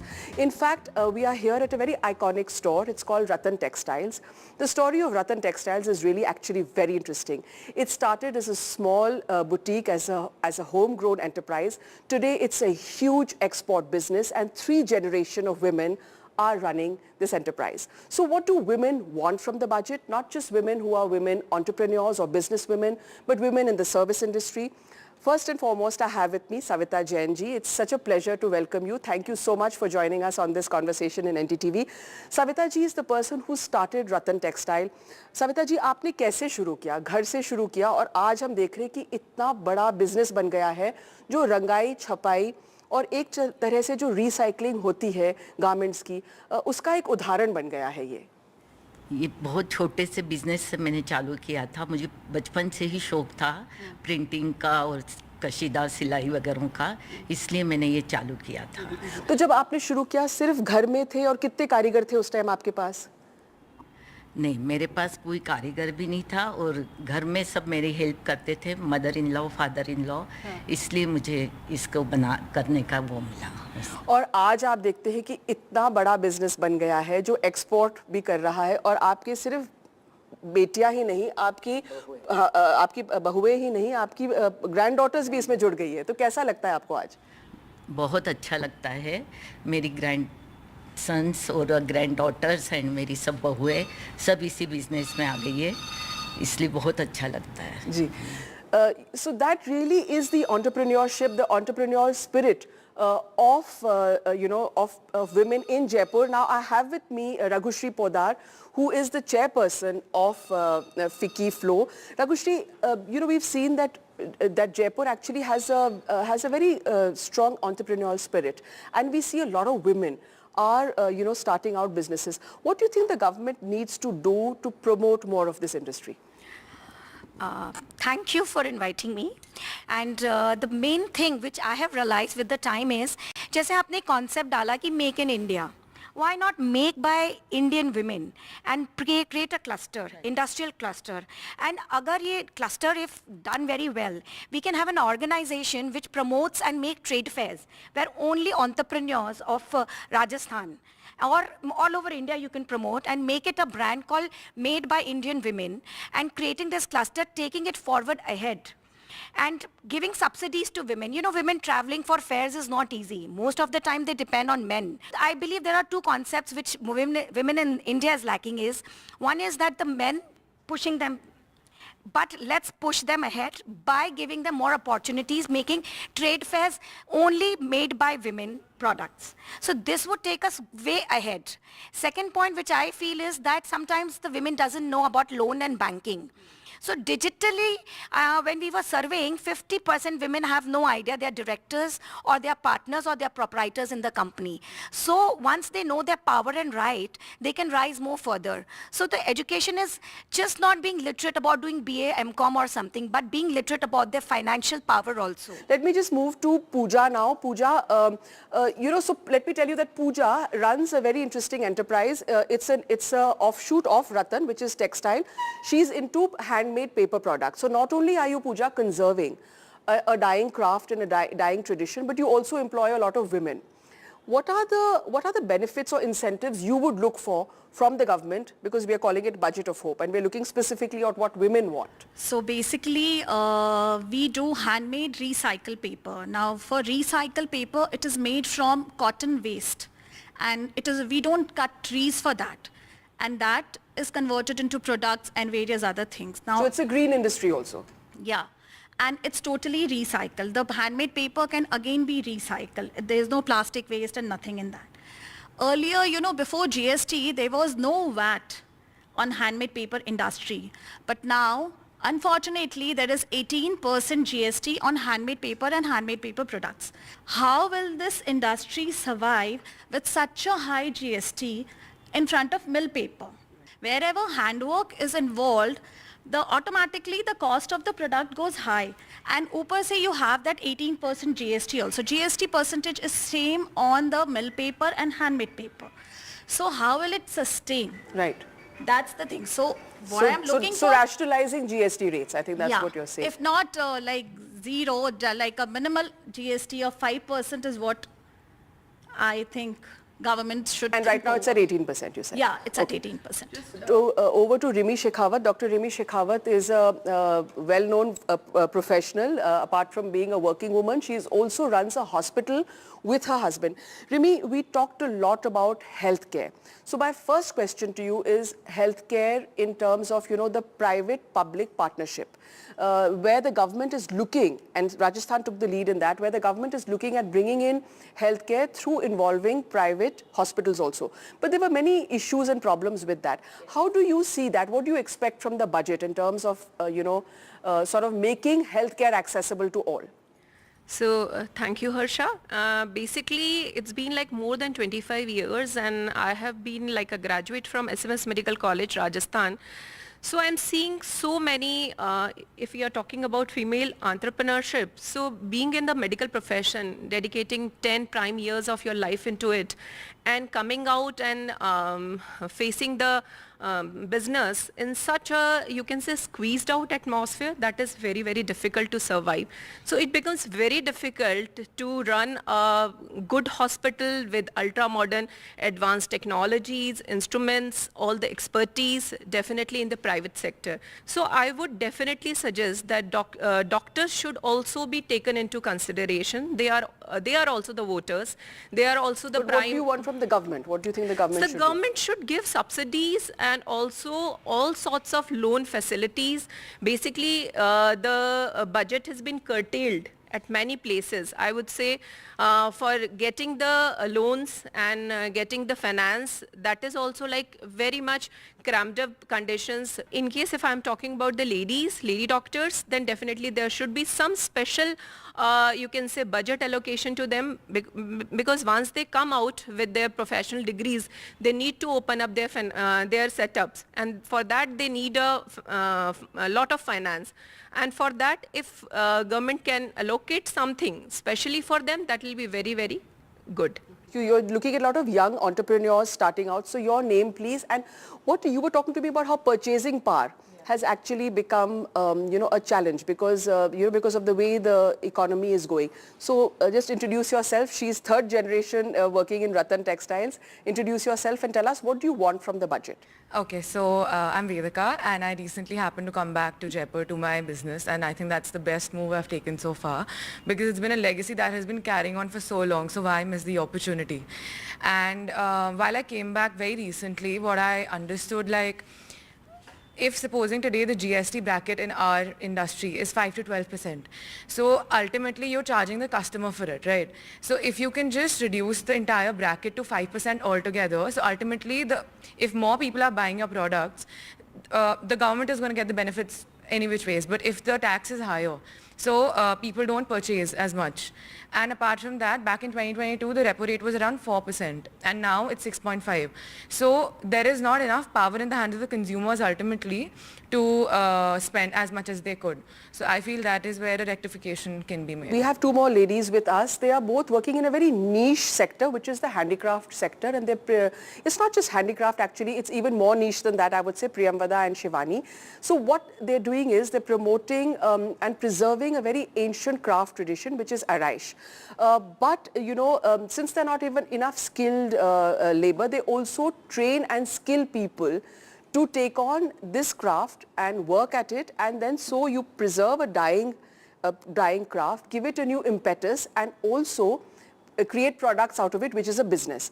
So Priyamvada, Priyamvada Golecha, first to you, what do you expect from the government to do specifically for a sector like yours? And we are talking about these sectors because these are really sectors which are very much, working in the economy. You can find them here in Jaipur especially, because Jaipur itself has such a rich craft tradition. So just give a little introduction on Araish. It's traditionally done on walls. It's lime plaster. So traditionally all our homes were made of lime, but after independence barely any homes were made in lime, and it's a dying tradition because most homes are made of cement today.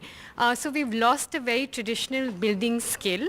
So when Shivani and I met, we thought it'd be very interesting to bring something that's done on walls to a terracotta object, so it becomes a piece that can be carried around. So something that's limited to buildings gets transferred onto products, so it becomes transferable. What are the kind of incentive support that you would require from the government? Because not only are you working in a very niche industry, there's a lack of skilled labor in that particular industry.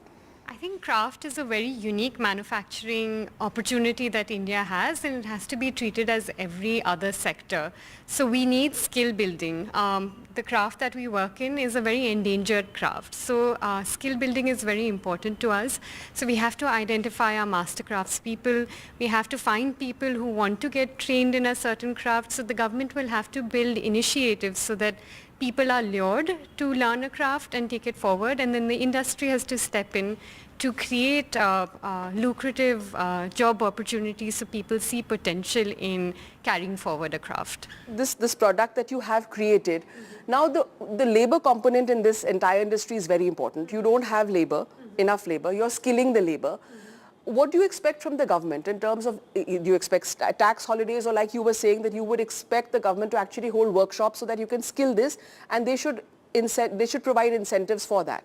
So yeah, the master craftsmen who are around, the few that are around, maybe they need to, be helped by the government. So they can pass so on that their they can craft. pass on their knowledge and craft to the the younger generation and people who are interested in doing this work. So not very many people are interested in doing this work because it's labor intensive, it's time consuming. Skill building programs is very important. Yes. So we have to identify our master crafts people.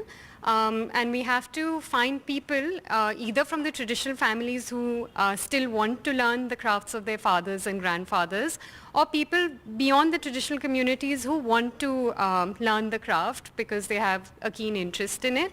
And the government has to give stipends to these master craftsmen for training other people and people who are interested in getting skilled to create a program where they can earn a decent livelihood and then they can be absorbed by industry. You were also talking about how you're planning to train women to even do miniature art. Yes, so the other project I work on is Khanum, which is ceramics and miniature painting. So we're working with very traditional pottery and we're working with miniature painting and bringing these two skills together, which was never done in the past. And traditionally, miniature painting was only done by men in the karkhanas. Women didn't traditionally practice it. But now in the studio, we have a lot of men who are interested in training their daughters. So we've got a lot of women coming to the studio, and it's a whole training program that we are setting up so that women can partake on this craft. So skilling women. I think maybe the government should step in and give what you're saying is incentives for that to skill women is what we're talking about. Also for someone who runs, an export business. So I have Sapna with me, who's very much, very much part of the Ratan family. Sapna, for someone who runs a very successful export business, what do you expect from the government to help you in terms of exports? Okay, so procuring raw material is a big problem for us, like the yarn, which is like what we get in India. It is more expensive than what is being exported. Like to Bangladesh especially, they get a rebate of like 5%. So what we procure in India, it's more expensive. So the final product which comes out to be more expensive than the neighboring countries.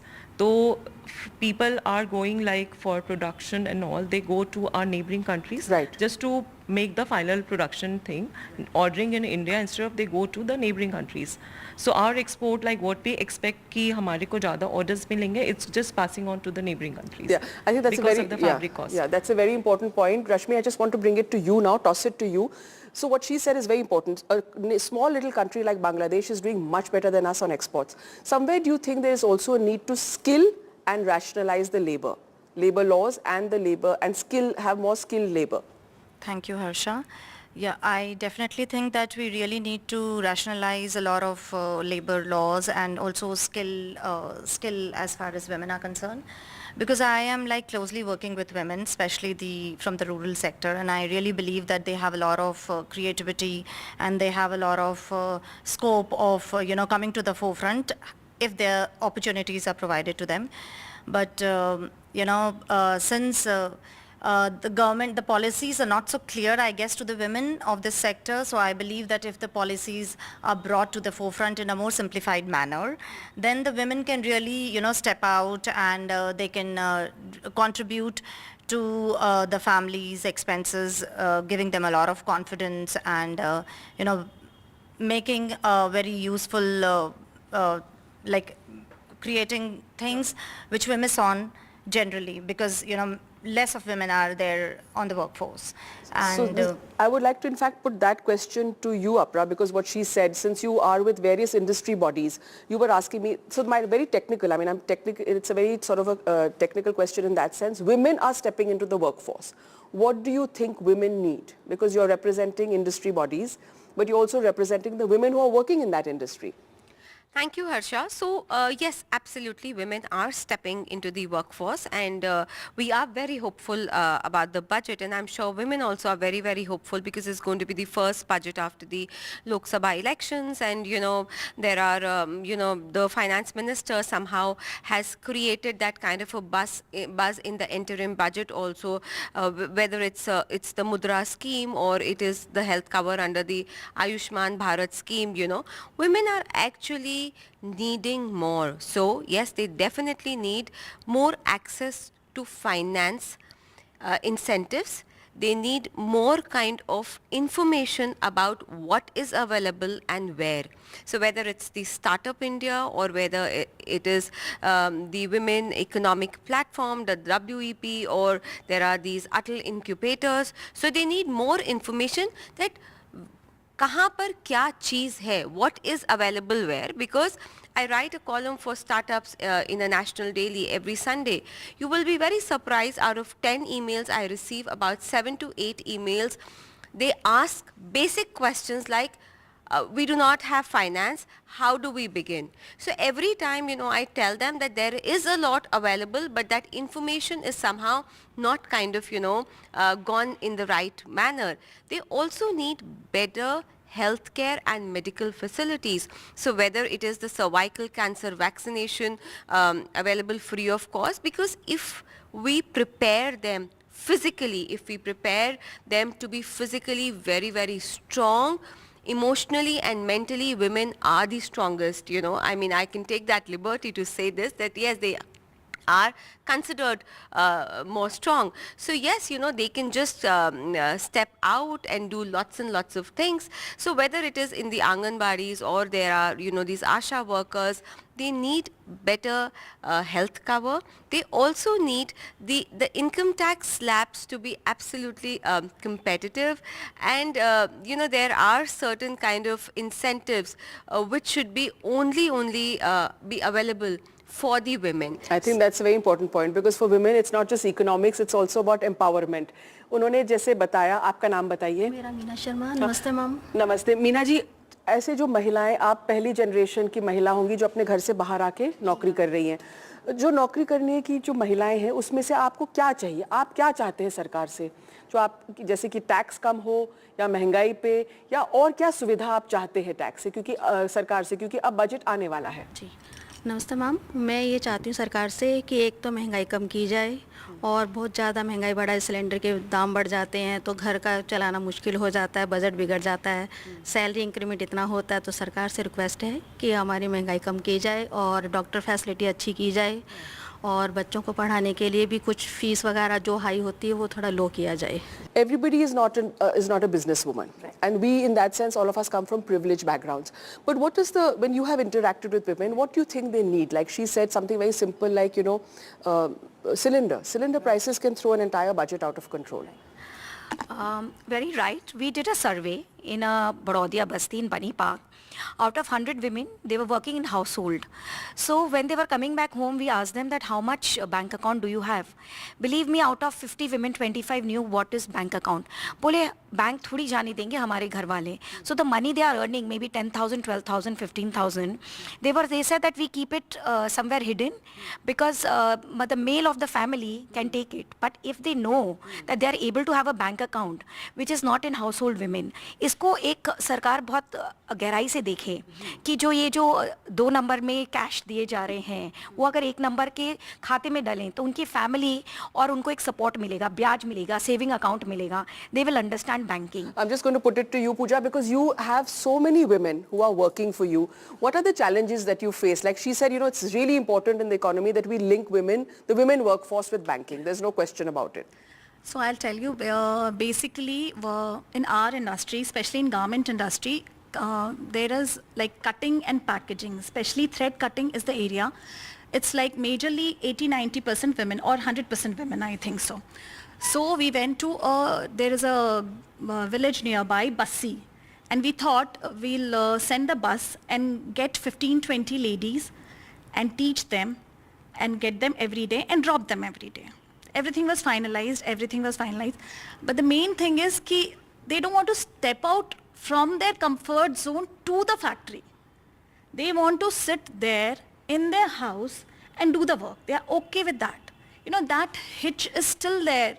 जो गांव की महिलाएं हैं ना, उनमें ये है. There's a hitch to come out.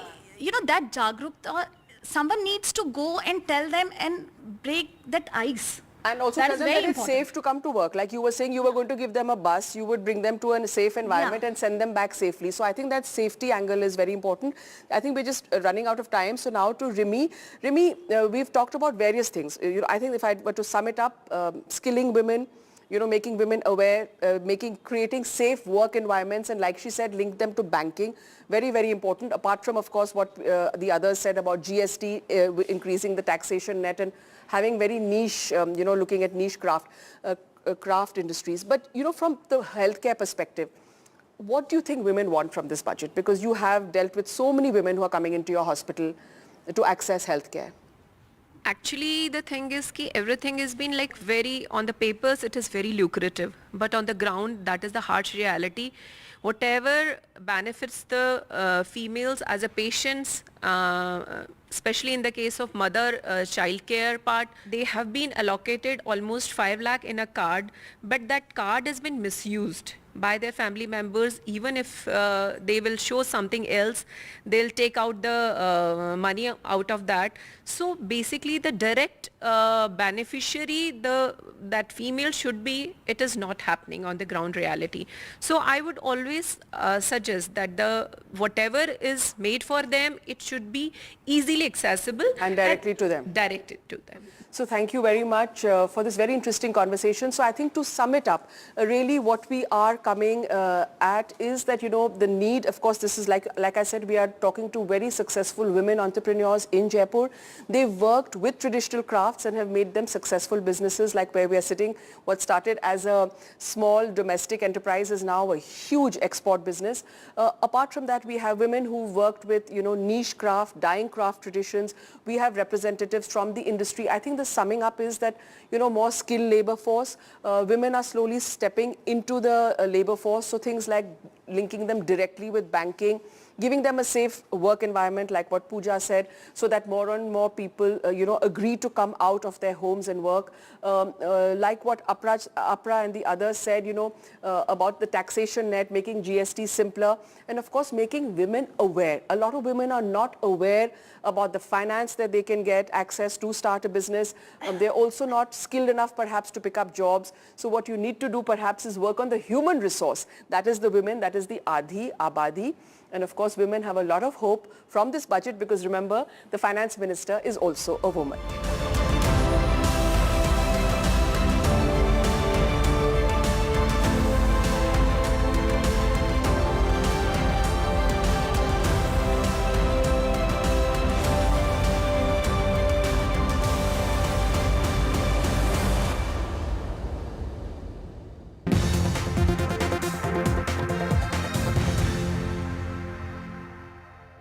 Loan मिलेगा या नहीं, ये आपके क्रेडिट स्कोर पे डिपेंड करता है। तो आज ही अपना क्रेडिट स्कोर चेक करें फ्री में पैसाबाजार.com पर। लोन की जरूरत कभी भी किसी को भी पड़ सकती है। ठीक से एक्टिंग नहीं। पैसाबाजार.com। The biggest democratic exercise in the world. Team NDTV covers it from ground zero. BJP really had to fight a tough election this time. Unprecedented exercise.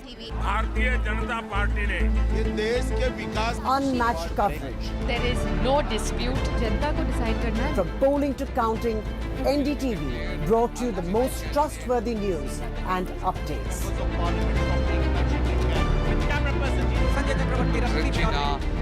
Elections mean NDTV. NDTV proudly upholds its legacy of trust and credibility. According to the prestigious Reuters Institute's Digital News Report 2024, NDTV is the top-most news platform in the country. Number one in both online and offline reach in India. Beating all its competition, NDTV stands for trust. Stay informed and entertained with the new and updated NDTV News app. You can watch all our channels live, listen to podcasts, read breaking and exclusive news from around the world and more. Download the NDTV app today and get access to the best journalism and storytelling on your smartphone or tablet. The NDTV app. News that matters to you. After great victory by Indian team, and today we are reporting from Mohali International Airport where we are showing these visuals. Arshdeep हमारे साथ हैं. बहुत ही performance सही सारे दी थे बढ़िया results मिले. We are in the city of Kanpur today because they have their champion back home, Kuldeep Yadav. Desperation for each and everyone to go there and win the World Cup, and we did it.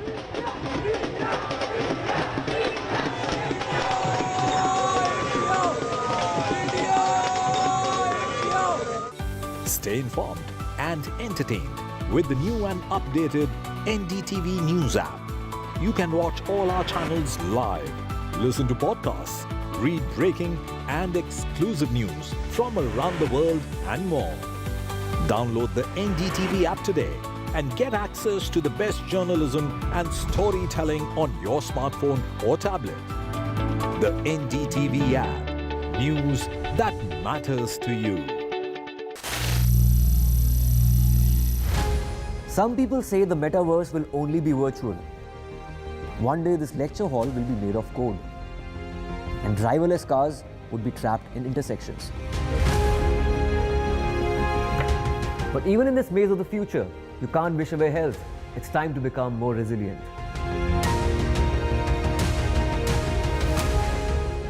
10 years of Banega Swasth India, we have grown and achieved so many milestones.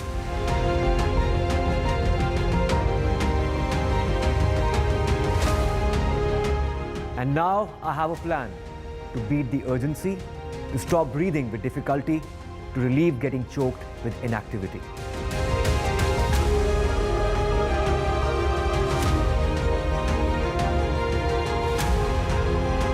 Energize our government, our environment, our society, and ourselves.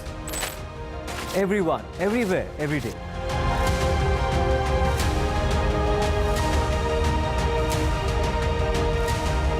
Banega Swasth India. One world hygiene.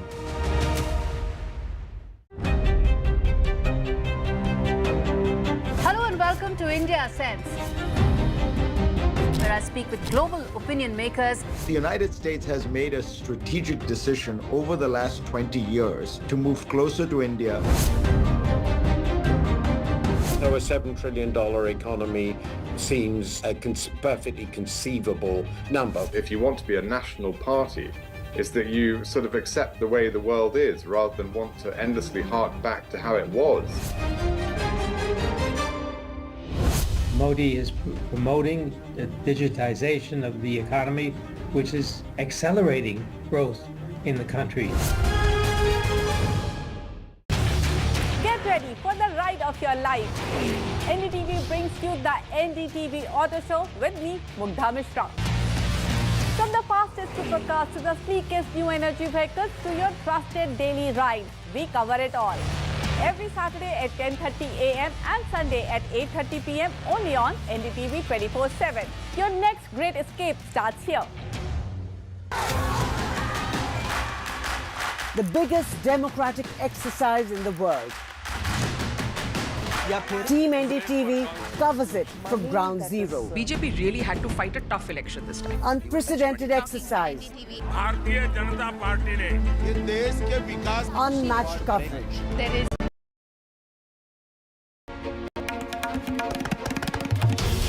This is NDTV, and you're watching NDTV 24/7.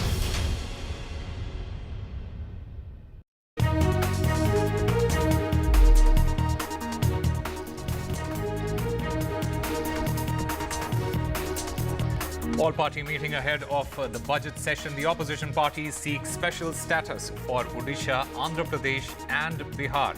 BJD, YSRCP, they demand special status, while the RJD demands a special package for their respective states. Samajwadi Party raises Kanwar Yatra nameplate issue at the all-party meeting. Gaurav Gogoi brings up vacant deputy speaker's post, says it should be given to the largest opposition party. Jagan to sit on dharna in Delhi day after the budget. YSRCP alleges that under TDP's rule, 35 murders took place in just 45 days.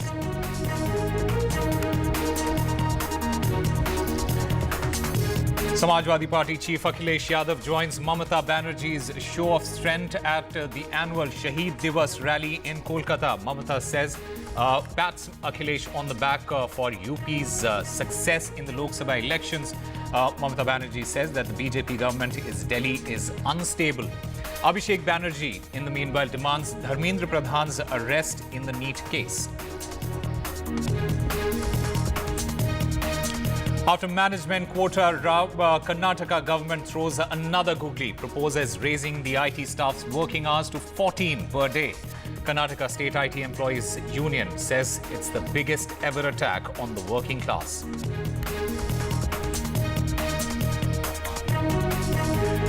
Bangladesh Supreme Court scales back the 1971 kin quota in terms the High Court's order on job quota illegal. It also slashes the quota for kin of 1971 veterans to 5% from 30%. A horrific tragedy in Kedar Nath. 3 people have died and 2 injured after stones and debris fell on the Kedar Nath Yatra trekking route. The Badrinath highway is blocked again as red alert has been issued for parts of Uttarakhand.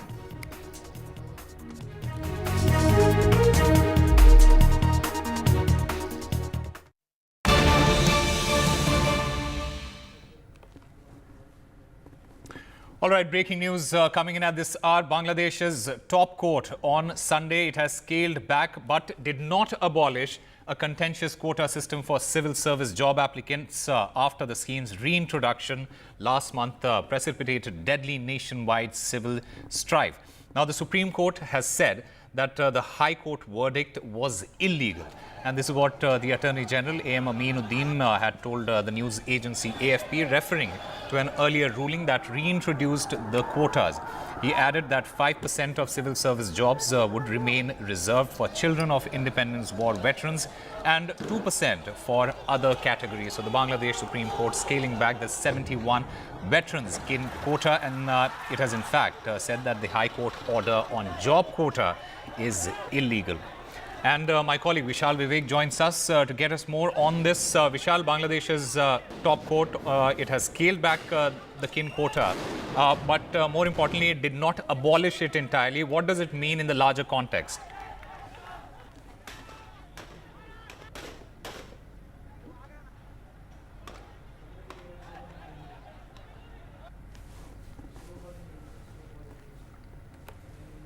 Before, the quota was about 30%. Now they have scaled it back to 7%. So there is some sense of relief for the protesters, but they have not abolished it, as you have mentioned before. But it's a significant change considering the fact that, as I mentioned earlier, it was 30% in the beginning for the descendants of the freedom fighters of 1971. Now it's 7%. And so what that means is 93% of the job will be on merit-based system. It's a big relief for the protesters, but how they will react to it, that remains to be seen. The government of Bangladesh has been trying to engage with the protesters who have been, protesting for the last few weeks. But in the last few days, the last 3-4 days particularly, they have, gone on a nationwide campaign, which has turned into a violent campaign in the sense that there has been, frequent clashes with the police, with the paramilitary forces. About 150 people have died so far. So whether or not these violent protests and these clashes will stop, that remains to be seen. That depends on the, whatever the conversations happen between the government and the protesters. So far, the protesters have refused to speak with the government. Whether or not this relief from the Supreme Court, this judgment from the Supreme Court, extends the talks forward, that remains to be seen. So in the next few hours will be particularly critical because as far the reports are concerned, until about 3 p.m. today, Dhaka time, there was total curfew. So whether or not this Supreme Court judgment changes that remains to be seen. There are a lot of questions to be answered because violent protests have spread across the country, and there's no internet in the country. There's no information flowing out of the country. There are only a handful of organizations working out of Bangladesh that are, giving information as to what is going on inside the country. So it's a total information blockade there. Right. This Supreme Court judgment, what that means, how that translates, that all remains to be seen. All right, Vishal Vivek, thank you very much for getting us all the latest in that story. So the Bangladesh Supreme Court has scaled back the quota, kin quota, that was earlier approved by the High Court Moving on to our other big story that we are tracking, the Union Parliamentary Affairs Minister Kiren Rijiju has chaired an all-party meeting ahead of the budget session. The budget session, remember, will begin on Monday, that is tomorrow, with Modi 3.0 presenting its first budget on July 23rd in three-week-long budget session. Now, Lok Sabha Speaker has constituted 14-member Business Advisory Committee. In the meeting, the government's agenda is a union. The government's agenda was the union budget on the 23rd and the budget for Jammu and Kashmir. While the opposition, it demanded to discuss NEET exam fiasco, Manipur, rising unemployment and rural distress. Now, BJD, the Biju Janata Dal, YSRCP, they have demanded special status for Odisha and Andhra Pradesh, while the RJD, they have demanded a special package for Bihar state. And in fact, sources say that Samajwadi Party has raised the Kanwar Yatra issue in that particular meeting. The Congress, in fact, has raised the Deputy Speaker post issue, and the YSRCP has raised the law and order issue in Andhra Pradesh. In fact, the sources suggest that YSRCP has sought a special status for Andhra, while the RJD has demanded special package for Bihar. In the all-party meeting, we had political parties from Bihar and Andhra Pradesh also demanding special category status for their respective states. Biju Janata Dal has demanded for special category status for Odisha. We join issue with our other counterparts from other states as well, who feel there is a similar need required for their respective states. And Aishwarya Jain joins us to get us more on this. Aishwarya, different parties, they're asking for special statuses and special packages for their respective states. And along with all of that, there is the Kanwar Yatra row and as well as the Deputy Speaker's post issue. What more can you tell us? Well, certainly it is the opposition regional parties who have demanded for special status and packages for their respective states. We talk about Odisha, then it is Biju Janata Dal who had requested for a special package for the state. It is for Andhra Pradesh, where the YSRCP had demanded for a special package, and certainly, interestingly, it is for Bihar, BJD. For Bihar, it is JDU, LJP, and the RJD had raised the demand for the special status. Now remember, these are the alliance partners for the NDA as well, if we talk about the JDU and the LJP. But apart from it, there had been several other issues which had been raised by several other parties, AIA, DMK raising the NEET issue and concerns regarding to it. It was Praful Patel's party who had raised the issue of the farmers and the price rise in the farm crops as well. But certainly it is Government of India who stated that they had given opportunity to each and every pro leader who had attended this all-party meeting and had given an opportunity to raise their issues. Now, the Government of India is committed for ensuring smooth parliament session, which is starting from tomorrow. Remember, this budget session will consist of 19 sittings, to which Finance Minister Nirmala Sitharaman will be laying the economic survey papers tomorrow, and on Tuesday the budget will be announced. But certainly special package demand is something that had been put forward by different political parties, specifically regional parties, for their states. That would be certainly very important to see that whether the governments had agreed to put forward these demands or not. But a smooth session is something that the government is expecting from all the political parties. All right, Aishwarya, thank you very much for getting us all the latest in that story. In fact, the YSRCP has raised charges of lawlessness in Andhra Pradesh, and the former Andhra Pradesh Chief Minister, he's set to protest in Delhi. This is against the TDP government. The YSRCP is demanding precedence rule in the state. The lawlessness and the breakdown of law and order in Andhra Pradesh is what the YSRCP is protesting against, and this especially after 35 murders were witnessed in just 45 days of the ruling TDP. What's the plan of Mr. Jagan Mohan Reddy? He's going to be here on Tuesday and Wednesday. We are going to highlight all these things. We are going to put a photo exhibition and videos. We are going to highlight this throughout the country, that what is the state happening in Andhra Pradesh, and we are going to demand justice for all the people. So lastly, the 8 demands that YSRCP has put forward in the all-party meeting, if you can just brief us. One, of course, the special status demand for these. See, basically, all the relevant issues which are happening in the country. One is this UPSC, and basically the first foremost demand is special category status, which was promised by both BJP and the Congress on the floor of the House, and even the railway zone issue.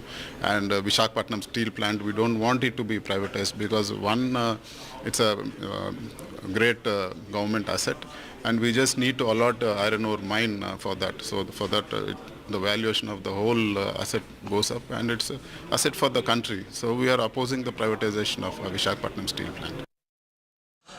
Very strong allegations by the YSRCP. They just stepped out of the all-party meeting, said that in 45 days of your ruling, there have been 31 murders, complete lawlessness in the state of Andhra Pradesh, and therefore they need to demand to implement President's rule in Andhra Pradesh. How do you respond to such allegations? These are all fake allegations, fake numbers that are being put across. We want, our Chief Minister wants discussion in State Assembly, which is going to start from tomorrow. If any of these issues they want to raise, they can raise in the State Assembly. Instead of raising it in the State Assembly, they are running away from the issue. Because once they raise those issues, we will answer them with a strong counter, with proofs and everything. And we will also present what has happened, how many lawlessness activities have happened from 2019 to 24. It will be a lot of embarrassment for them. That's why they're just making allegation and running away from an assembly and coming over here. They're just doing a diversion politics. The topic right now in Andhra Pradesh, everyone wants to hear in Andhra Pradesh right now is the financial mess that Andhra Pradesh is in now. The numbers will be released. The white paper will be released on Monday or Tuesday. Please go through it. It will be shocking with the numbers. The debt that Andhra Pradesh is in, the numbers when you look at it, it will be shocking. So we want that to be presented in the assembly and discussion to happen on that. He is running away from that. And second thing, we want to present those numbers in the parliament also, so that every member can actually look at those numbers. And when we demand for extra grants, when we ask for extra grants from the union government, no one objects to it. So they have also stated that, these are just not numbers. They will photo exhibit these murders, they will show to the country, and this is what Chandrababu Naidu has also done when he was sitting in the opposition in the state of Andhra Pradesh. He had also come to Delhi and put out dharna and showcase to the entire country what has happened there. So now what's the issue? One thing you should remember, Andhra Pradesh is on a path to restart again, reconstruct again. Everything has stopped. We are looking for investments, not only from the union government, from the private sector also. The investments will come. We all know investments will come. Development activities will happen when law and order issue is at the most perfect. Last 5 years, it is not there. That's why investments didn't come. Next 5 years, under the leadership of Chandrababu Naidu garu, law and order will be perfect and it will be investor friendly. And news now from Kolkata. After successive electoral victories in which she defeated the BJP in West Bengal, Chief Minister Mamata Banerjee, she addressed a massive rally today in Kolkata, a day which is commemorated as Shaheed Divas by the Trinamool Congress to mark the death and honour 13 people who were killed in police firing during a demonstration in 1993 led by the then West Bengal Youth Congress leader Mamata Banerjee. Now this year, Mamata Banerjee, she was joined by Samajwadi Party chief Akhilesh Yadav in that rally. Abhishek Banerjee, he said that if Partha Chatterjee can be raided and arrested in the alleged job scam, then why can't they raid and arrest Dharmendra Pradhan in the NEET paper leak case? In fact, Akhilesh Yadav, who was also speaking at that rally, he said that the BJP-led NDA government at the centre, it won't last long and it will fall very, very soon. हम आपको party को, Samajwadi party को पहले अभिनंदन करने चाहूंगी कि UP में जो खेल आपने दिखाया, अभी तो बीजेपी को रिजाइन करना चाहिए था, लेकिन उसको शर्म कम होता है। आपको थोड़ा से दिन इंतजार करने पड़ेगा, लेकिन आपका साथ मैं सहमत हूं कि दिल्ली में जो गवर्नमेंट एजेंसी लगा के, इलेक्शन कमीशन को लगा के, डरा के जो गवर्नमेंट ले आया, वो स्टेबल गवर्नमेंट नहीं है। कोई भी दिन हो जा सकता है। जैसे कभी धूप आता है, बारिश होता है, उसका बाद ऐसे बहुत दिन हो गया। Enough is enough. जो दिल्ली में सरकार में बैठे लोग हैं, वो सरकार चलने वाली नहीं है, वो सरकार गिरने वाली है।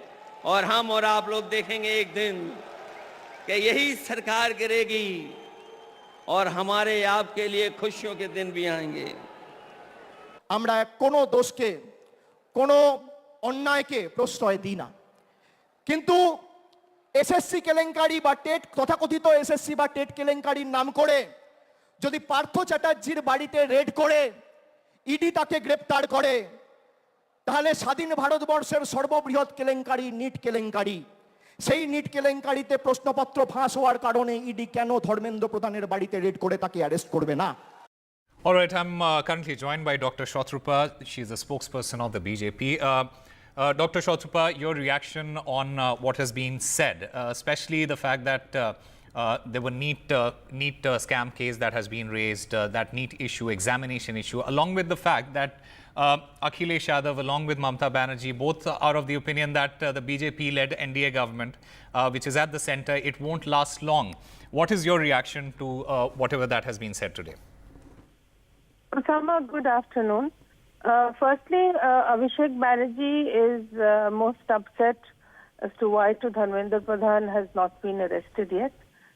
While sympathizing with his concerns regarding the national scam that is being, is being unearthed right now, I can only say that he should look to Bengal and look into his scams, which are constantly happening, and more such scams are now coming out, coupled with local violence and complete breakdown of law and order in the state of West Bengal.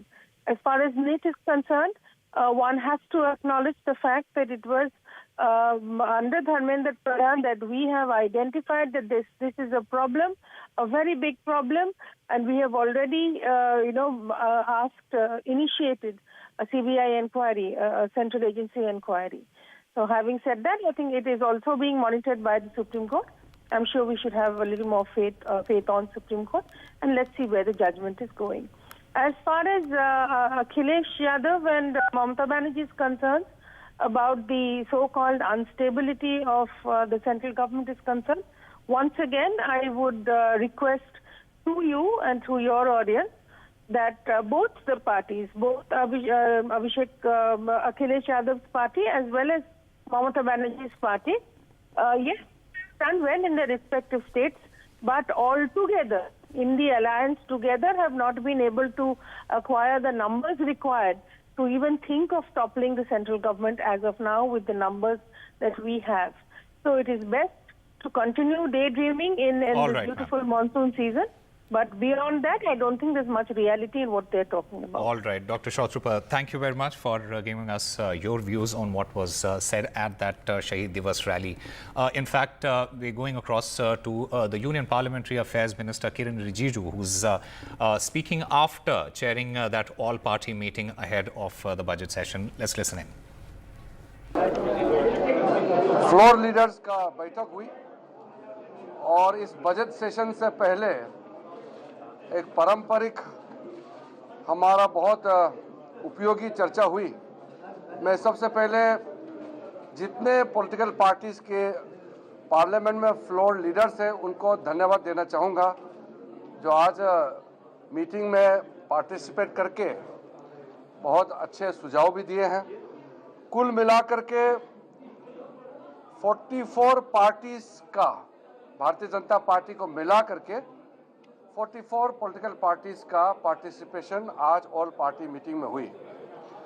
Total 55 leaders including ministers, रक्षा मंत्री जी जो हमारा deputy leader है लोकसभा में, और आज के meeting को जिन्होंने चेयर किए हैं, हमारे सदन के नेता राज्यसभा में आदरणीय जेपी नड्डा जी, और मैं और अपने दोनों राज्य मंत्री पार्लियामेंट्री अफेयर्स के अर्जुन मेघवाल जी और एल मुरुगन जी, हम लोगों ने टोटल, और चिराग पासवान जी अपने दल के नेता के हिसाब से उन्होंने अटेंड किए हैं, तो 55 कुल मिलाकर के लीडर्स का आज बैठक हुई। हमने डिटेल में सारा पॉलिटिकल पार्टी के फ्लोर लीडर्स से उनका मत को लिया, सुझाव को लिया, हमने नोट किया और आग्रह भी किया कि हम मिल के बजट सेशन को अच्छी तरह से हम चलाएंगे और पार्लियामेंट को सुचारू रूप से चलाना ये सरकार में जो है उनका भी जिम्मेदारी है और विपक्ष में जो सदस्य है उनका भी जिम्मेदारी है। हम मिल करके अच्छी तरह से बजट सेशन को चलाएंगे, ऐसा हमारा अपील है। और सबका मेंबर्स का बहुत सारा विषय इन्होंने सजेशन किया है, हम उसका सेंस को समझते हुए राज्यसभा में आदरणीय चेयरमैन और लोकसभा में आदरणीय स्पीकर दोनों से चर्चा करके बिजनेस एडवाइजरी कमेटी के बैठक में हम इसको आगे कैसे ले जाना है आगे चर्चा करेंगे। अंत में हमारे आदरणीय राजनाथ सिंह जी ने अपील किया है कि हम लोग सब लोकतंत्र को मजबूत करने के लिए सब कमिटेड हैं, और जब सीनियर लीडर हो या कोई भी मेंबर जब लोकसभा राज्यसभा में बोलते हैं तो हम उसको व्यवधान ना करें, डिस्टर्बेंस ना करें। पिछली बार स्पेशल सेशन के दौरान जब प्रधानमंत्री जी ने motion of thanks to the president, आदरणीय राष्ट्रपति का अभिभाषण को धन्यवाद प्रस्ताव देते समय जब माननीय प्रधानमंत्री जी ने रिप्लाई दे रहे थे तो लोकसभा में भी राज्यसभा में भी डिस्टर्ब किया गया था। उसको लेकर के आज आदरणीय राजनाथ सिंह जी से अपील किया गया है कि ऐसा हमारा संसदीय परंपरा के लिए ठीक नहीं है। जब देश का प्रधानमंत्री बोल रहे हैं तो सदन को सुनना चाहिए और देश को भी सुनना चाहिए, और कोई भी सदस्य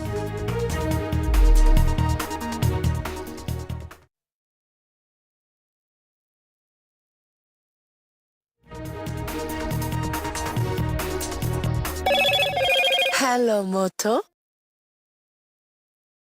Motorola, India's best 5G smartphone brand.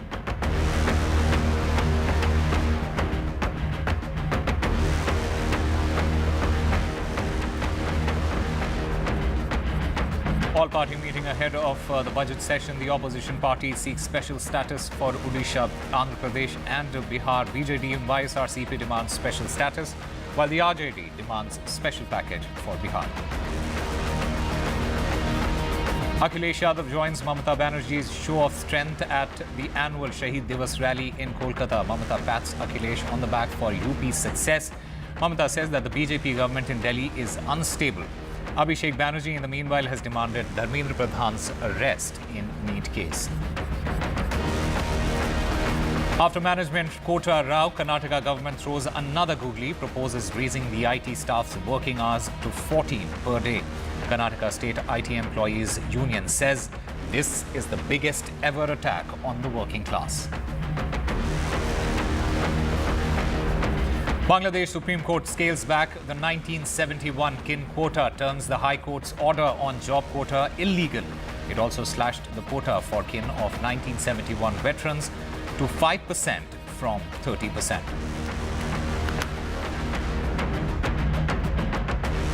Loan मिलेगा या नहीं ये आपके क्रेडिट स्कोर पे डिपेंड करता है। तो आज ही पैसाबाजार.com पर जाइए और अपना क्रेडिट स्कोर चेक कीजिए फ्री में, क्योंकि लोन की जरूरत कभी भी किसी को भी पड़ सकती है। बस एक्टिंग करा लो इनसे।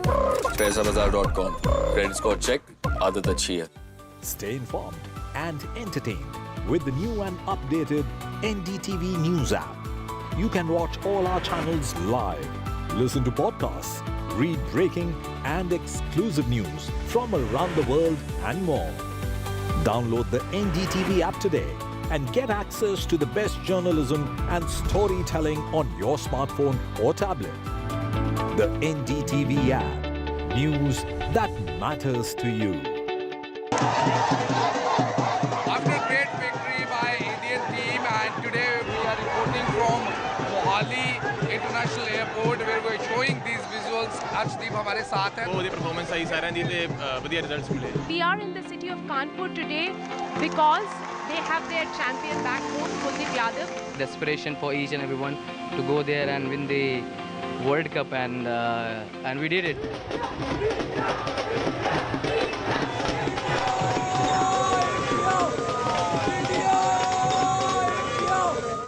Stay informed and entertained with the new and updated NDTV News app.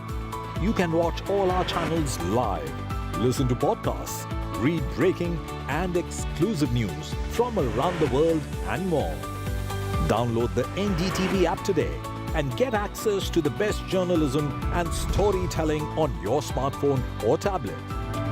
The NDTV app. News that matters to you. Some people say the metaverse will only be virtual. One day this lecture hall will be made of code, and driverless cars would be trapped in intersections. But even in this maze of the future, you can't wish away health. It's time to become more resilient.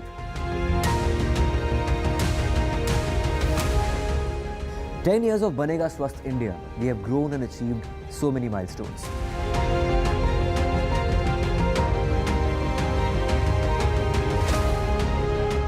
And now I have a plan to beat the urgency, to stop breathing with difficulty, to relieve getting choked with inactivity.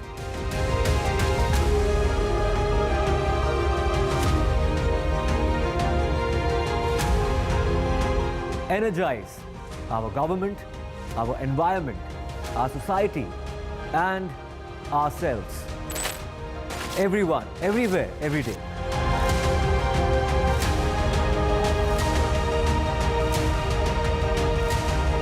Banega Swasth India.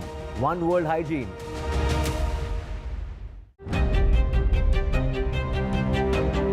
Hello and welcome to India Sense, where I speak with global opinion makers. The United States has made a strategic decision over the last 20 years to move closer to India. So a $7 trillion economy seems a perfectly conceivable number. If you want to be a national party, it's that you sort of accept the way the world is rather than want to endlessly hark back to how it was. Modi is promoting the digitization of the economy, which is accelerating growth in the country. Get ready for the ride of your life. NDTV brings you the NDTV Auto Show with me, Mugdha Mishra. From the fastest supercars to the sleekest new energy vehicles to your trusted daily ride, we cover it all. Every Saturday at 10:30 a.m. and Sunday at 8:30 p.m. only on NDTV 24/7. Your next great escape starts here. The biggest democratic exercise in the world. Team NDTV covers it from ground zero. BJP really had to fight a tough election this time. Unprecedented exercise.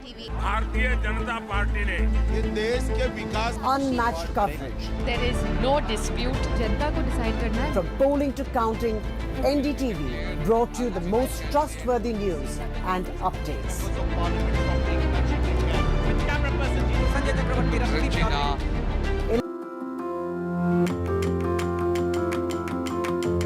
The dignity of labor had been inculcated in us from day one by my mother. That it's not what you do, it's how you do which is important.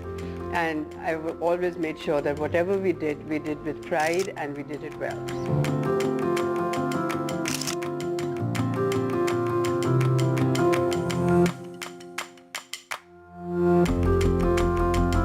Thank you. Thanks for having me. Meet the Indian American queen of frozen Indian food, entrepreneur Sukhi Singh.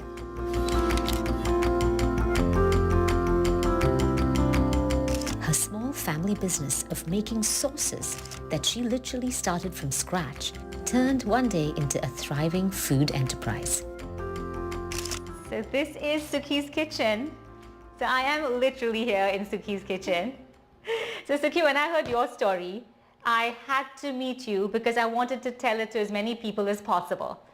Because I consider you sort of a queen of frozen meals, frozen Indian meals here in America.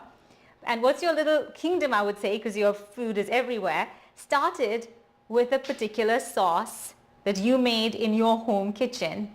So while I want to know the secret to your success, I want to know your secret sauce. I really want to know your secret sauce.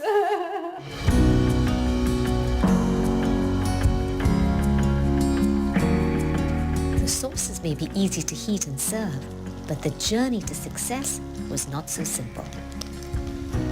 When we came to this country, I had decided that, not really decided, my mother-in-law was very against us coming here, and what do you want to go there for? You've got everything over here and stuff like that, and you're going to go there and start working for other people. I said, no, I am going there, but I can show you I will give jobs, not take jobs.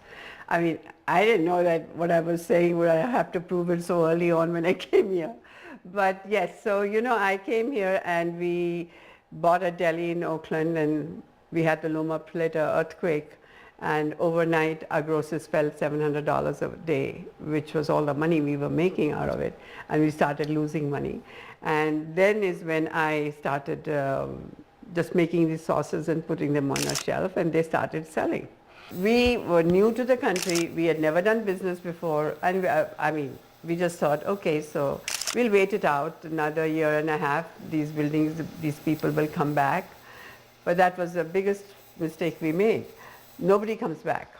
So that whole area where you were working, where you're running your deli, it became an area that didn't generate any more business for you. No, it wasn't enough. We were a breakfast and lunch place, and all the business we were getting at lunchtime was from the offices. And the offices had gone. Yeah, well, not all gone, but reduced dramatically. So you sold the restaurant. We sold it. And so you'd bought it for how much? 170,000. And you sold it for? 60. So that would have hurt. That would have really hurt. That did. But you literally cut your losses. Yeah, and it wasn't worth it. And so when they said, so what are we going to do? I said, listen, you're healthy, I'm healthy, and we've got 3 children who are there to help us, and they're very willing to do so. So we'll find what we have to do. And but this is not it. We have to get out of this.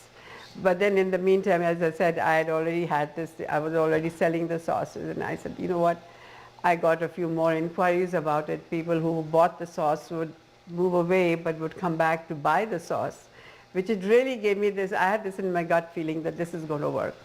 So I said, I'm going to do this for 2 years and I'll give you the money. I said, I had also got the feeling that my food was appreciated by people. So I would get big catering orders over the weekend, which were enough to get me by.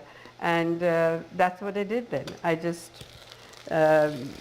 took a small place and got a commercial kitchen and started making the sauces. As I told you, I'd bring the stuff and all the kids would join me. And the course of the journey is decided by your experience. And then after about 1.5 years, we were questioning ourselves and how long would it take to get this thing to a point where it would give us a living. Right now we were working at it, in it, whatever you might, even deliveries we were doing ourselves. And then one day I was at one store, Whole Foods in Palo Alto, doing a demo, and this lady came by and said, oh my gosh, I love this product, never go out of business. And I said, this is a good person to ask how many times she cooks with this. So she then went ahead, she said, oh, we eat at home 3 times a week maybe. And I definitely cook with it once a month. And I looked at her face and I said, this bottle is going to last her 3 months. How many of these do I need to sell? And that if at all, after twice using it, she might decide, oh, I'm going to throw this away, it's old now. So that, and then she was checking out her groceries, I was checking out my lunch. And I saw that she had about 4 frozen meals in her basket, and this one bottle of curry paste of mine sitting over there. And I said, she's going to be back next week to buy more frozen food. And this bottle is going to last her 1 month or 2 months. So decided to change gears and get into fresh Indian food, which So was the best from- thing we did. Okay, so from your sauces, you went into frozen. But you know, Indian food. funnily enough, the people who bought these sauces still buy them. Food service units which used to cook with our sauces still use them. I mean, though the grosses don't compare, but it still is one of my favorite products.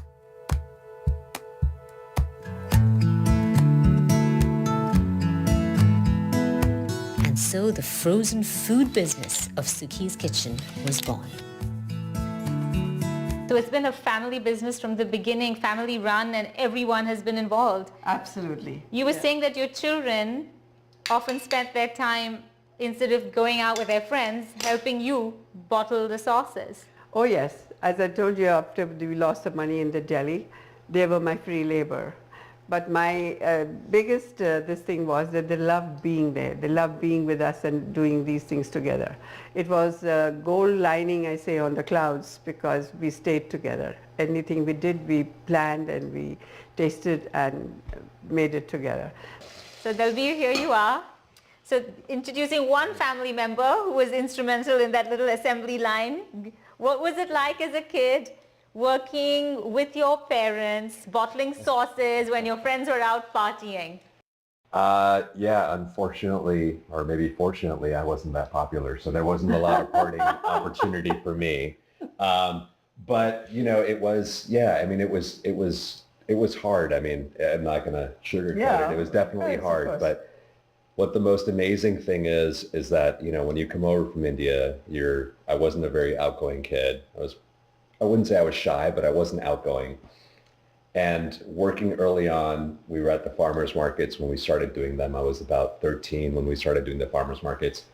And if you have to sell samosas to someone on a Saturday at 8 o'clock in the morning, you get pretty good at talking to people and being outgoing. And it was, you know, for us at that time, it was a livelihood. I mean, you had to make your $400 at the market. Otherwise, you know, it was going to be a little bit harder at the end of the month to pay the bills. Everything is a give and take, you know, so you miss out on certain things, but then it comes back in spades. I love that story. Wonderful.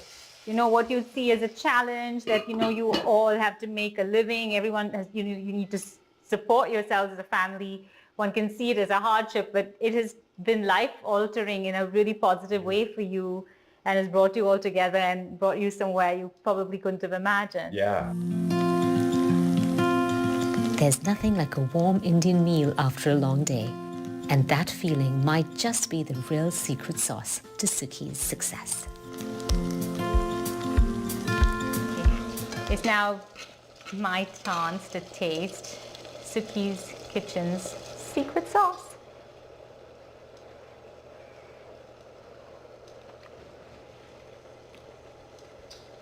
It's coming along really nicely. It's really rich. And you didn't put that much oil in there. It tastes like it would make any curry really delicious. So how did you sell samosas in, you know, a farmer's market on a Saturday to people who don't know Indian food? How did you do it? A lot of free samples. A lot of free samples. Say, would you like to try a samosa? This is an Indian potato pocket. Yeah. You buy 4, you get 1 free. You get to know every trick in the book.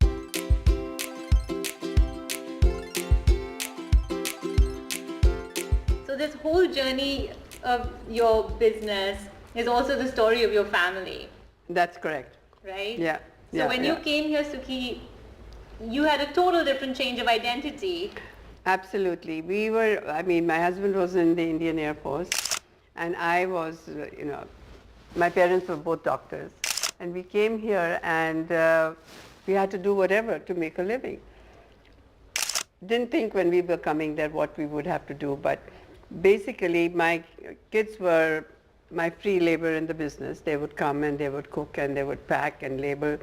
And at night we would leave the kitchen cleaned, mopped, everything done at 2 o'clock in the morning with all our products.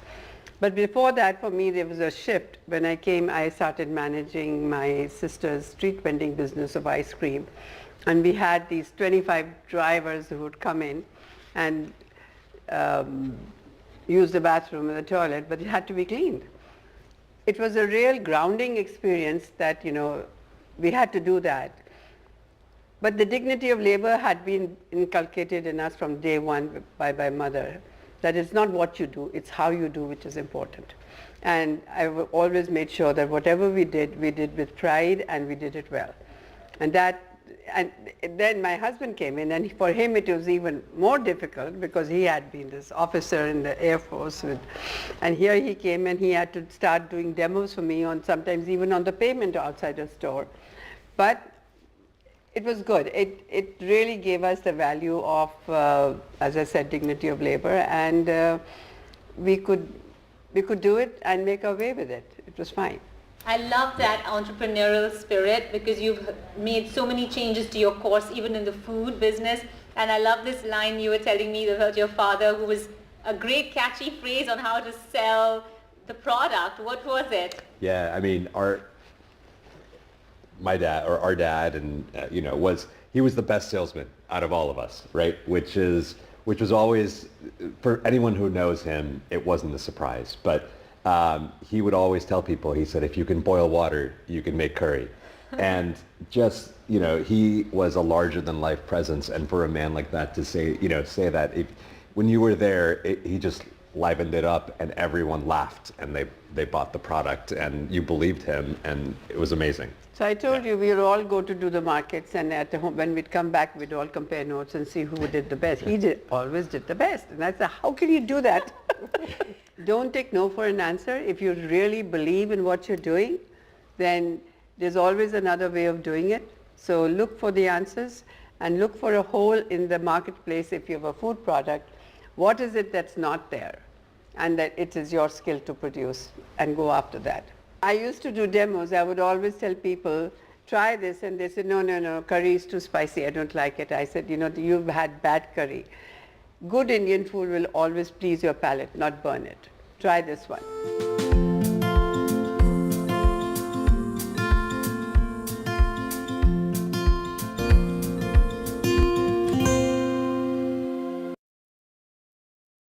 Loan मिलेगा या नहीं, ये आपके credit score पे depend करता है। आज ही जाइए पैसाबाजार.com पर और अपना क्रेडिट स्कोर चेक कीजिए फ्री में, क्योंकि लोन की जरूरत किसी को भी कभी भी पड़ सकती है। चल एक्टिंग थोड़ा भेल बनो।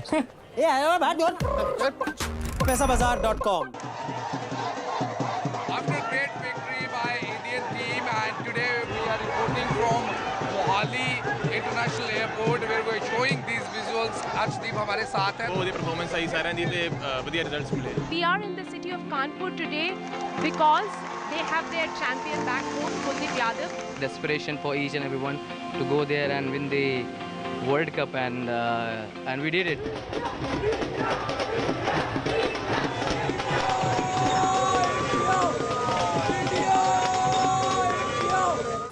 Stay informed and entertained with the new and updated NDTV News app. You can watch all our channels live, listen to podcasts, read breaking and exclusive news from around the world and more. Download the NDTV app today and get access to the best journalism and storytelling on your smartphone or tablet. The NDTV app. News that matters to you. Some people say the metaverse will only be virtual.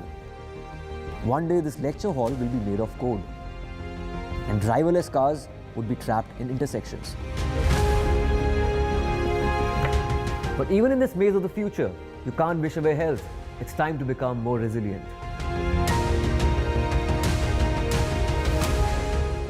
"10 years of Banega Swasth India, we have grown and achieved so many milestones.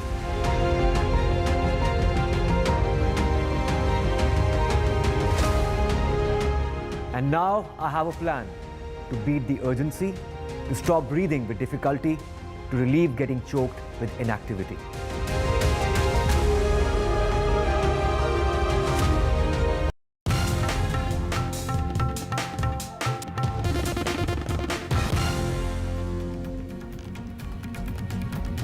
Welcome back. A fresh spell of rain has lashed parts of the Mumbai city. Visuals from Eastern Express Highway overnight have been coming in overnight and continuing morning rain.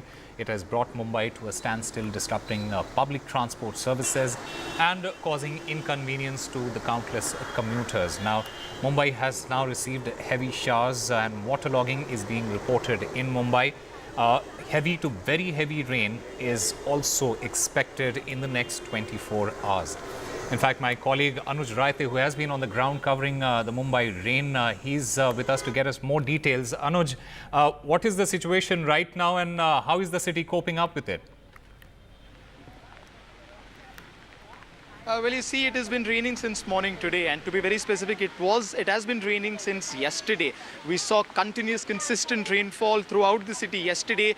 At night, we saw the rainfall getting a little weak, which is why the dawn was a little peaceful. But ever since, it's been morning, right, since 7 a.m., there have been rainfalls. There has been a rainfall across the city.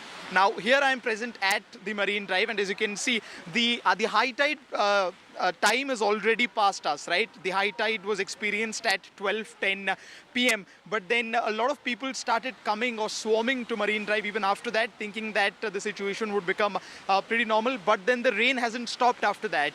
And that is the reason why we see a lot of BMC officials here on ground. We see a lot of police people, police officers and constables on ground, time and again trying to tell people to be away, which is why the area which you see next to us, there were a lot of people here some time ago, but now they've all been cleared off by the BMC officials, and it's also very windy. Now the thing is that especially in this particular place, the rain is coming in a few phases. You see it's windy, and that's the reason why I'm not holding an umbrella, and that is why people are not able to expect whether to come here, whether to stay here or not.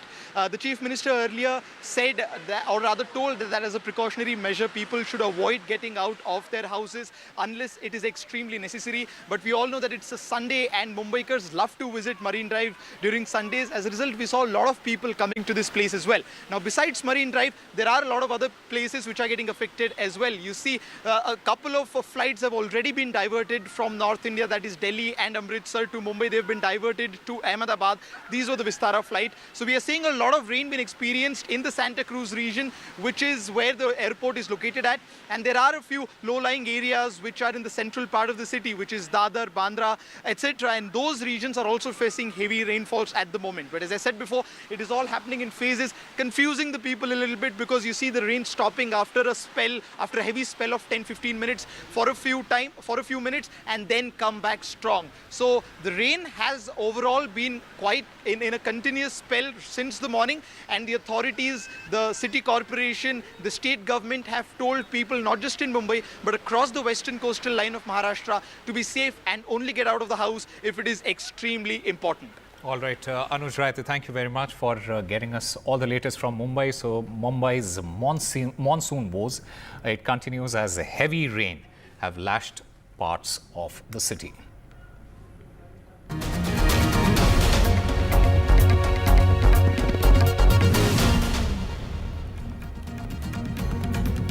A small group of Pass the Torch demonstrators comprising of activists and Democratic voters gathered outside the gates of the White House on Saturday, calling on Biden to end his quest for a second term as U.S. president. As Democrats churn over whether Biden should stay in the 2024 race, the party turmoil is deepening over whether his vice president Kamala Harris is next in line for the job, or if a mini primary should be quickly launched to choose a new nominee before the party's August convention. But installing Harris to the top of the ticket, which would be a history-making moment for the party, elevating the first woman, black person and person of South Asian descent as its presidential nominee, is not at all certain. Officials from the highest ranks, including Speaker Emerita Nancy Pelosi, prefer an open process, some believing it would strengthen any Democratic nominee to confront Republican Donald Trump. Skeptical Democrats doubt Biden can keep the White House after his stumbled debate performance last month, and worry he will take hopes for party control of Congress down with him. To our children in our schools. Take a second, go over to the... Colombian President Gustavo Petro delivered his annual message to the nation on Saturday in Bogota. But outside the Congress building, where Petro was speaking to legislators, hundreds of anti-Petro demonstrators showed their disagreement with the president and his policies. Colombia's government will propose legislation to overhaul the health sector and pursue changes to labor laws. President Gustavo Petro, he said Saturday as he inaugurated a new session of Congress. Petro, Colombia's first left-wing president, has pushed an ambitious set of economic changes that include changing the pension system, raising the minimum wage, and redistributing land to farmers affected by the country's armed conflict. He got his pension plan approved by Congress earlier this year, but has struggled to persuade legislators to adopt his ideas on labor laws and the health system. Ideological differences hamper his governing coalition, and numerous corruption scandals involving government ministers and the president's eldest son have decreased Petro's popularity. Leftist parties loyal to the president have the highest number of legislative seats in Colombia's history, but they lack the 50% majority needed to pass legislation independently and have been forced to bargain with parties on the center and the right. Petro is nearing the halfway point of his 4-year term, which ends in August 2026. Critics say his government has struggled to contain inflation and collect taxes, while the execution of Colombia's public budget is the lowest in decades. Petro on Saturday urged Colombia's central bank to reduce interest rates in order to boost economic growth. Petro also said his government will propose a bill that would enable government to speedily approve legislation related to Colombia's 2016 peace deal with the Revolutionary Armed Forces of Colombia. He said that implementation of the peace deal is lagging in areas such as land distribution and economic development projects for rural communities.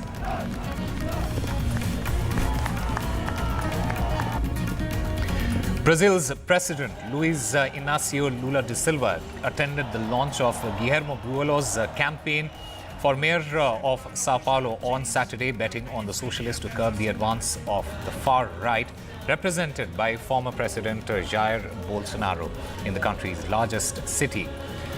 Quote, "One thing I am certain of is that the Buello's victory, we will be able to say that the far right, the fascists, the Nazis, and the denialists, the liars and the fake news will never again govern this country or this city," unquote. This said Lula. According to the president, political polarization in the country will be evident during Sao Paulo's race between current mayor Ricardo Nunes, supported by Bolsonaro, and Buellos. Buellos is currently a federal deputy from the Socialism and Liberty Party and has a background as a leader of the homeless workers movement. He will be running for mayor for the second time, and his main goal is to reduce social inequalities.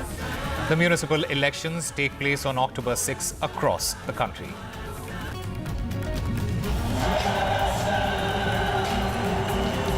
Republican Donald Trump is holding his first public campaign rally since he was injured in an assassination attempt, an event in the battleground state of Michigan alongside his new running mate. It was exactly 1 week ago, even to the hour, even to the minute, is what Trump said, reflecting on the July 13 shooting in Pennsylvania that left him with a bloodied ear, killed one supporter in the crowd and left 2 others injured. Quote, "I stand before you only by the grace of Almighty God," unquote, he said. The white gauze on his ear, the white gauze on his ear, now replaced by a skin-colored bandage. "I shouldn't be here right now," he went on to say. Something very special happened. Trump was joined by Ohio Senator J.D. Vance at the pair's first event together since they became the GOP's nominees at the Republican National Convention in Milwaukee. Michigan is one of the crucial swing states expected to determine the outcome of the presidential election, with Vance by his side.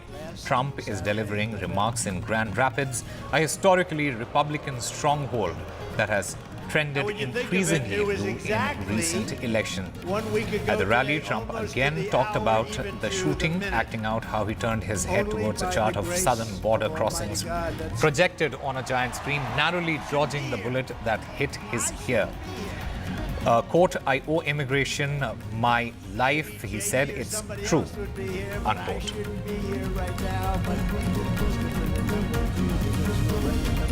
An Israeli airstrike on Saturday night on the southern coastal village of Adlun hit an arms depot, and it was followed by a series of explosions that hit nearby villages with shrapnel, said state-run National News Agency or NNA. The agency said that 3 people were slightly wounded in the village of Hodeida and hospitalized.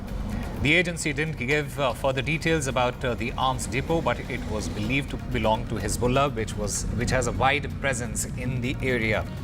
The explosions lasted more than an hour after the airstrike, NNA said. Hezbollah's attack earlier in the day with dozens of Katyusha rockets on the northern Israeli kibbutz of Dafna came a few hours after an Israeli drone strike hit a car in the southern Lebanese village of Burj al-Muluk, and shrapnel from the missile wounded several people who were standing nearby. NNA said that the wounded civilians are Syrian citizens and they included children. The Israeli military said that about 45 projectiles were detected crossing from Lebanon into northern Israel in 3 separate barrages. It said that some were intercepted while others fell in open areas, causing no injuries but triggering several fires in the Golan Heights.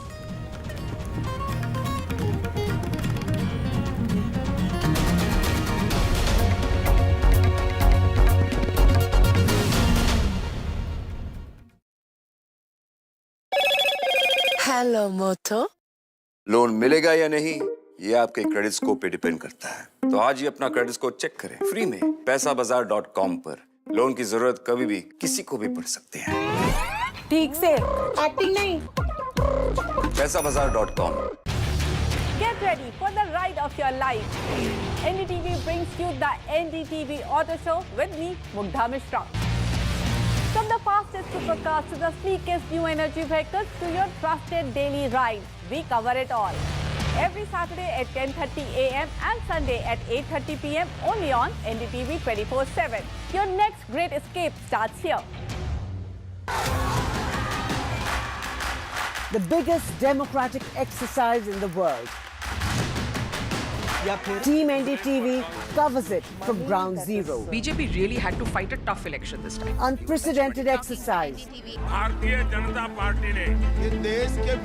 Unmatched coverage. There is no dispute. जनता को decide करना है. From polling to counting, NDTV brought you the most trustworthy news and updates.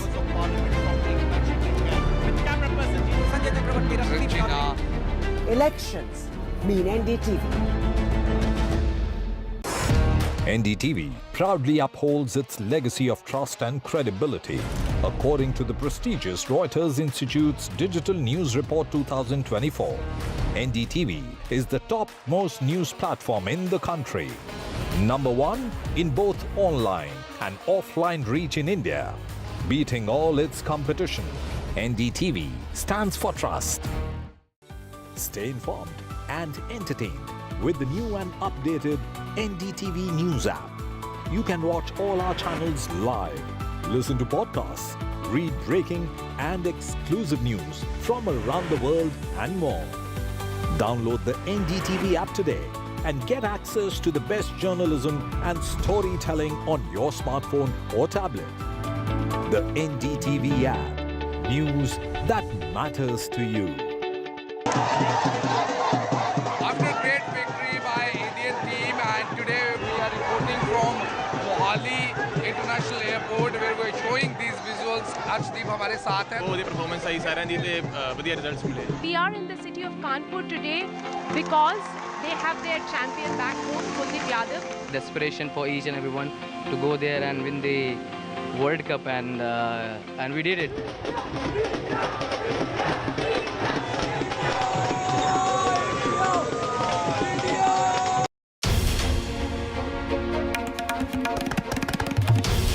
This is NDTV, and you're watching NDTV 24/7.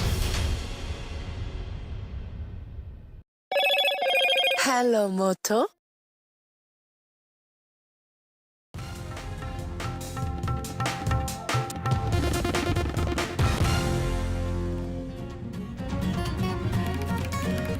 Air travel impacted as a heavy rain lashes Mumbai city. Airlines issue advisory for the flyers. Heavy to very heavy rain expected in the next 2 to 3 hours.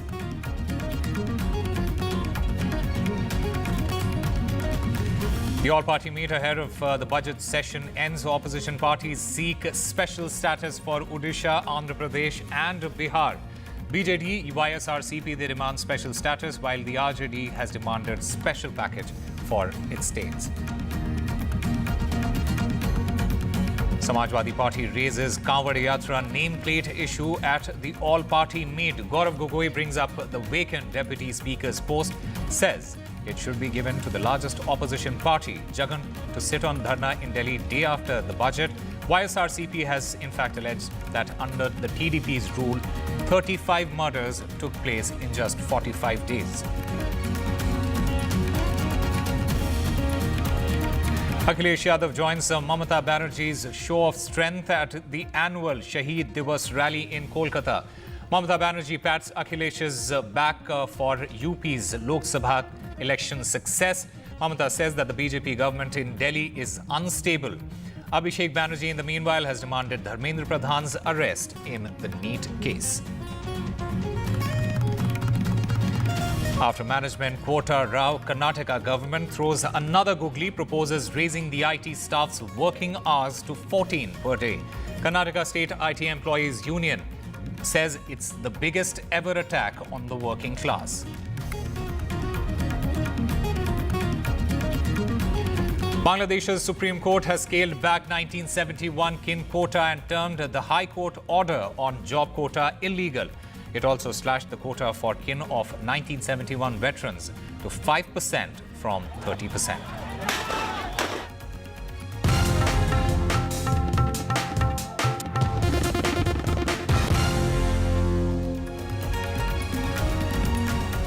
Hello and welcome. You're watching NDTV 24/7. I'm Osama Shah. Our top story at this hour that we are tracking is the Mumbai rain.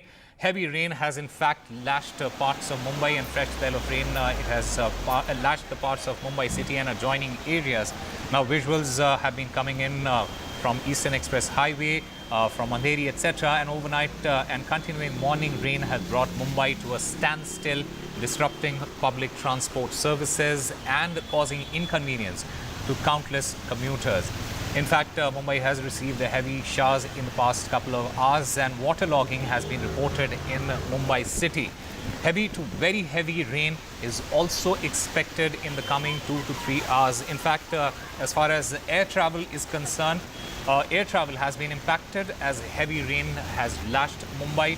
Airlines, in the meanwhile, have issued advisory for all the flyers, and like I mentioned, heavy to very heavy rain is expected in next 2 to 3 hours. In fact, Air India has posted on their platform saying that it's an important update. Flights to and from Mumbai are getting affected due to heavy rains. Guests are advised to start early for the airport as slow traffic and waterlogging may delay movement.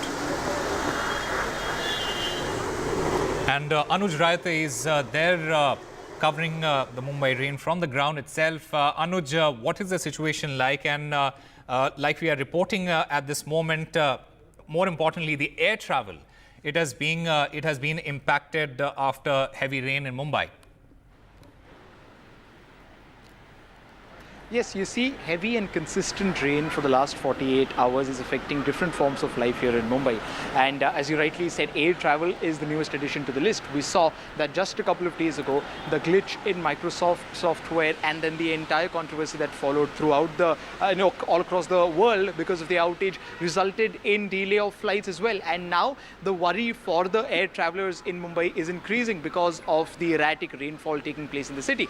Now, there has been a heavy spell of rain in the city since last couple of weeks. We see the rainfall in the country got delayed by a month already, and as a result of that, there was an expectation from everyone that rain would come sometime by the end of June, but then it did in a very heavy way, in a way that it disrupted different forms of transport, from road transport to railways in Mumbai, that is the local, to even air, that is the newest addition to the list. Yesterday we saw that all the three lines, that is the Harbour Line, Western Line and the Central Line, got affected because of this rainfall, and all of them were running at a delayed time of 10 minutes. Today, as we are reporting, and I would like to show, as you see, there's a lot of people present here, and we're seeing that there is a lot of traffic getting affected all across the city. And today is Sunday, and as a result, many people are kind of swarming to these iconic places in Mumbai. Many of the people who are coming here to get their weekly stress off, and as a result, there was a heavy deployment of the Mumbai police officials and the BMC officials to make sure that safety is maintained. But what we saw here is that after 12:10, that is the time when the high tide was experienced, the number of police personnel here went down, and as a result, people started to come and visit this place more frequently. And now, as you can see, that the rain hasn't stopped yet. It is just one of those phases when rain becomes a little light, but rain as a whole hasn't stopped, and the sea is still very aggressive. And you see that there are a few police officials and BMC officials going through this Marine Drive, telling people to stay away from the coast. But as you saw, there are many people who are still there, not really cooperating very well with the civic association officials or the police officials here in the city. So there is a multi-layered problem at the moment, be it traffic, be it cooperation with the people trying to visit the sea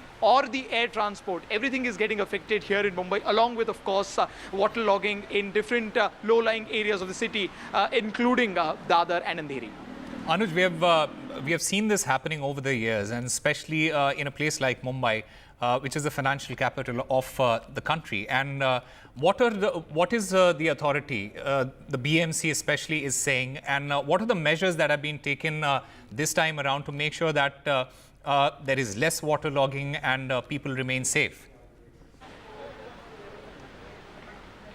You see, right before the rainfall started coming here in the city, there were a series of meetings taken by not just the BMC but also by the state government, in that they assured everyone that measures are being taken and a plan has been laid down by everyone, including the railways, to make sure that the state machinery and the infrastructure is well prepared for the monsoons. But it is just a couple of weeks of intense monsoon that has shown the state of a different sort of infrastructure in the country. Now, what we see is that the geography of the city is very important to understand, and it's basically several islands been put together, and as a result, it creates a lot of low-lying areas which are more prone to getting waterlogged day after day, even if there is a rainfall exceeding of 60 to 70 millimeter. That is what we see in Andheri or areas close to that. South Mumbai, by that comparison, is less affected by waterlogging. But the reason that many officials shared with us, of course, off the record, is the fact that the capacity of the manholes becomes an important point here. Now, the manholes are not necessarily the ones which are present in the low-lying areas. The capacity of them gets exceeded as soon as there is a bit of rainfall, and that results into the water or the dirt that is there present inside the manholes coming out, making it difficult not just for the people but also for the travelers going around to travel in the city. We also saw what happened yesterday, right? The mishap that happened here at Grant Road, which also resulted in the death of a woman. Now, all of these things are linked to the preparation put in place by the civic association, put in place by the state government for the monsoons. And the monsoons in Mumbai have been a story of every year. It is no surprise that this year's monsoon is nothing new to Mumbai city. It has been happening, but what we are seeing is that there were a lot of political statements being made by the opposition and by the government, but it became more of a show of pushing off the responsibility rather than taking ownership of the infrastructural breakdown that we are seeing in the last couple of months here in Mumbai. All right, Anuj Raitha, thank you very much for getting us all the latest from Mumbai, and I hope that you're also carrying an umbrella with you there. Moving on, Union Parliamentary Affairs Minister Kiran Rijiju, he chaired an all-party meeting ahead of the budget session. The budget session, remember, will begin on Monday with Modi 3.0 presenting its first budget on July 23rd in a 3-week-long budget session. Lok Sabha Speaker has constituted 14 members, Business Advisory Committee. In the meeting, government's agenda is a union budget, and which is going to be presented on the 23rd, and the budget for Jammu and Kashmir. Now, while the opposition, they wanted to discuss NEET exam fiasco, Manipur, rising unemployment and rural distress, The BJD, the Biju Janata Dal, YSRCP, they have demanded special status for Odisha and Andhra Pradesh respectively.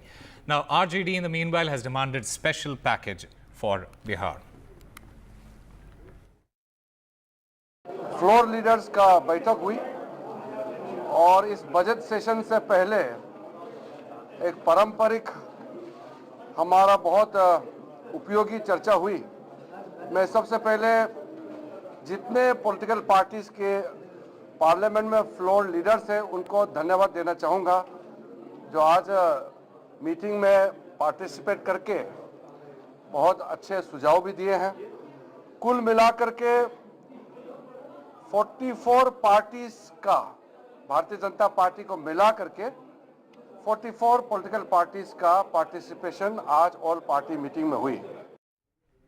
All right, with respect to the opposition's demands, sources have told NDTV that Samajwadi Party has raised the Kamar Yatra issue.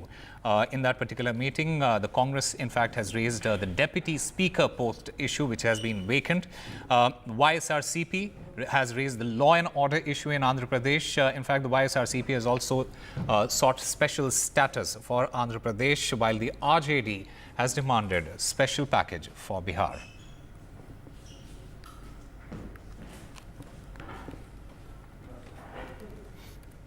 पहले परंपराओं में था deputy speaker opposition party को मिलता था। मिला, सूरज भान जी रहे कि नहीं रहे? तो इस बार वेकेंट क्यों रखना चाहती है सरकार? ऐसा ये सरकार विपक्ष रखना ही नहीं चाहती है। देख नहीं रहे आप? इनका तो उद्देश्य ही है। Well, joining with me is K. Suresh, sir. What all issues had been raised by the Congress party and the opposition parties in the all-party meeting in Lok Sabha and Rajya Sabha convened by Parliamentary Affairs Minister Honorable Kedar Nath ji was chaired the meeting. We raised number of issues, UP Kanwar Yatra problems, and also repeated terrorist attack in Jammu and Kashmir. We want to discuss in the House, NEET exam like a scam. Also want to discuss in the House, price rise and unemployment rising. There are a number of burning issues we raise in the all-party meeting to discuss in the House in various rules and occasions. So here all the members, opposition parties demand, but Honorable Rajnath Singh ji is not given any assurance. No assurances have been given. Not given. They want to smooth running the House. That's only they want. In the all-party meeting, we had political parties from Bihar and Andhra Pradesh also demanding special category status for their respective states. Biju Janata Dal has demanded for special category status for Odisha. We join issue with our other counterparts from other states as well, who feel there is a similar need required for their respective states. Meanwhile, the YSRCP has raised charges of lawlessness in Andhra Pradesh. Former Andhra Pradesh Chief Minister Jagan Mohan Reddy is set to protest in Delhi against the TDP government. The YSRCP has demanded President's rule in Andhra Pradesh. This is owing to the lawlessness and the breakdown of law and order in Andhra Pradesh, which is now being ruled by the TDP. In fact, 35 murders took place in just 45 days of the ruling by the TDP, and hence the former Andhra Pradesh Chief Minister has decided to protest in Delhi against the TDP government. And after successive electoral victories in which she defeated the BJP in West Bengal, Chief Minister Mamata Banerjee, she addressed a massive rally today in Kolkata, a day which is commemorated as Shaheed Divas by the Trinamool Congress to mark the death and honour 13 people who were killed in police firing during a demonstration in 1993, led by the then West Bengal Youth Congress leader Mamata Banerjee. This year, Mamata Banerjee, she was joined by Samajwadi Party Chief Akhilesh Yadav. In fact, her nephew Abhishek Banerjee, he was there at the rally, and he has said that if Partha Chatterjee can be raided and arrested in the alleged job scam, then why can't they arrest Dharmendra Pradhan in the NEET paper leak case? In the meanwhile, Akhilesh Yadav, he has said that the BJP-led NDA government at the centre, it won't last long and will fall soon. हम आपको party को, Samajwadi party को पहले अभिनंदन करने चाहूंगी कि UP में जो खेल आपने दिखाया, अभी तो बीजेपी को रिजाइन करना चाहिए था, लेकिन उसको शर्म कम होता है। आपको थोड़ा से दिन इंतजार करने पड़ेगा, लेकिन आपका साथ मैं सहमत हूं कि दिल्ली में जो गवर्नमेंट एजेंसी लगा के, इलेक्शन कमीशन को लगा के, डरा के जो गवर्नमेंट ले आया, वो स्टेबल गवर्नमेंट नहीं है। कोई भी दिन हो जा सकता है। जैसे कभी धूप आता है, बारिश होता है, उसका बाद ऐसे बहुत दिन हो गया। Enough is enough.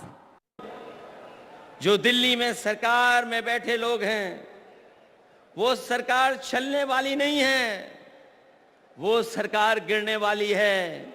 और हम और आप लोग देखेंगे एक दिन कि यही सरकार गिरेगी और हमारे आपके लिए खुशियों के दिन भी आएंगे। All right, time now for a very short break. More news and updates on the other side.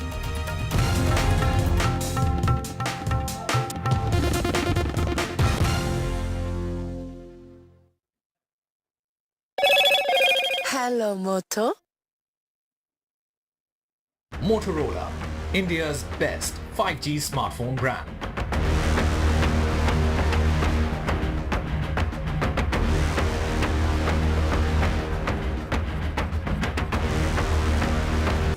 Stay informed and entertained with the new and updated NDTV News app. You can watch all our channels live, listen to podcasts, read breaking and exclusive news from around the world and more. Download the NDTV app today and get access to the best journalism and storytelling on your smartphone or tablet.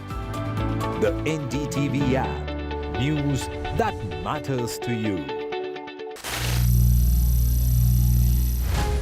Some people say the metaverse will only be virtual. One day this lecture hall will be made of code, and driverless cars would be trapped in intersections. But even in this maze of the future, you can't wish away health. It's time to become more resilient.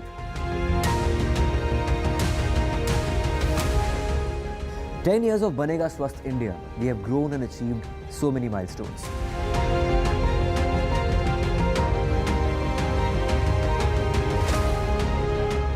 And now I have a plan to beat the urgency, to stop breathing with difficulty, to relieve getting choked with inactivity.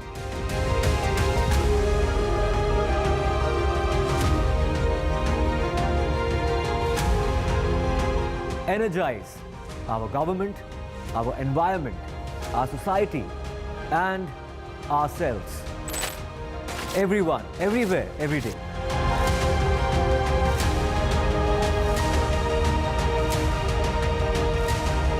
Banega Swasth India. One world hygiene.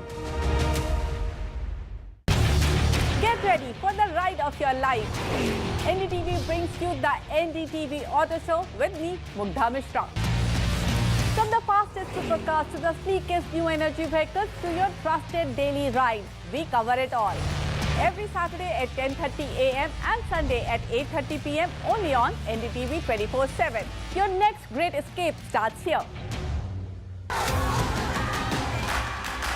The biggest democratic exercise in the world.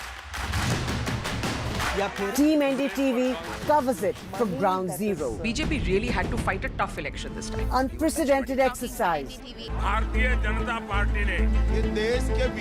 Unmatched coverage. There is no dispute. जनता को decide करना है. From polling to counting, NDTV brought you the most trustworthy news and updates.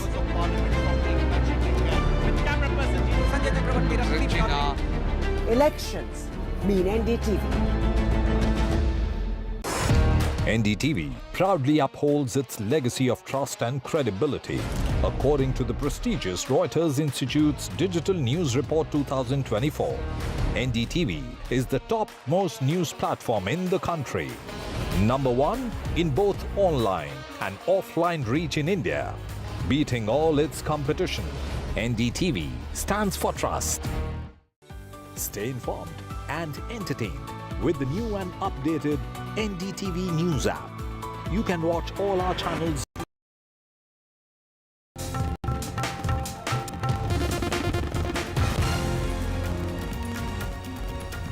Welcome back. Amid a huge uproar over a bill that directed private firms in Karnataka to reserve jobs for Kannadigas, the state government is now planning to raise the IT staff's working hours to 14 per day.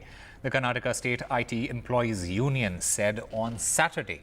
According to the union, the proposal to amend the Karnataka Shops and Commercial Establishment Act to facilitate a 14-hour working day was presented in a meeting called by the Labour Department with various stakeholders in the industry. Now, if implemented, the extended work hours will have the biggest impact on Bengaluru, the state capital, known as the IT hub of the country.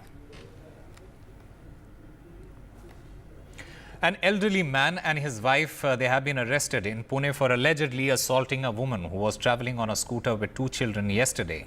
In a shocking incident of road rage, Swapnil Kekre, who was allegedly angry because he wasn't given space to overtake, pulled the woman's hair and punched her twice with such force that her nose started bleeding extensively. A case was registered against Swapnil Kekre after Jerlyn De Silva, a digital content creator, she posted a video narrating her ordeal.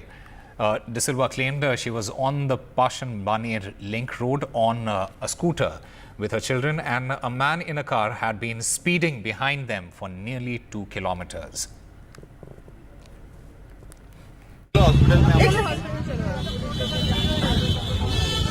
Hi everyone, my name is Jerlyn De Silva. I was on the street of Baner Pashan Link Road. I was with two kids. There was an old man who was speeding through us for 2 kilometers, and I was somehow taking the vehicle from the left hand side, not wanting to come into his way. This guy overspeeds, risks life of so many people and takes a left turn, takes me on the side. He gets out of the car very furiously. He gives me like 2 punches. He pulls me completely, like he pulls my hair. I had 2 kids. He didn't care about the kids. And this is how it is at the moment. And yeah, I just want to say, how safe is the city? Where is this going? Why are people behaving like maniacs? I had 2 kids on me. कुछ भी हो सकता था. Or I don't know where all of this is going. I just want that this man should get, the cops should just punish him for what he did. There was a lady who helped me. There were people who were seeing. He punched me right in my face and I started bleeding immediately. So, yeah, I don't know what to say. And Bangladesh's top court on Sunday scaled back but did not abolish a contentious quota system for civil service job applicants after the scheme's reintroduction last month that precipitated deadly nationwide civil strife. The Supreme Court has said that the High Court verdict was illegal. Attorney General A.M. Aminuddin, he told the news agency AFP, referring to an earlier ruling that reintroduced the quotas.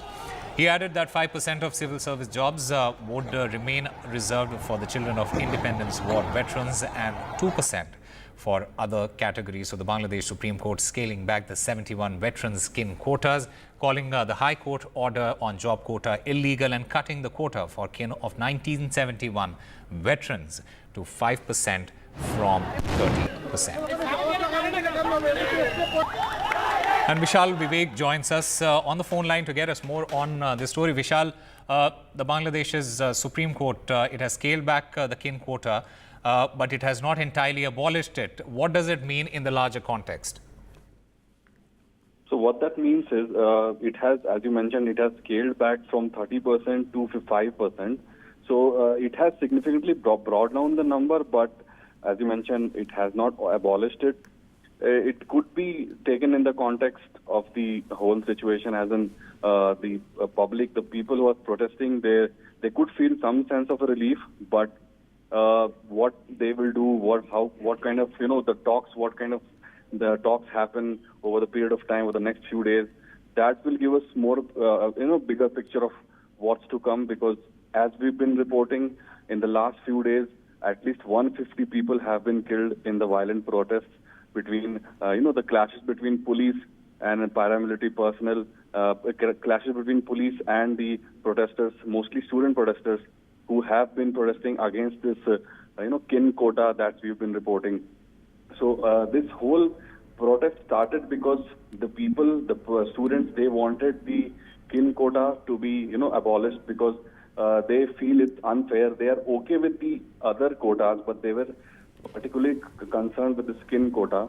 Right. So now that Supreme Court has, somewhat, taken it back, although not fully, there is some sense of relief, but we'll have to wait and see what happens in the next few hours as to whether or not the curfew is taken back, because the curfew was the main bit in the last 2 days. Yeah. All right, Vishal, Vivek, thank you very much for getting us all the latest in that story. Time now for a very short break. More news on the other side.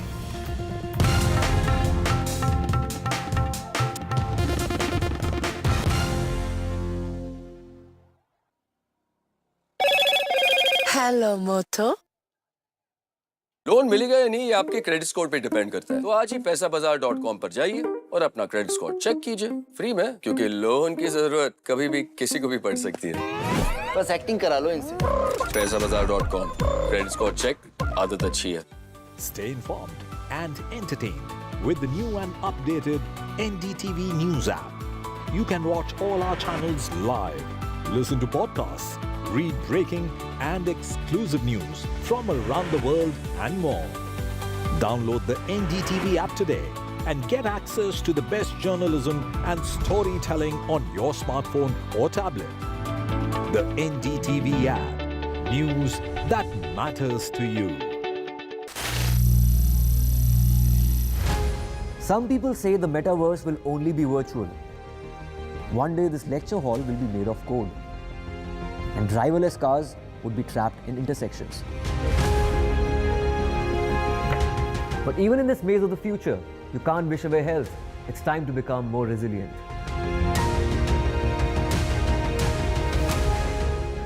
"10 years of Banega Swasth India, we have grown and achieved so many milestones.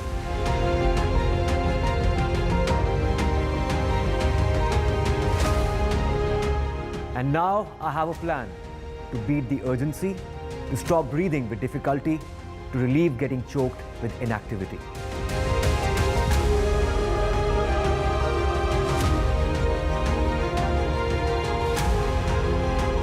Energize our government, our environment, our society, and ourselves. Everyone, everywhere, every day.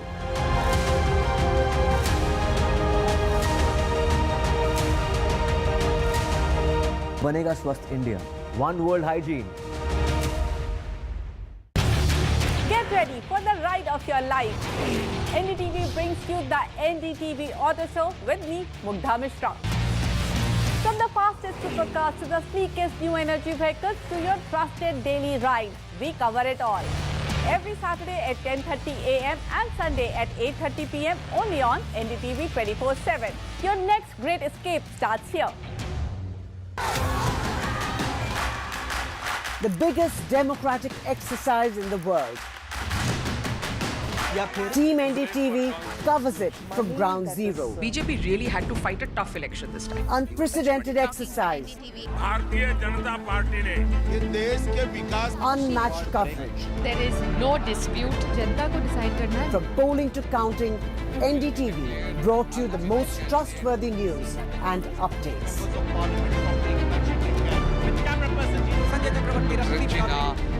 Elections mean NDTV. NDTV proudly upholds its legacy of trust and credibility.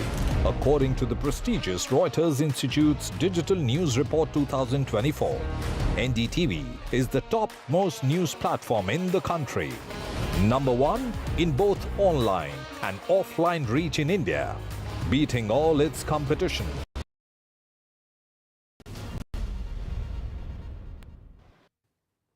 Welcome to this special broadcast on NDTV. Did you ever wish that you had someone guiding you on money matters from the time you drew your first paycheck? I know I did, and there is a new financial playbook to guide you through it.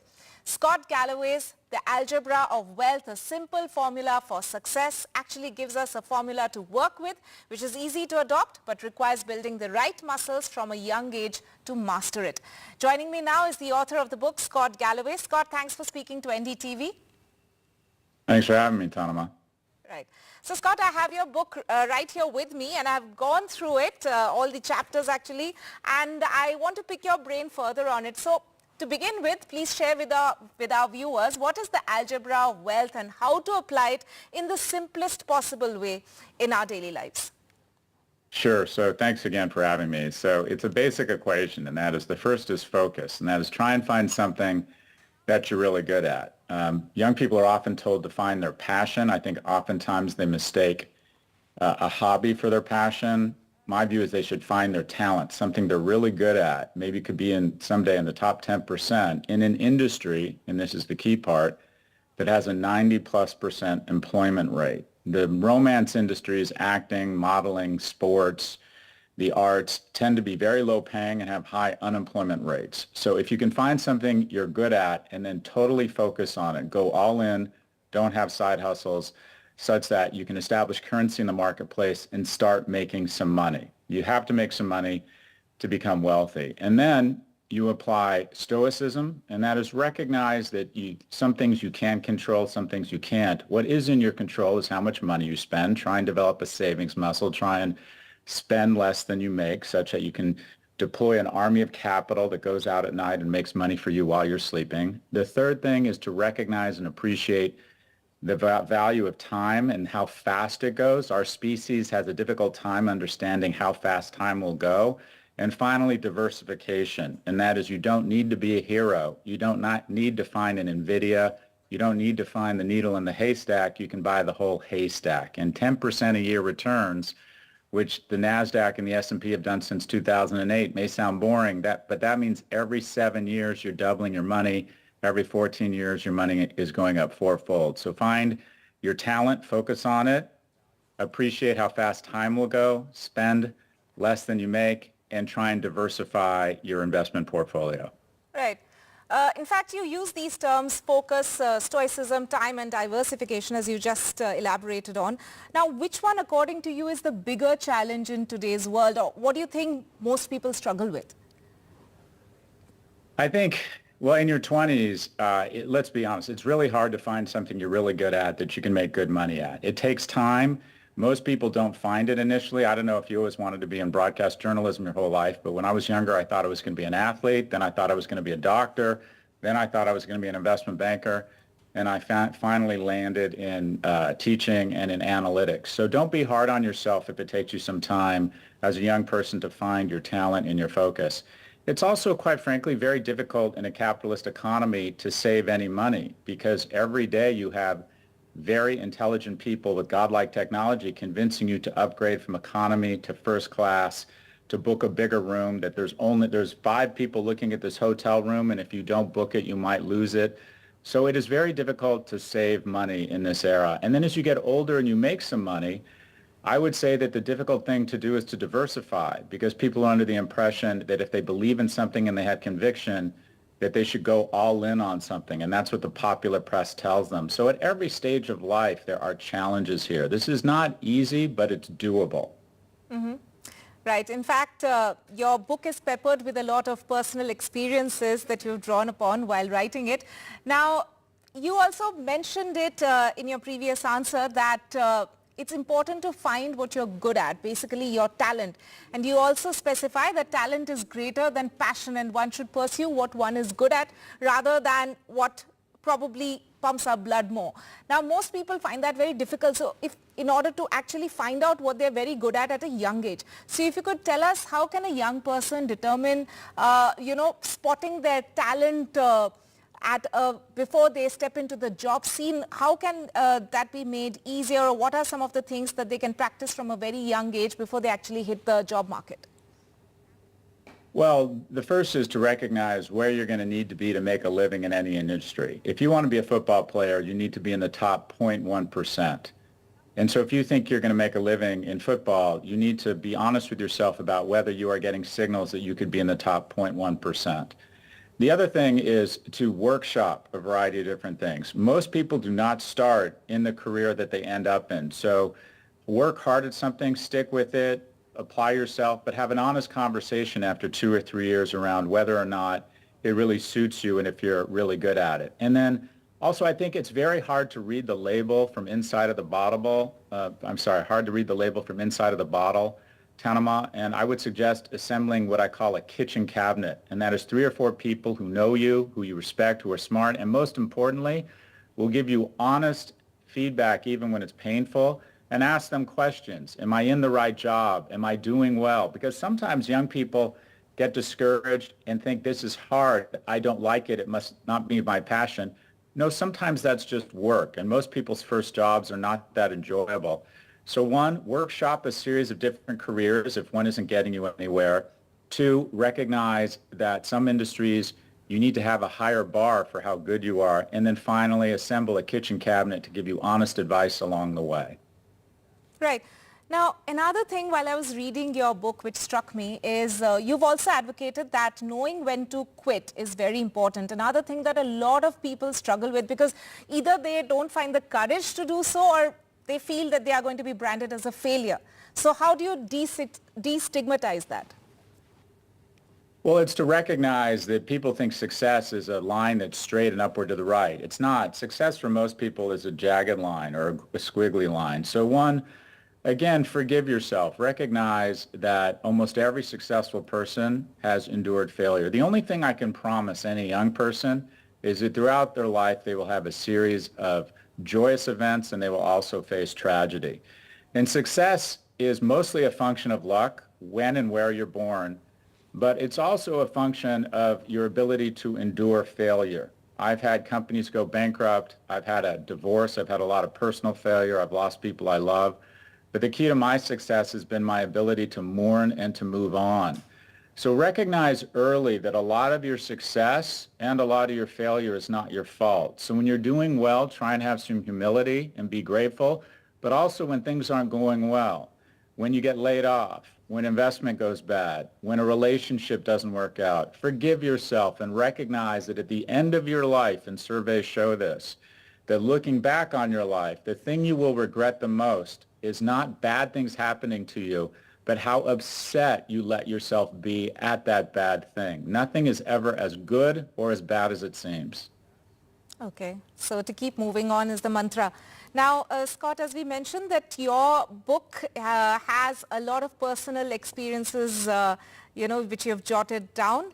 And so this is, of course, coming from a certain era, certain age. But when you look at Gen Z, Generation Z, a lot of them have this philosophy that they actually think work-life balance is very important. Now, do you think that's possible, that concept? Well, it is, but what I would suggest is you have an honest and sober conversation around what is required to achieve your goals. So when I survey my students around where they expect to be economically, say by the age 30 or 35, the majority of them, Tanama, expect to be in the top 1%. And most of the evidence shows that if you expect to be in the top 10%, much less the top 1% in terms of influence and economic reward, that you will pretty much have to do nothing but work for a good 1 or 2 decades. And when people say they want to be in the top 1%, but they also value balance, they're not being honest with themselves. There's nothing wrong with moving to a lower cost neighborhood, adjusting down your cost of living and working to live as opposed to living to work. But if you expect to take home a lot of money and be very economically successful, then the reality is you're going to have to acknowledge that you're going to have to work exceptionally hard. So amongst the most ambitious, I would argue that balance for a good 20 years is a myth, and you need to have a sober conversation around the requisite commitment to achieve your goals. Also, Scott, when I was going through your book, I felt that it's a gold mine for someone who's just starting out. But do you think your book can also help someone who's mid-career? I think so, Tanama, because what I hear from a lot of people in their 30s and 40s is the book is focused on youth. And that is, if you save $2,000 or $3,000 a year from the age of 21, even if you don't sell a bestseller, even if you don't produce a movie, even if you don't have an investment like NVIDIA, you'll still be fine. But a lot of people wake up in their 40s and haven't started saving and say, is it too late for me? And the reality is with today's technology, if you're 35, you're probably going to live another 60 years. You're probably going to work another 40 years. Now, you need to be more aggressive in terms of saving, but you also have some advantages. You may have a partner where you can get alignment around financial goals and work together and apply the power of a team. You may be able at some point to realize how much money you need to retire to live on, which is a blessing because you can reverse engineer into how much money you will need to save and start saving that amount. And then as you get into your 30s and 40s, you can think about a lifestyle arbitrage, and then just ask yourself, do you need to live in the highest cost areas in the world? Maybe once the kids are out of the house, could you downshift and move to a much lower cost city? There are a lot of people in the U.S. moving to lower cost domains, including Costa Rica or Mexico. A lot of people moving to Athens in Europe. So there are advantages at any age, but to think that it's too late in your 30s or 40s ignores just how long we are living. It's not too late. You need to apply more discipline. You need to save more, but you can absolutely make it happen. Right. Scott, that brings me to the last question that I wanted to ask you, and veering off a little away from your book, but it's connected. Have you been to India? Have you traveled to India? India is the most important